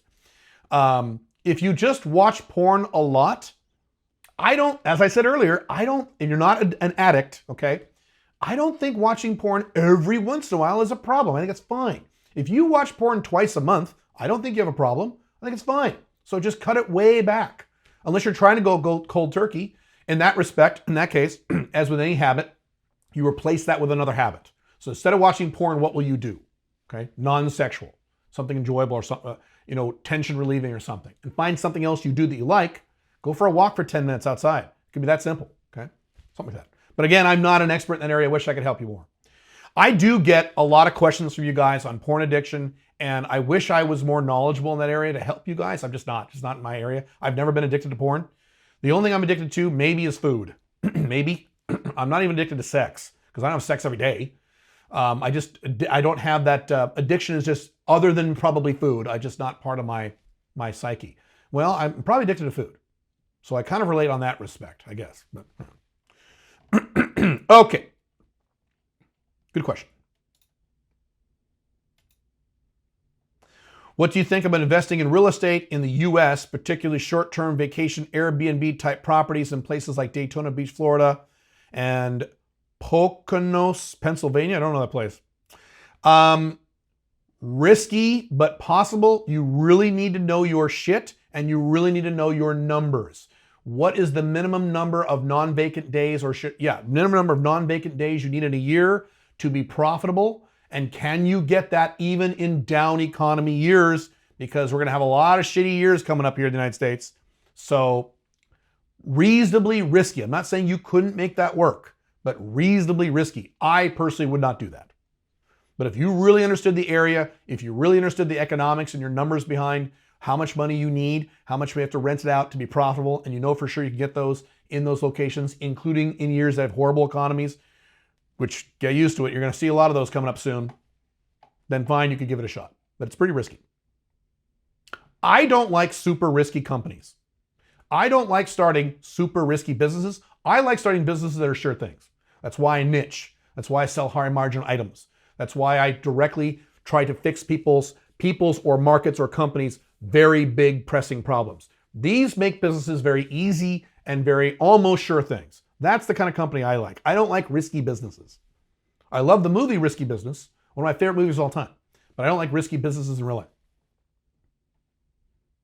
Is there a section of Dubai you have found you like best now that you have been there a while? Which section is more affordable to live in? Well, yes, there are two cool sections of Dubai. One is called Downtown and one is called the Marina. The two clusters of the most high-rise buildings, those are the cool areas. Downtown is considered a little cooler than the Marina, but the Marina is still pretty cool. I live in the Marina. You can get more for your money in the Marina than you can downtown. But if you really want to get something out on the cheap, just like with any other city, you got to go out into the suburbs. And the further out in the suburbs you are, the more you get for your money. Pink Firefly and I were actually looking at houses in Dubai. And if you get out there like into the fucking desert, you can get some kick-ass fucking houses for reasonably inexpensive. Reasonably inexpensive for Dubai. That's really it. There are a lot of neighborhoods in Dubai, but the two cool areas, minus the beach, because you have a big, long beach in Dubai. So minus the beach, you got downtown and the marina. Downtown is a little more cool, but a lot more expensive. But the marina is pretty cool. I love living in the marina. It's great. And there's a YouTube video on my apartment if you want to see it, if you look at my channel. Hang on. Okay, this is all fucked up here. What's going on here? Here we go. I have a question regarding 5 Flag. I'm currently living in Canada, and I have a permanent residence here. Okay, I'm sorry. I'm originally from an African country. Oh, I'm wondering if it's a good idea to apply for Canadian citizenship, knowing the tax rates and how Canada is going. I'll also going to collapse soon. Should I just keep my permanent residence and forget about citizenship? I'm 28 and single for context. Okay, so here's the bottom line of what I tell you guys from third world countries who now live in the West because you wanted to move to the West for a better life, which I would too if I lived in a third world shithole. The bottom line for you guys, and yeah, there's a lot of factors involved. Let me think this through before I actually say it. I think getting extra residencies and extra passports is a good thing no matter what you're doing, but I still wouldn't get them in a collapsing Western country, even if it's a country you happen to live in. So I basically agree with you. If I was in your scenario, I would not look to get a passport, a citizenship in Canada. I would not do that. I wouldn't. Keep your residency, and I would keep your residency active forever. That's valuable. Residency is a really good thing to have for a Western country. You don't want a passport there. You don't want citizenship. Down the road, if you get older, you can pursue citizenships in other countries outside of the West, places like I'm looking at. But yes, so your instincts are correct. Do not get a passport in Canada, but maintain your residency even if you leave Canada. Even if you move out of Canada, which you should do, maintain that residency. That's a good backup plan to have. Water time. Just because you are not a Westerner does not mean the rules suddenly do not apply to you. Does that make sense? So live in the West for a while if you want with a legal residency. That's great. Don't get a citizenship in the West. Matter of fact, I was looking at getting years ago citizenship in Italy. Then I saw all kinds of shit the Italian government is doing and working on. I went, okay, no, fuck that. And I love Italy. It's sad, but I am not getting Italian citizenship anymore. I could get it because I'm Sicilian. So I can get it through ancestry. Not gonna do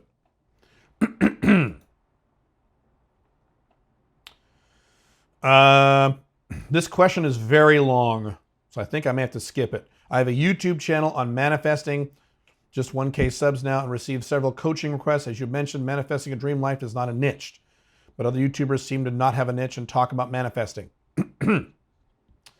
Yeah, it's too long of a question, brother. Sorry. Can't answer it.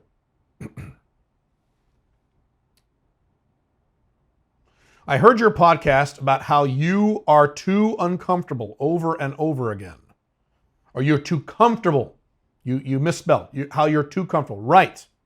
How do I get myself motivated to make more money? Sometimes I feel like decent money with my job and some with an online business and feel comfortable and not motivated enough. You have just described the vast majority of men in the Western world under the age of 35. That is the problem with millennials and Gen Z.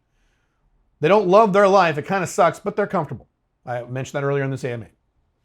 How do I kick my own ass and get motivated to make money?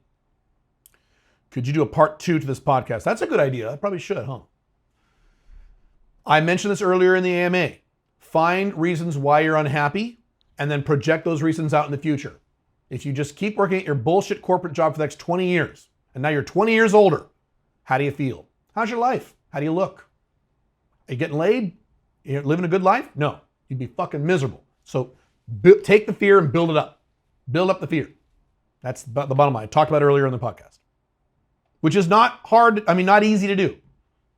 I've had to do it several times throughout my life. I've had to build up the fear and build up the pain, build up the discomfort. I've had to do it several times.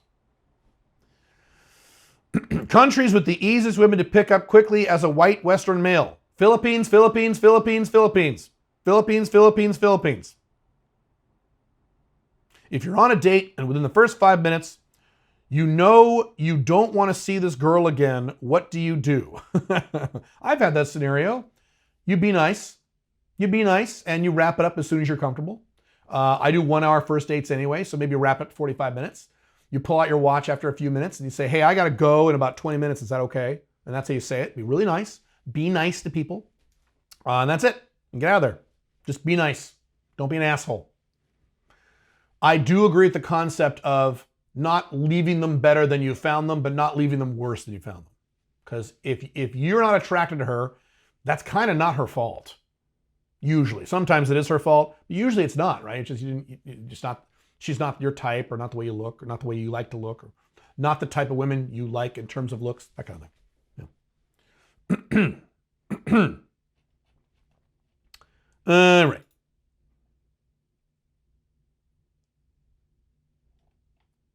Hang on. Hello, Caleb. Hello. Is it better to invest in gold and silver, cryptocurrency, oil, or anything having to do with medical technology, or all of the above? All of the above. Or better yet, what would you recommend? Thanks in advance. You need to diversify, okay? Unless your name is Warren Buffett, or unless your job or your full-time business is investing, if you spend 40, 50 hours a week in investing, because that's your thing, then you could do the Warren Buffett advice of put everything in one basket and watch that basket. Okay. Other than that, if you're a normal human being like you and me, you must diversify. So I would invest, and I have invested in all those things. Well, let me go through the list. Gold, yes. Silver, yes. Crypto, yes. Oil, I was invested in oil for a few years. I no longer hold the oil right now. Oil is going to get really tricky over the next few years. But when during the Cerveza stuff of 2020, on my birthday, April 20th, 2020, oil dropped to a historic low, and I bought a mountain of it. And I sold it a year later. I think I made 60% of my money. So, but right now I don't own oil. I don't think I would recommend oil to the typical person. You could. There's pros and there's arguments for or against. Oil gets a little complicated. Or anything to do with medical technology, great. Yeah, medical stuff outside of the Western world.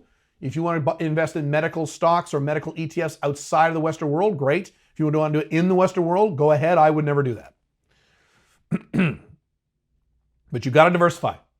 That's a no-brainer. You must diversify for the money that you don't want to lose. You don't put everything you own into Bitcoin. And I love Bitcoin, but I wouldn't put everything I own in Bitcoin. I like gold. I like silver. I like, foreign stocks. I like a lot of things. Let's see. This question is in regards to Western collapse. There's a book entitled Rise of America, Remaking the World Order by Marin Katusa, in which he presents actual data that America's days are still ahead. No. Doug Casey has highly recommended the book. I was wondering if you have read it. I have not read the book, but I am vaguely familiar with Marin Katusa. And there's another guy, I forget his name, who is a big, America is going to do awesome, guys. There's two guys like that on the internet. If so, what's your impression of it? So I have not read that book. So I have read the other book, but not by him, the other guy. What's his name? I don't remember the guy's name. It's eluding me. There's two guys in the entire world who think America's going to do great, everybody. And I've read the other guy's book. I don't remember.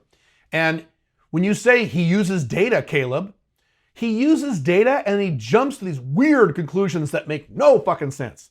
For example, this is not literal, okay, but it's pretty close. He'll say, French people in France eat shellfish 64% more than people in Germany and the UK and Spain. Therefore, France will take over Europe. What? So yeah, it's data, but it has nothing to do with what the fuck you just said. So there's a lot of that weird shit going on. So I'm happy to read it. I like to read opposing views. So I should probably read it. So I'll add it to my book list. Rise of America, Remaking the World Order. I am sure I'm going to run into a bunch of stuff I just said. He's going to quote some statistics and then make these giant leaps that make no sense. I don't do that. When I quote a statistic, I take the statistic at base value, if I know it's an accurate statistic. If the real divorce rate is around 76% in the modern era and the Western world, that means monogamy doesn't work. That's not a leap, right? That's a very clear extrapolation of this. That's what I do. Albania versus Armenia. Any reasons you chose Armenia rather than Albania? What the hell? Those two countries have nothing to do with each other. It's not Albania or Armenia. Those are two radically different countries. Albania is too chaotic.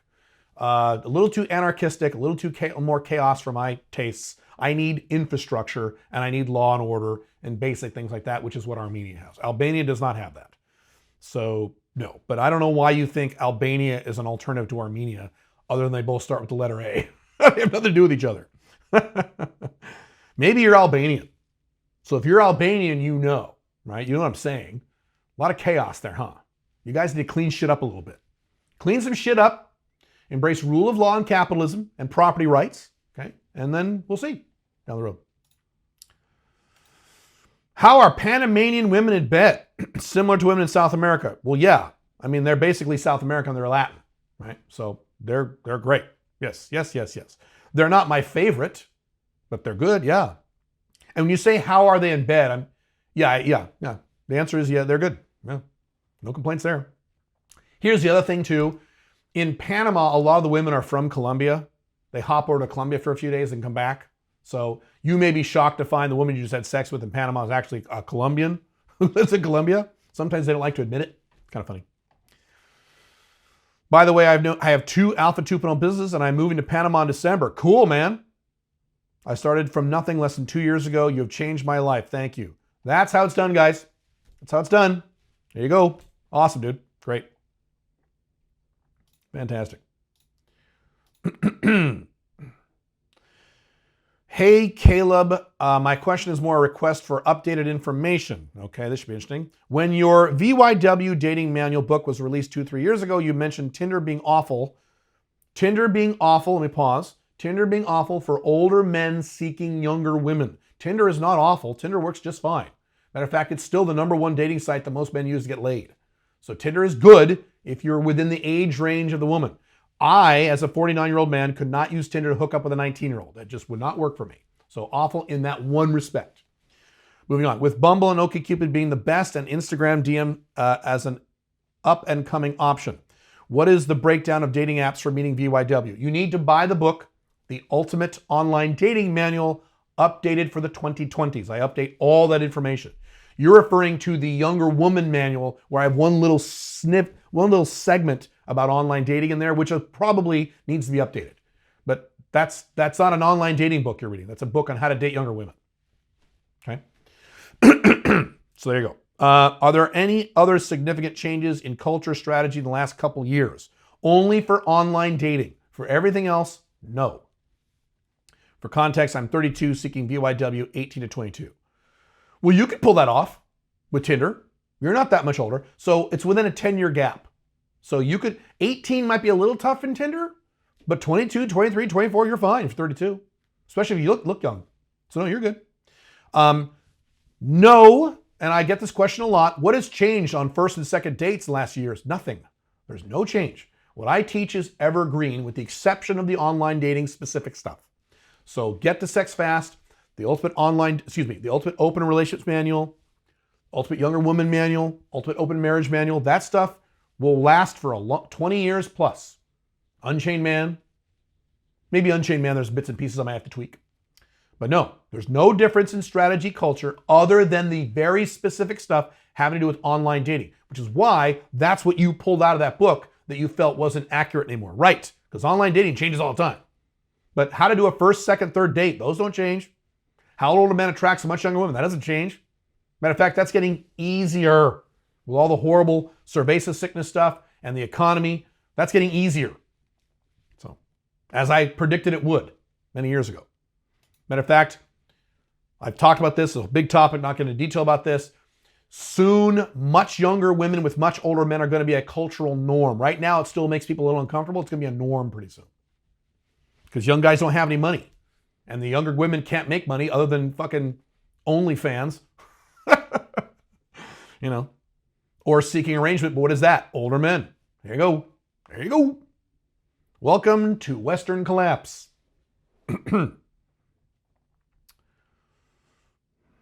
see. I think this question was put in here by accident. What the hell? Hang on a second. Let me read this question really fast.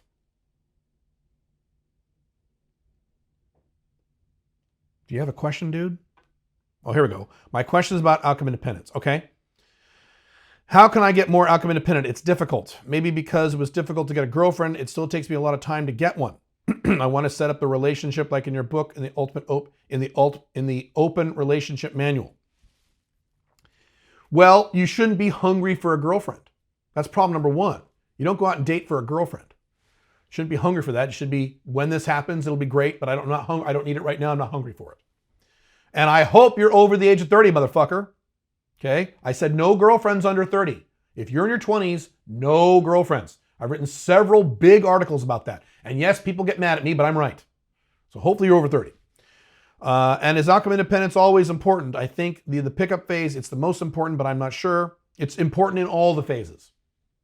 Outcome independence is critically important in all the phases. It's important in my marriage to my wife, Pink Firefly, who I've been married to for 4 years. It's still important that I'm outcome independent. Okay? If you're outcome dependent, you sow the seeds of your own destruction in the relationship if you start becoming outcome dependent. That's what Monitis is all about. Also, how do I know when I'm outcome independent? When you don't give a shit. What if I think I am, but I'm actually not? Huh? I don't understand that. These kinds of questions I'm having at the moment because I can sense it's powerful and maybe my outcome independence is sometimes a little off. You're kind of all over the place emotionally. I don't know what the hell you're doing. You can't be, I think I'm outcome independent, but wait, I'm not. That's not how it works. It's a binary thing. You are, you aren't. Now, you can fake it until you make it. I've talked about that. If you're outcome dependent and the way you practice being more outcome independent is you act as if you are outcome independent when you're actually not. Because I've done that. Long time ago, usually I was acting more confident when I was less confident because you can act that too. Fake it till you make it. Do that, that's okay. But that's not, I think I am, but I'm not. What? No.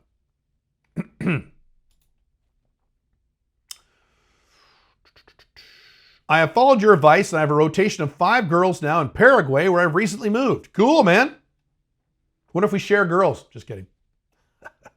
I know for a fact we don't. I realize I can upgrade to hotter girls now that my game is getting better. Okay, that's not the sequence I recommend, but okay, fine. You should start off with the hottest girls you can from day one. That's my opinion. That's what I did. Hang on. Check the technology here. Hang on a second. La. Okay, cool. What is the best, nicest way to get rid of girls from your rotation to make room for better girls? Is there a way that minimizes drama, guilt, and hurt feelings? Okay. You're not going to like my answer.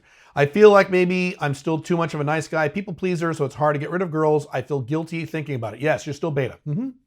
Thanks for your time. I'm a big fan. I'm sure I will see you in Villamora at some point. You probably will. I've already run into dudes, 2 different guys now in Paraguay.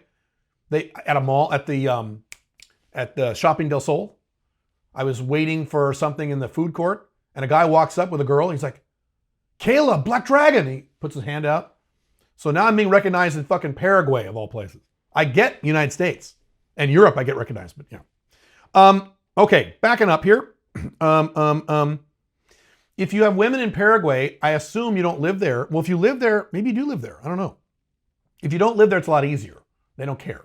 But if you live there, the best, nicest way is you tell them and use your words, not mine. You don't have time for them right now, which is true. You're too busy fucking other women. Okay, it's not a lie. Or you're working on your business or what have you. You just don't have time for her right now. She's a great person. You like her a lot. You just don't have time for her. That's what you say. Now, by the way, I have never done that. I have never purposely removed a woman from, that's not true. With one exception I'll talk about in a second. I have never purposely removed a woman from my rotation. My standard model is, if I'm having sex with her, she's attractive, I want to have sex with her off and on for the rest of her life. And I mean that. Unless she doesn't get fat. It's the only exception. She gets fat, sorry, I can't do that. But other than that, she can get older, I don't care. Fine with me. So I've literally never done this. The only exception is when Pink Firefly moved in with me, there were 1 or 2 FBs I had who had problematic lives in that they were doing a lot of drugs. And I kind of went, now that I'm married, I really can't hang out with that level of woman anymore, so I let them go very nicely. And that's kind of what I said. I'm really busy right now. I moved in with somebody, and they were fine with it. Is there a way that minimizes drama, guilt, and hurt feelings? If they're MLTRs, no. You're going to hurt their feelings. If she's an FB, she will barely care. If she's an MLTR, and I get this question all the time, how do I dump my MLTR without hurting her feelings? That will hurt her feelings. Has a woman ever dumped you and you didn't get your feelings hurt? No. That's what happens, dude. So you're going to hurt their feelings. Just be as nice as possible. You're going to hurt their feelings. And again, think through strategically why you had to do this. Because again, I've never had to do this. I've never had to kick a woman out. I've never done it. Okay? I let them go and come back.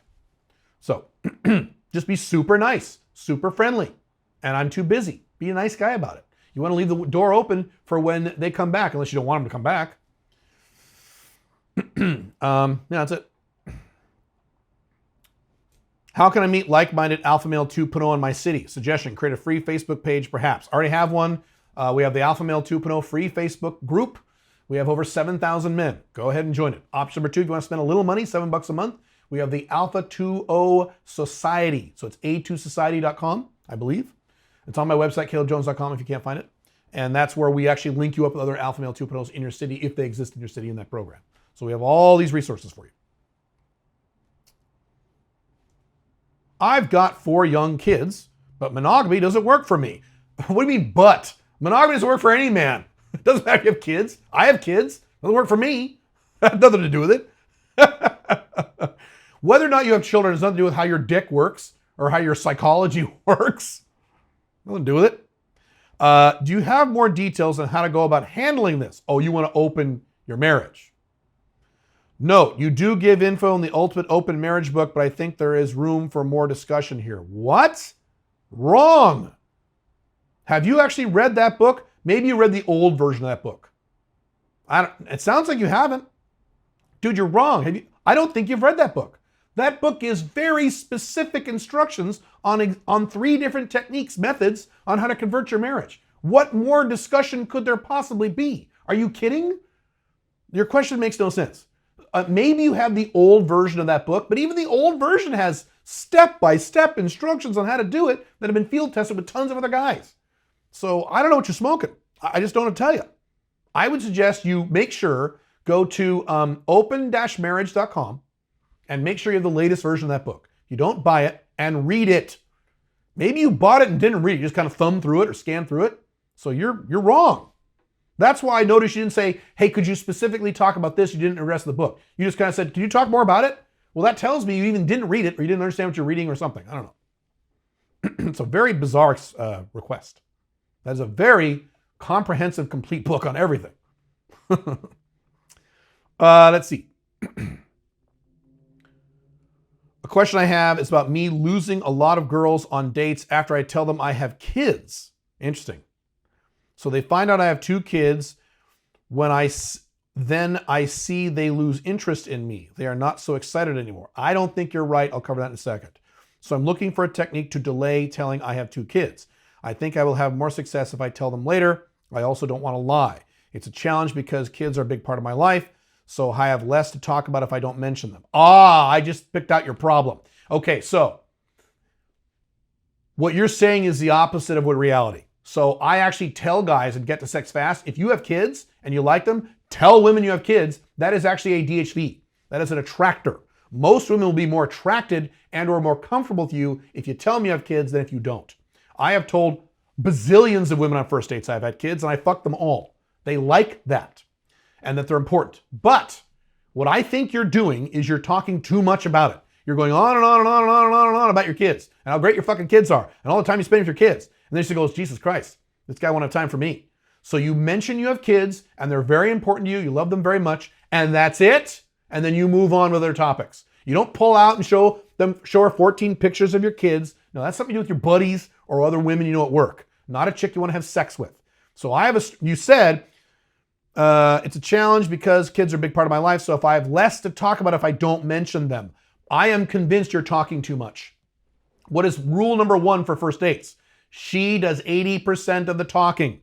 I am convinced, I would bet $1,000 of my money, you are doing more than 20% of the talking and you're talking about your kids too much. So from now on, the only tweak you need to make, this good news, just this quick little tweak, and I've done this very successfully. I tell everyone I have kids.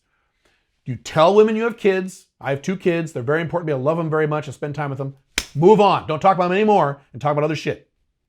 Start doing that on your first dates. I think you will notice an immediate difference. Okay.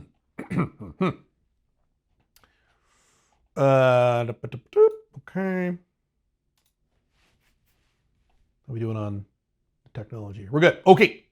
What are your thoughts on XRP as a crypto investment? I've heard you mention you hold some coins as Bitcoin, Ethereum, Bitcoin Cash, etc. Yes, but never XRP, and it's arguably one of the cryptos with the biggest potential in the future. Yeah, you say that, but you know what? They also say that about Pink. They also say that about Hex. They also say that about Cardano. They say it about a million cryptos. That's, as Big Lebowski said, that's like your opinion, man. You can find 20 different cryptos where guys say this is the biggest potential of the future. It's a speculation. If you want to invest in it, I think that's great.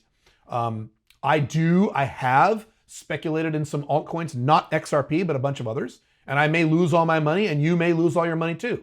As I've talked about, your investments have two buckets. You have a never touch it, never lose it bucket. This is the money that you cannot lose, that you must have when you're old. So you don't play around with that money. You don't buy XRP with this money. Then you have a separate bucket called the get rich bucket. And that's you put in your speculations, the things that are more speculative, things that are more risky and dangerous. Great, you want to invest in XRP in that bucket? Great, go ahead. Don't put all of your money in there because you could lose it all and then you're fucked. So that's fine. But again, for every crypto you pull out of your ass because you've read a lot of articles, and I'm not saying you're not right. I'm saying for every crypto you say this is the best crypto, I could find 20 other guys, well, thousands of other people who could point to 20 other cryptos and they would say the exact same thing.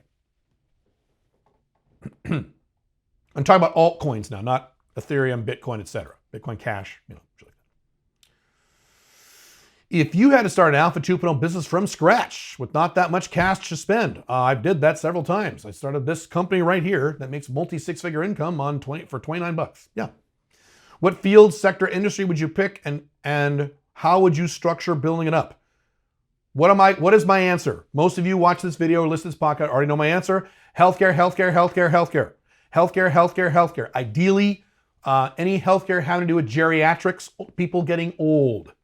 So I started a healthcare company this year in cardiology. Why did I pick cardiology?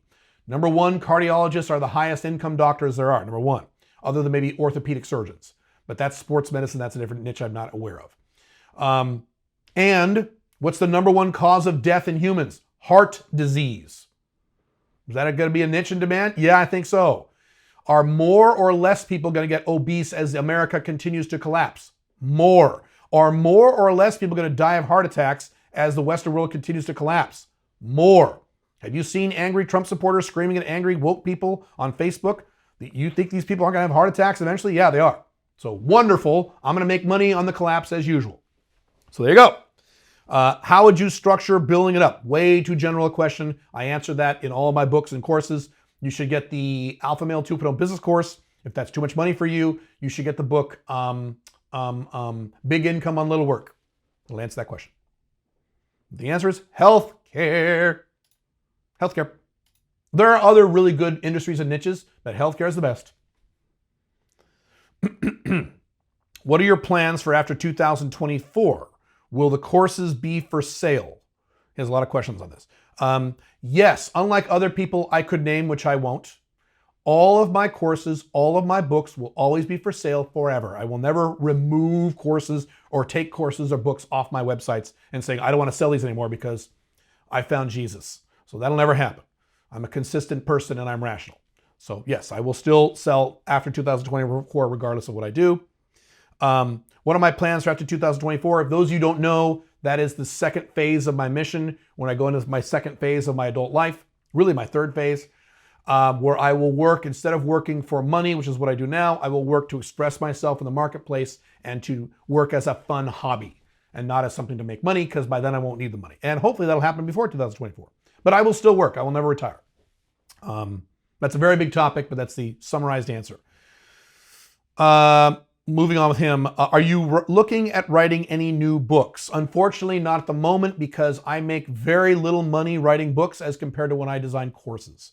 Online courses are 50, 100, 300, 500, 1,000x more profitable than writing books. Books are good for writing for branding purposes. They're not that great for income. Courses are much better. So will I write more books ever? Yes, I will write more books ever. Probably not anytime soon, because I make more money selling courses and I only have a certain amount of time in the day. So there you go. Which firewall security software do you use? I do not use firewall security software. I do not use it. My hard drive is encrypted on all of my phones and my laptop. It's fingerprint encrypted. I have Windows Defender. I use Windows 10. I do not use firewall security software. I just don't. I've never found a need for it. I am really good at backing my shit up. So I back myself up in 3 different ways constantly wherever I am in the world. So I'm just not concerned about it. When you meet betas in real life, you mean every day? Because that's most men. Do you find it hard to get along with them? Do they dislike you? Do alphas generally have less friends than betas? Okay, let's go back up. When I meet betas in life, do I find it hard to get along with them? Never. I think betas are very nice people, and I have a lot of very close long-term friends who are betas. I have people in my family, men in my family who I'm close to who are betas. Most men are betas. If I was irritated with betas, I would be irritated with everybody. 70% plus of men in the Western world are betas. So no, I have never a problem getting along with betas. When they talk about the relationship life, I just laugh at them. My wife won't let me do that, and she's all mad at me, and I don't know what to do. I just go, ha, ha, ha. Oh my God. I laugh because they know me. They're like, yeah, fuck you. Do they dislike me? No. Betas like me. Do you dislike me? I don't know if you're a beta, but it sounds like you're not a beta. No, betas do not dislike me. No. I am more likely to rub another alpha male the wrong way than a beta male. Because I've had a few betas who didn't like me, but I've had a few alpha and 1.0s who didn't like me. So, but I have a lot of alpha male 1.0s who like me. So no, I just don't have a problem. Do alphas generally have less friends than betas? That has nothing to do with alpha or beta. That has to do with extrovert or introvert. There's nothing to do with alpha or beta. So you have alpha males who are introverts, alpha males who are extroverts. You have beta males who are introverts, beta males who are extroverts. In both cases, the extroverts are going to have more friends. The introverts are going to have less friends. I am an alpha male introvert, so I don't have a lot of friends. I don't really care. So it has nothing to do with alpha or beta. There are very outgoing, extroverted alpha males. There are very quiet, work in their room all day alpha males. They're both kinds, right? Same with betas. There are very outgoing, extroverted betas, and there are nerdy betas who live in their mom's basement, right? How do you feel about sex workers? I've heard you say you won't date anyone who leads an extremely chaotic or risky lifestyle, such as heavy drug users. Correct. But do you date people who spend a significant amount of time doing sex work, assuming they take precautions? So by sex work, I assume you mean hookers? I don't assume you are talking about people who do porn, because I put those in different categories. Let's see. Would I have a hooker FB today? Probably not, because I'm married. Would I have a hooker FB, not an MLTR? Would I have a hooker FB if I was single? Maybe. So I did have, years ago, before I met Pig Firefly, a woman who was an FB who was a professional hooker. She was a professional, not a sugar baby, a hooker. This is before Sugar Daddy Gate. Hooker. That was her job. She would have her phone, it would go off and be her pimp, who was also another woman, and sometimes she had to suddenly leave. And that was her job. And, you know, I've talked about hookers. If they show up at an apartment and it's a big fat guy who's 500 pounds, they have to fuck him. If it's an old man in a wheelchair drooling, they have to fuck him. It's not a very fun life. But she made a lot of money. Boy, did she make money. I did not pay her. She was not a hooker to me. I never gave her any money.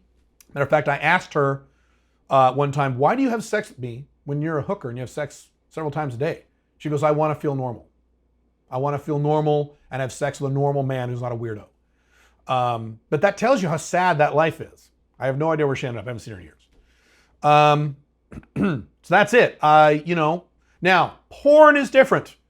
Would I date MLTRFB, someone who did porn? Sure. That's okay, because it's very controlled. It's a very controlled environment. So I don't mind. I'm not going to mention names. I have a woman who I was seeing very recently, not this year. Very important woman in my life, not Pink Firefly, who now does porn professionally. And she likes it. So I haven't seen her since she started doing porn, but I'm sure I'll see her again at some point. So that's cool. Yeah, sure. There you go. What do you do if there's an ex you want to bring back on the rotation? Oh God, here we go again. If there's an ex you want to bring back into the rotation, but when you contact her, you get outright hostility. What? Maybe I'll answer this just for fun. This sounds fun. This is a coaching question, but I might answer it anyway because it sounds hilarious. Like, let's say in the time she's had to reflect, she'd become really angry about the fact you were seeing other people and tells you to fuck off. Would you try again in 6 months or so, or would you just never contact her again, assuming she was always fairly low drama when you were together? Okay, you know what you did wrong? You did boyfriend behaviors. Your EFA was off with this woman. One of two things. Either this woman is a psychopath, and they're out there. Some women are just psychos. More likely, you fucked this up. You presented the wrong EFA. If she's that angry that you were having sex with other women without lying to her and without presenting to her an incorrect EFA, you were presenting an incorrect EFA.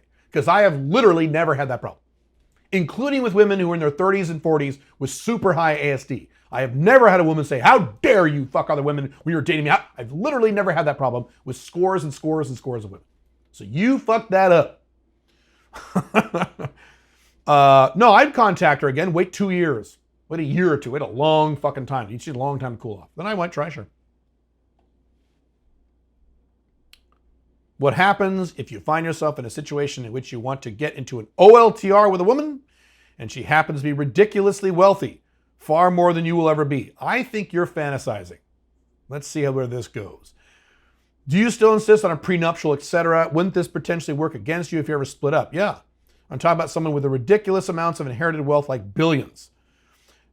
And in quotes, yes, I'm actually looking at a potential situation like this. Your odds are very low. Okay, I don't think it's going to happen. Sorry. Billionaire families don't let their daughters just marry anybody. Billionaire families, generally speaking, there are always weird exceptions, but those are almost, not literally, but they're almost like arranged marriages. So these chicks can date and fuck wherever they want, but when it comes down to getting married, if you're just a normal guy, that ain't gonna happen. Sorry. I've worked with billionaire families. That's just not how they work. They tell their kids who to marry. Being the child of a billionaire or even a granddaughter or of a grandkid of a high-end billionaire is like being in a royal family. You don't have a lot of freedom. So your odds are very low, bro. But in answer to your question, yes, if you marry a woman who is a billionaire or has hundreds of millions of dollars and you have $46 in your check account, you don't want to sign a prenup. You're right. Now, again, these people have handlers. And when they realize you have $46, plus they'll probably hire a private investigator to do a background check on you, they will immediately pull her aside and say, you're signing a prenup, bitch. You're going to make him sign a prenup. But we're in love. Fuck you, you're signing a prenup. That is what almost always happens. Number one. Number two, I've talked about this. Women who have money, women who have high incomes, statistically speaking, much more often demand prenups than men do. Men who have money. Gee, I wonder why that is. Because women know the deal. Women know this is all horse shit. So I have dated women who made six-figure incomes. I've never dated a millionaire. Well, that's not true. I have dated a millionaire. So I've dated at least one woman who was a millionaire. God, I think I've dated two now.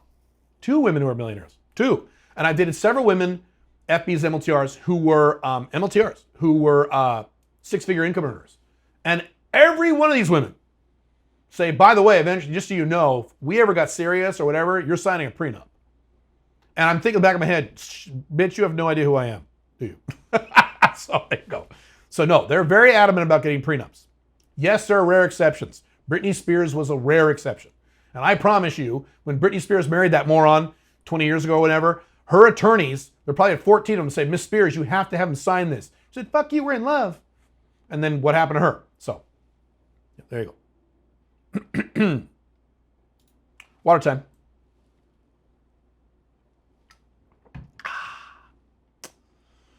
Do you see a potential business consulting opportunity by helping businesses embrace blockchain technology and smart contracts to operate more efficiently, especially in emerging markets? Hell to the fucking yes. That's a fantastic idea. Do it. Are you kidding? NFTs can change the world. Fuck yeah, man. Go for it. I recently took your advice and started doing TRT. Great. If the doctor prescribed the cream version, is it worth pushing back to get the injectable? That depends on what your T is, your total T. So in my opinion, I am not a doctor. This is not medical advice. Please consult with a qualified medical professional. In my opinion, your total testosterone using American numbers should be over 700, but below 1200. I mentioned that earlier in this AMA. So if you're at 650, right, and you want to get to 700, that's your goal, then the cream is probably fine. If you're at 250 and you want to get to 1,000, then The cream ain't gonna do shit. You need the injectables or the implant, one of those two. Injectables are a little better, but implants less work. So that depends. What is your current T level now, and what is your goal? My goal is to be between 1,100 and 1,200 for the rest of my life. And I started out at, boy, it's been so long now. Somewhere in the 500s or 600s. 540, I want to say. Maybe it was 6 something. I don't remember now, so long ago. So the cream wouldn't have done it for me. I didn't want to go to 700. I wanted to go to fucking 1,100, baby. I wanted to go past 1,200. My doctor said, oh no. My doctor's a good doctor. He said, no. 1,200 is the limit, the human limit, human healthy limit. So all right, I said, all right, 1,100. He's like, all right, we get 1,100, no problem. So there you go. Depends on the numbers. What would your top 3 cities? What would be your top 3 cities to move to with the best ratio of low-cost living and highly attractive women? This isn't a question I ever get. I never get this question. I get this question every fucking day. Top 3 cities. So this is in no particular order. I've done many YouTube videos about this. I'm going to say countries instead of cities. Okay. Colombia, Thailand, although Bangkok is not as cheap as it used to be, but okay, Thailand. Low cost of living, highly attractive women. There are lots of other places that tie for third place. Paraguay, if you like that type of women, not all men do. Some parts of Brazil, maybe.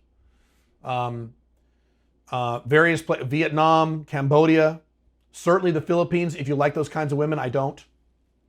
Yeah, there's a bunch of places. Are these NFT things a fad? No. Have you looked at investing yourself? Oh my goodness. NFTs are not only not a fad, they will change the world. This is the next version of social media. Gary Vaynerchuk is right. So you had Web 1.0 in the 90s. You had the internet, HTML, web pages. You had Web 2.0 in the early 2000s. That's social media. NFTs are Web 3.0. It's going to change the entire way people interact with each other on the internet. Not only do I not think they are a fad, maybe, I've already hinted at this, we are coming out with our own NFTs. Very, very, very soon. So they are not a fad. No, they're fantastic.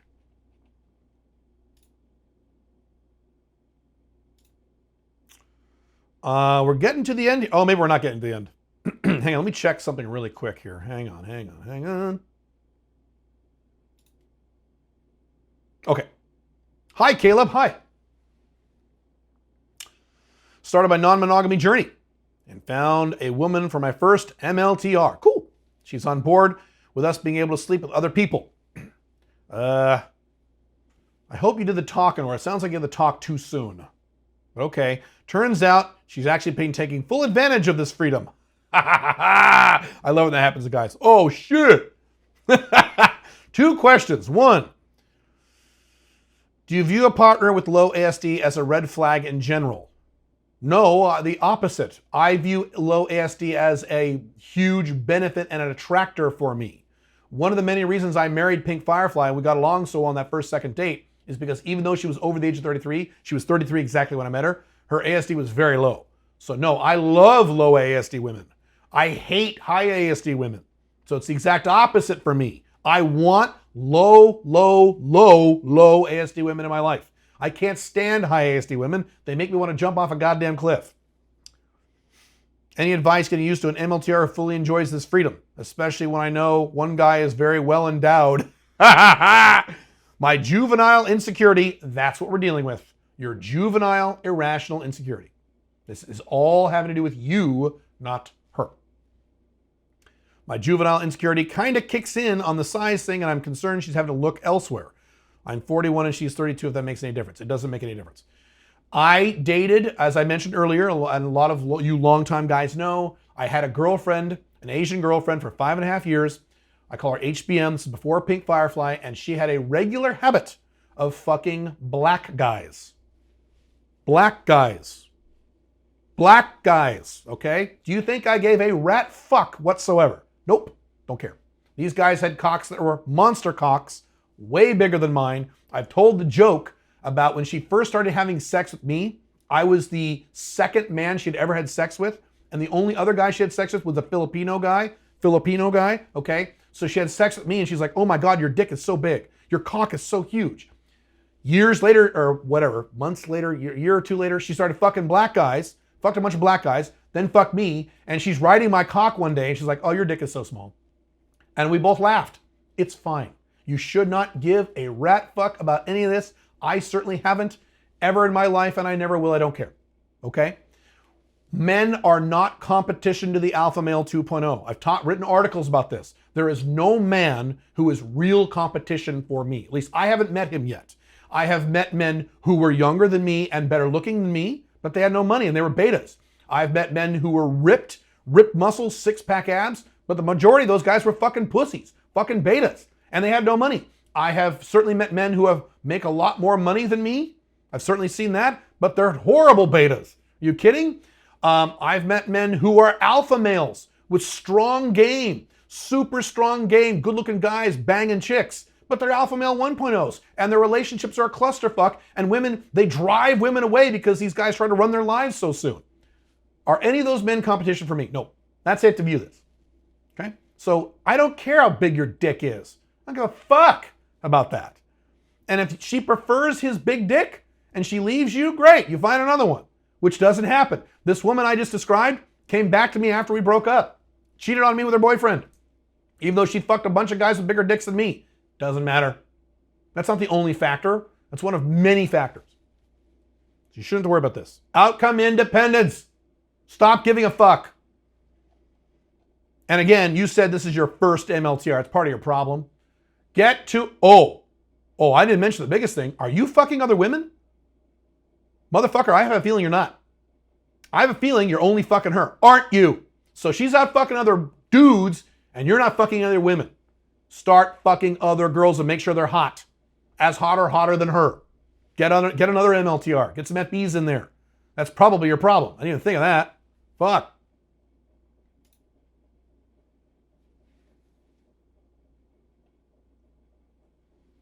Another water. Hang on. Let me check the audio here. Hang on. Testing. Okay, we're good.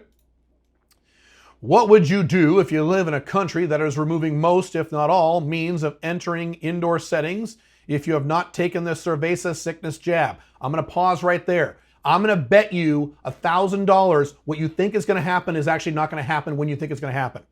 Every fucking day I get guys saying, I heard this country's going to do this, Caleb, and they won't, and then they don't. So many of you guys are worried about things that governments are talking about or people are talking about but not actually doing. I only worry about things that actually occur in real life, not things that may or may not happen and that usually won't happen, okay? Let's read on and see if I'm right. I have a feeling I'm going to be right. I have no idea what we're talking about. Let's see. For example, Singapore is looking to do this in January 2022, whereby you can no longer pay money and get tested in order to enter indoor places like malls or even the airport. Wrong. I will bet you $1,000 by February 1st that has not happened. You are wrong. You are just being hysterical. That is not going to happen. The airport, Singapore is going to make sure no one enters the airport unless you've been jabbed. Singapore? Wrong. No. Now down the road, who knows? Years, who knows? But January? No. I'll bet you. Bet you $1,000 is not going to happen. Assuming that you have no location independent income yet, require 1 to 3 years to set that up, right? And cannot leave the country immediately. That's bullshit. You are lying. You can leave the country immediately if you want to, or very soon. If not immediately, very, very soon. Anyone can leave their country within 6 months. Anybody. I don't care how poor you are. I don't care what your family scenario is. Anybody can move out of their country within 6 months at the most. Anybody, unless you live in North Korea. You live in Singapore, that's not a problem. Okay? So you're lying about that one. What actions would you take for your happiness and freedom? Would you give in and take the jab given the uncertainty of vaccine side effects? Okay, this is the standard thing I've already talked about on other platforms. I can't discuss this in great detail on YouTube, but certainly it's a podcast. I can discuss it here, but I gotta be a little careful. You have 3 options. Option 1, get the jab and just put up with it and get sick, and then get it again and get sick, and then get it a 3rd time and keep getting sick. Okay, that's option 1. Option 2 is you don't get the jab, but you organize your travel lifestyle around countries that don't care. I have been traveling all over the world for the past year. All over the world. 6, 7, 8 countries, but they're countries that don't give a shit about the jab. And they don't care. Dubai, Mexico, Panama, Paraguay. They don't care about these things. They're cool with it, okay? And the places that say, fuck you, you must have a jab, what few there are right now, China, maybe Hong Kong, right? Don't go there. Just don't go there. Option 3, do something illegal, which I don't recommend. As Alpha Male 2.0, I don't recommend doing anything illegal. So that's it. What do you want to do? And don't freak out about things you read about on the fucking internet that won't happen. I heard this country might do this. I heard this country's going to do this. Every fucking week I get one of you guys, one of you maniacs. I heard Mexico's going to do this. I heard Canada's going to do this. Oh, I heard America's going to do this. I saw a guy, a little while ago said, Caleb, I heard that Dubai is going to enact a 15% income tax. It's all horseshit. It's not going to happen. No. Anyway, that's it. Calm the fuck down. Damn. It's supposed to be for alpha males. All right. Hey, Caleb, hope you're good. I am very good. Thank you. I have a blog that I'd like to develop into an alpha 2.0 business. Hang on. Something's wrong here with my screen settings. What the hell's going on here? Hang on. Why is my screen doing this? Hang on a moment. Technological problem. One moment. Why are you not word wrapping? What the fuck is going on here? I have a blog I'd like to develop into an alpha 2.0 business. What social media advertising do you consider best to promote it, paid and for free? Thanks for your content. It's really helped me. Depends on where your niche is. So if you are a business niche, B2B, you're going to be on LinkedIn. You're going to basically live at LinkedIn. If it's a business blog for business clients and companies. If it's a blog that is kind of cool and edgy and fun, you're going to be on TikTok and or Instagram. If it's a blog that appeals to older people or families, you're going to be on Facebook. Okay. Speaking in general, you could still use Facebook if it's cool or edgy for business, but I'm just speaking in general. So it depends on what is your niche, where's your niche, where is your niche most likely to be, or your buyers most likely to be. The LinkedIn social media, typical social media participant is very different than the typical TikTok social media participant, right? Right. So you think I talk about getting laid on the second date on LinkedIn? No, I don't. Don't talk about that there. See how that works? That's it. How to protect your finances if you want to get married. If you have an international girlfriend and you are living abroad, what is the best way or country to live in to protect your assets from common law marriage? How do you protect your finances from pink firefly? So I cannot answer that last question. I cannot discuss publicly what I've legally done with pink firefly. I have multiple legal, financial, and international barriers between my money and her money. I am fine no matter what happens. Especially now I don't live in the United States, I'm really fine. So I just don't have a problem with it. But I can't tell you specifics. You can't do that. If you have an international girlfriend, how to protect your assets from common law marriage. Common law marriage is a Western, mostly American concept. So you don't live in the United States, it doesn't fucking matter. Most countries do not have anything as stupid as common law. A lot of countries like Colombia have barely any laws that are actually enforced. Yes, they might be written down in a book somewhere that are actually enforced regarding alimony, even collecting child support, enforcing child support. They just don't enforce this stuff. So if you live in another country, you're fine. You don't have to worry about common law. Common law is for Americans and American-like countries. You don't live in America, you're fine. You don't legally marry her and she just lives with you and you live in, Argentina or something or Southeast Asia, the government doesn't give a shit. That's her problem. So you're fine. Don't worry about it. Do you recommend a specific self-hypnosis program or something like that aligned with Alpha 2.0 concepts? Everything you talk about is achievable, but on some level, I don't really believe I could do it. No, I have no self-hypnosis program I could recommend. I do have a self-hypnosis thing I do for my weight loss, but I do that at night, which means I'm not doing it all the time. And my results with it have been spotty. But I'm not doing it consistently, so it may not be its fault. I think hypnosis is something worth trying, but I can't recommend anybody.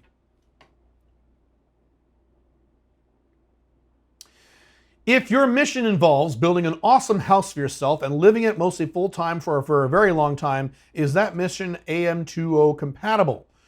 Does this affect your location independence too much? Okay, boy, is this a strong point of confusion with you guys. I've tried to explain this several times. Maybe I'm not getting this across to you guys. Alpha Male 2.0 does not mean live like Caleb. I am one version of Alpha Male 2.0. There's about 6 or 7 of them. You can live, and I've said this many times, but I guess I haven't said it enough. You can live in one city, in one location, most of the year, and still be 100% Alpha Male 2.0. It's just that you have 100% location independent income, which means you can, at any point, whenever you want, with very little hassle, grab a plane ticket and go somewhere else in the world and be there for as long as you want, 3, 4, 5 months if you want, and you have no dip in income while you're gone because you have no local clients or local employees or local customers in where you live, okay? So location independence does not mean you travel the world all over the goddamn place like crazy Caleb. That's not what location independent means. Location independent means you are not tethered to one location. You can live in one location year round. That's perfectly fine. As long as your income, 100% of it is location independent, and you can get the fuck out of there whenever you feel like it for any reason you want and be gone for as long as you want, and you have no dip in income, you're still able to maintain your lifestyle and pay all your bills, okay? Because maybe you want to go on a vacation. Maybe 5, 10 years down the road, you won't want to live in that house anymore, okay? You'll never change your mind. You probably will.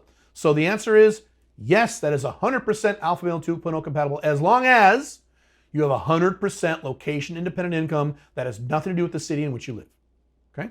Very important, and I don't know how else to say that to you guys.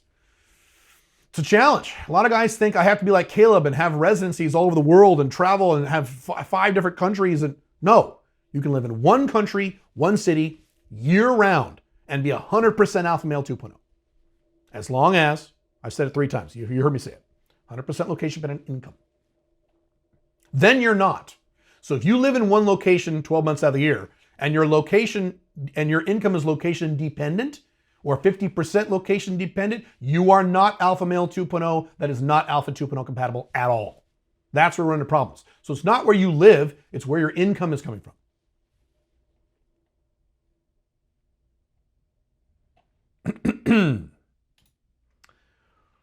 Okay, are we done? I think we're done. Let me double check one more spot here.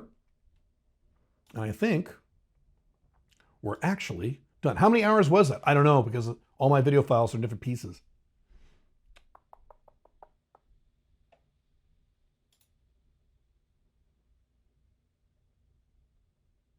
Holy shit, we're done. That's it. Cool, that's fun. Maybe we'll do this again next year. And frankly, here's a little tease. The next time we do this, it will be Ask Pink Firefly anything. She will be sitting right here, right next to me, and she'll be answering your questions. But first we have another video to do in conjunction with something else that I haven't announced yet, that I can't announce yet. So that'll be the next time we do this. It'll be Ask Pink Firefly anything, and she will answer your questions. That should be very interesting. So that's the next thing we're doing in terms of these AMAs. And then I'll do another one, in a few months, next year sometime. That was fun. This concludes the 100th podcast, Alpha Male 2.0. I will see you very soon. Have fun. Bye.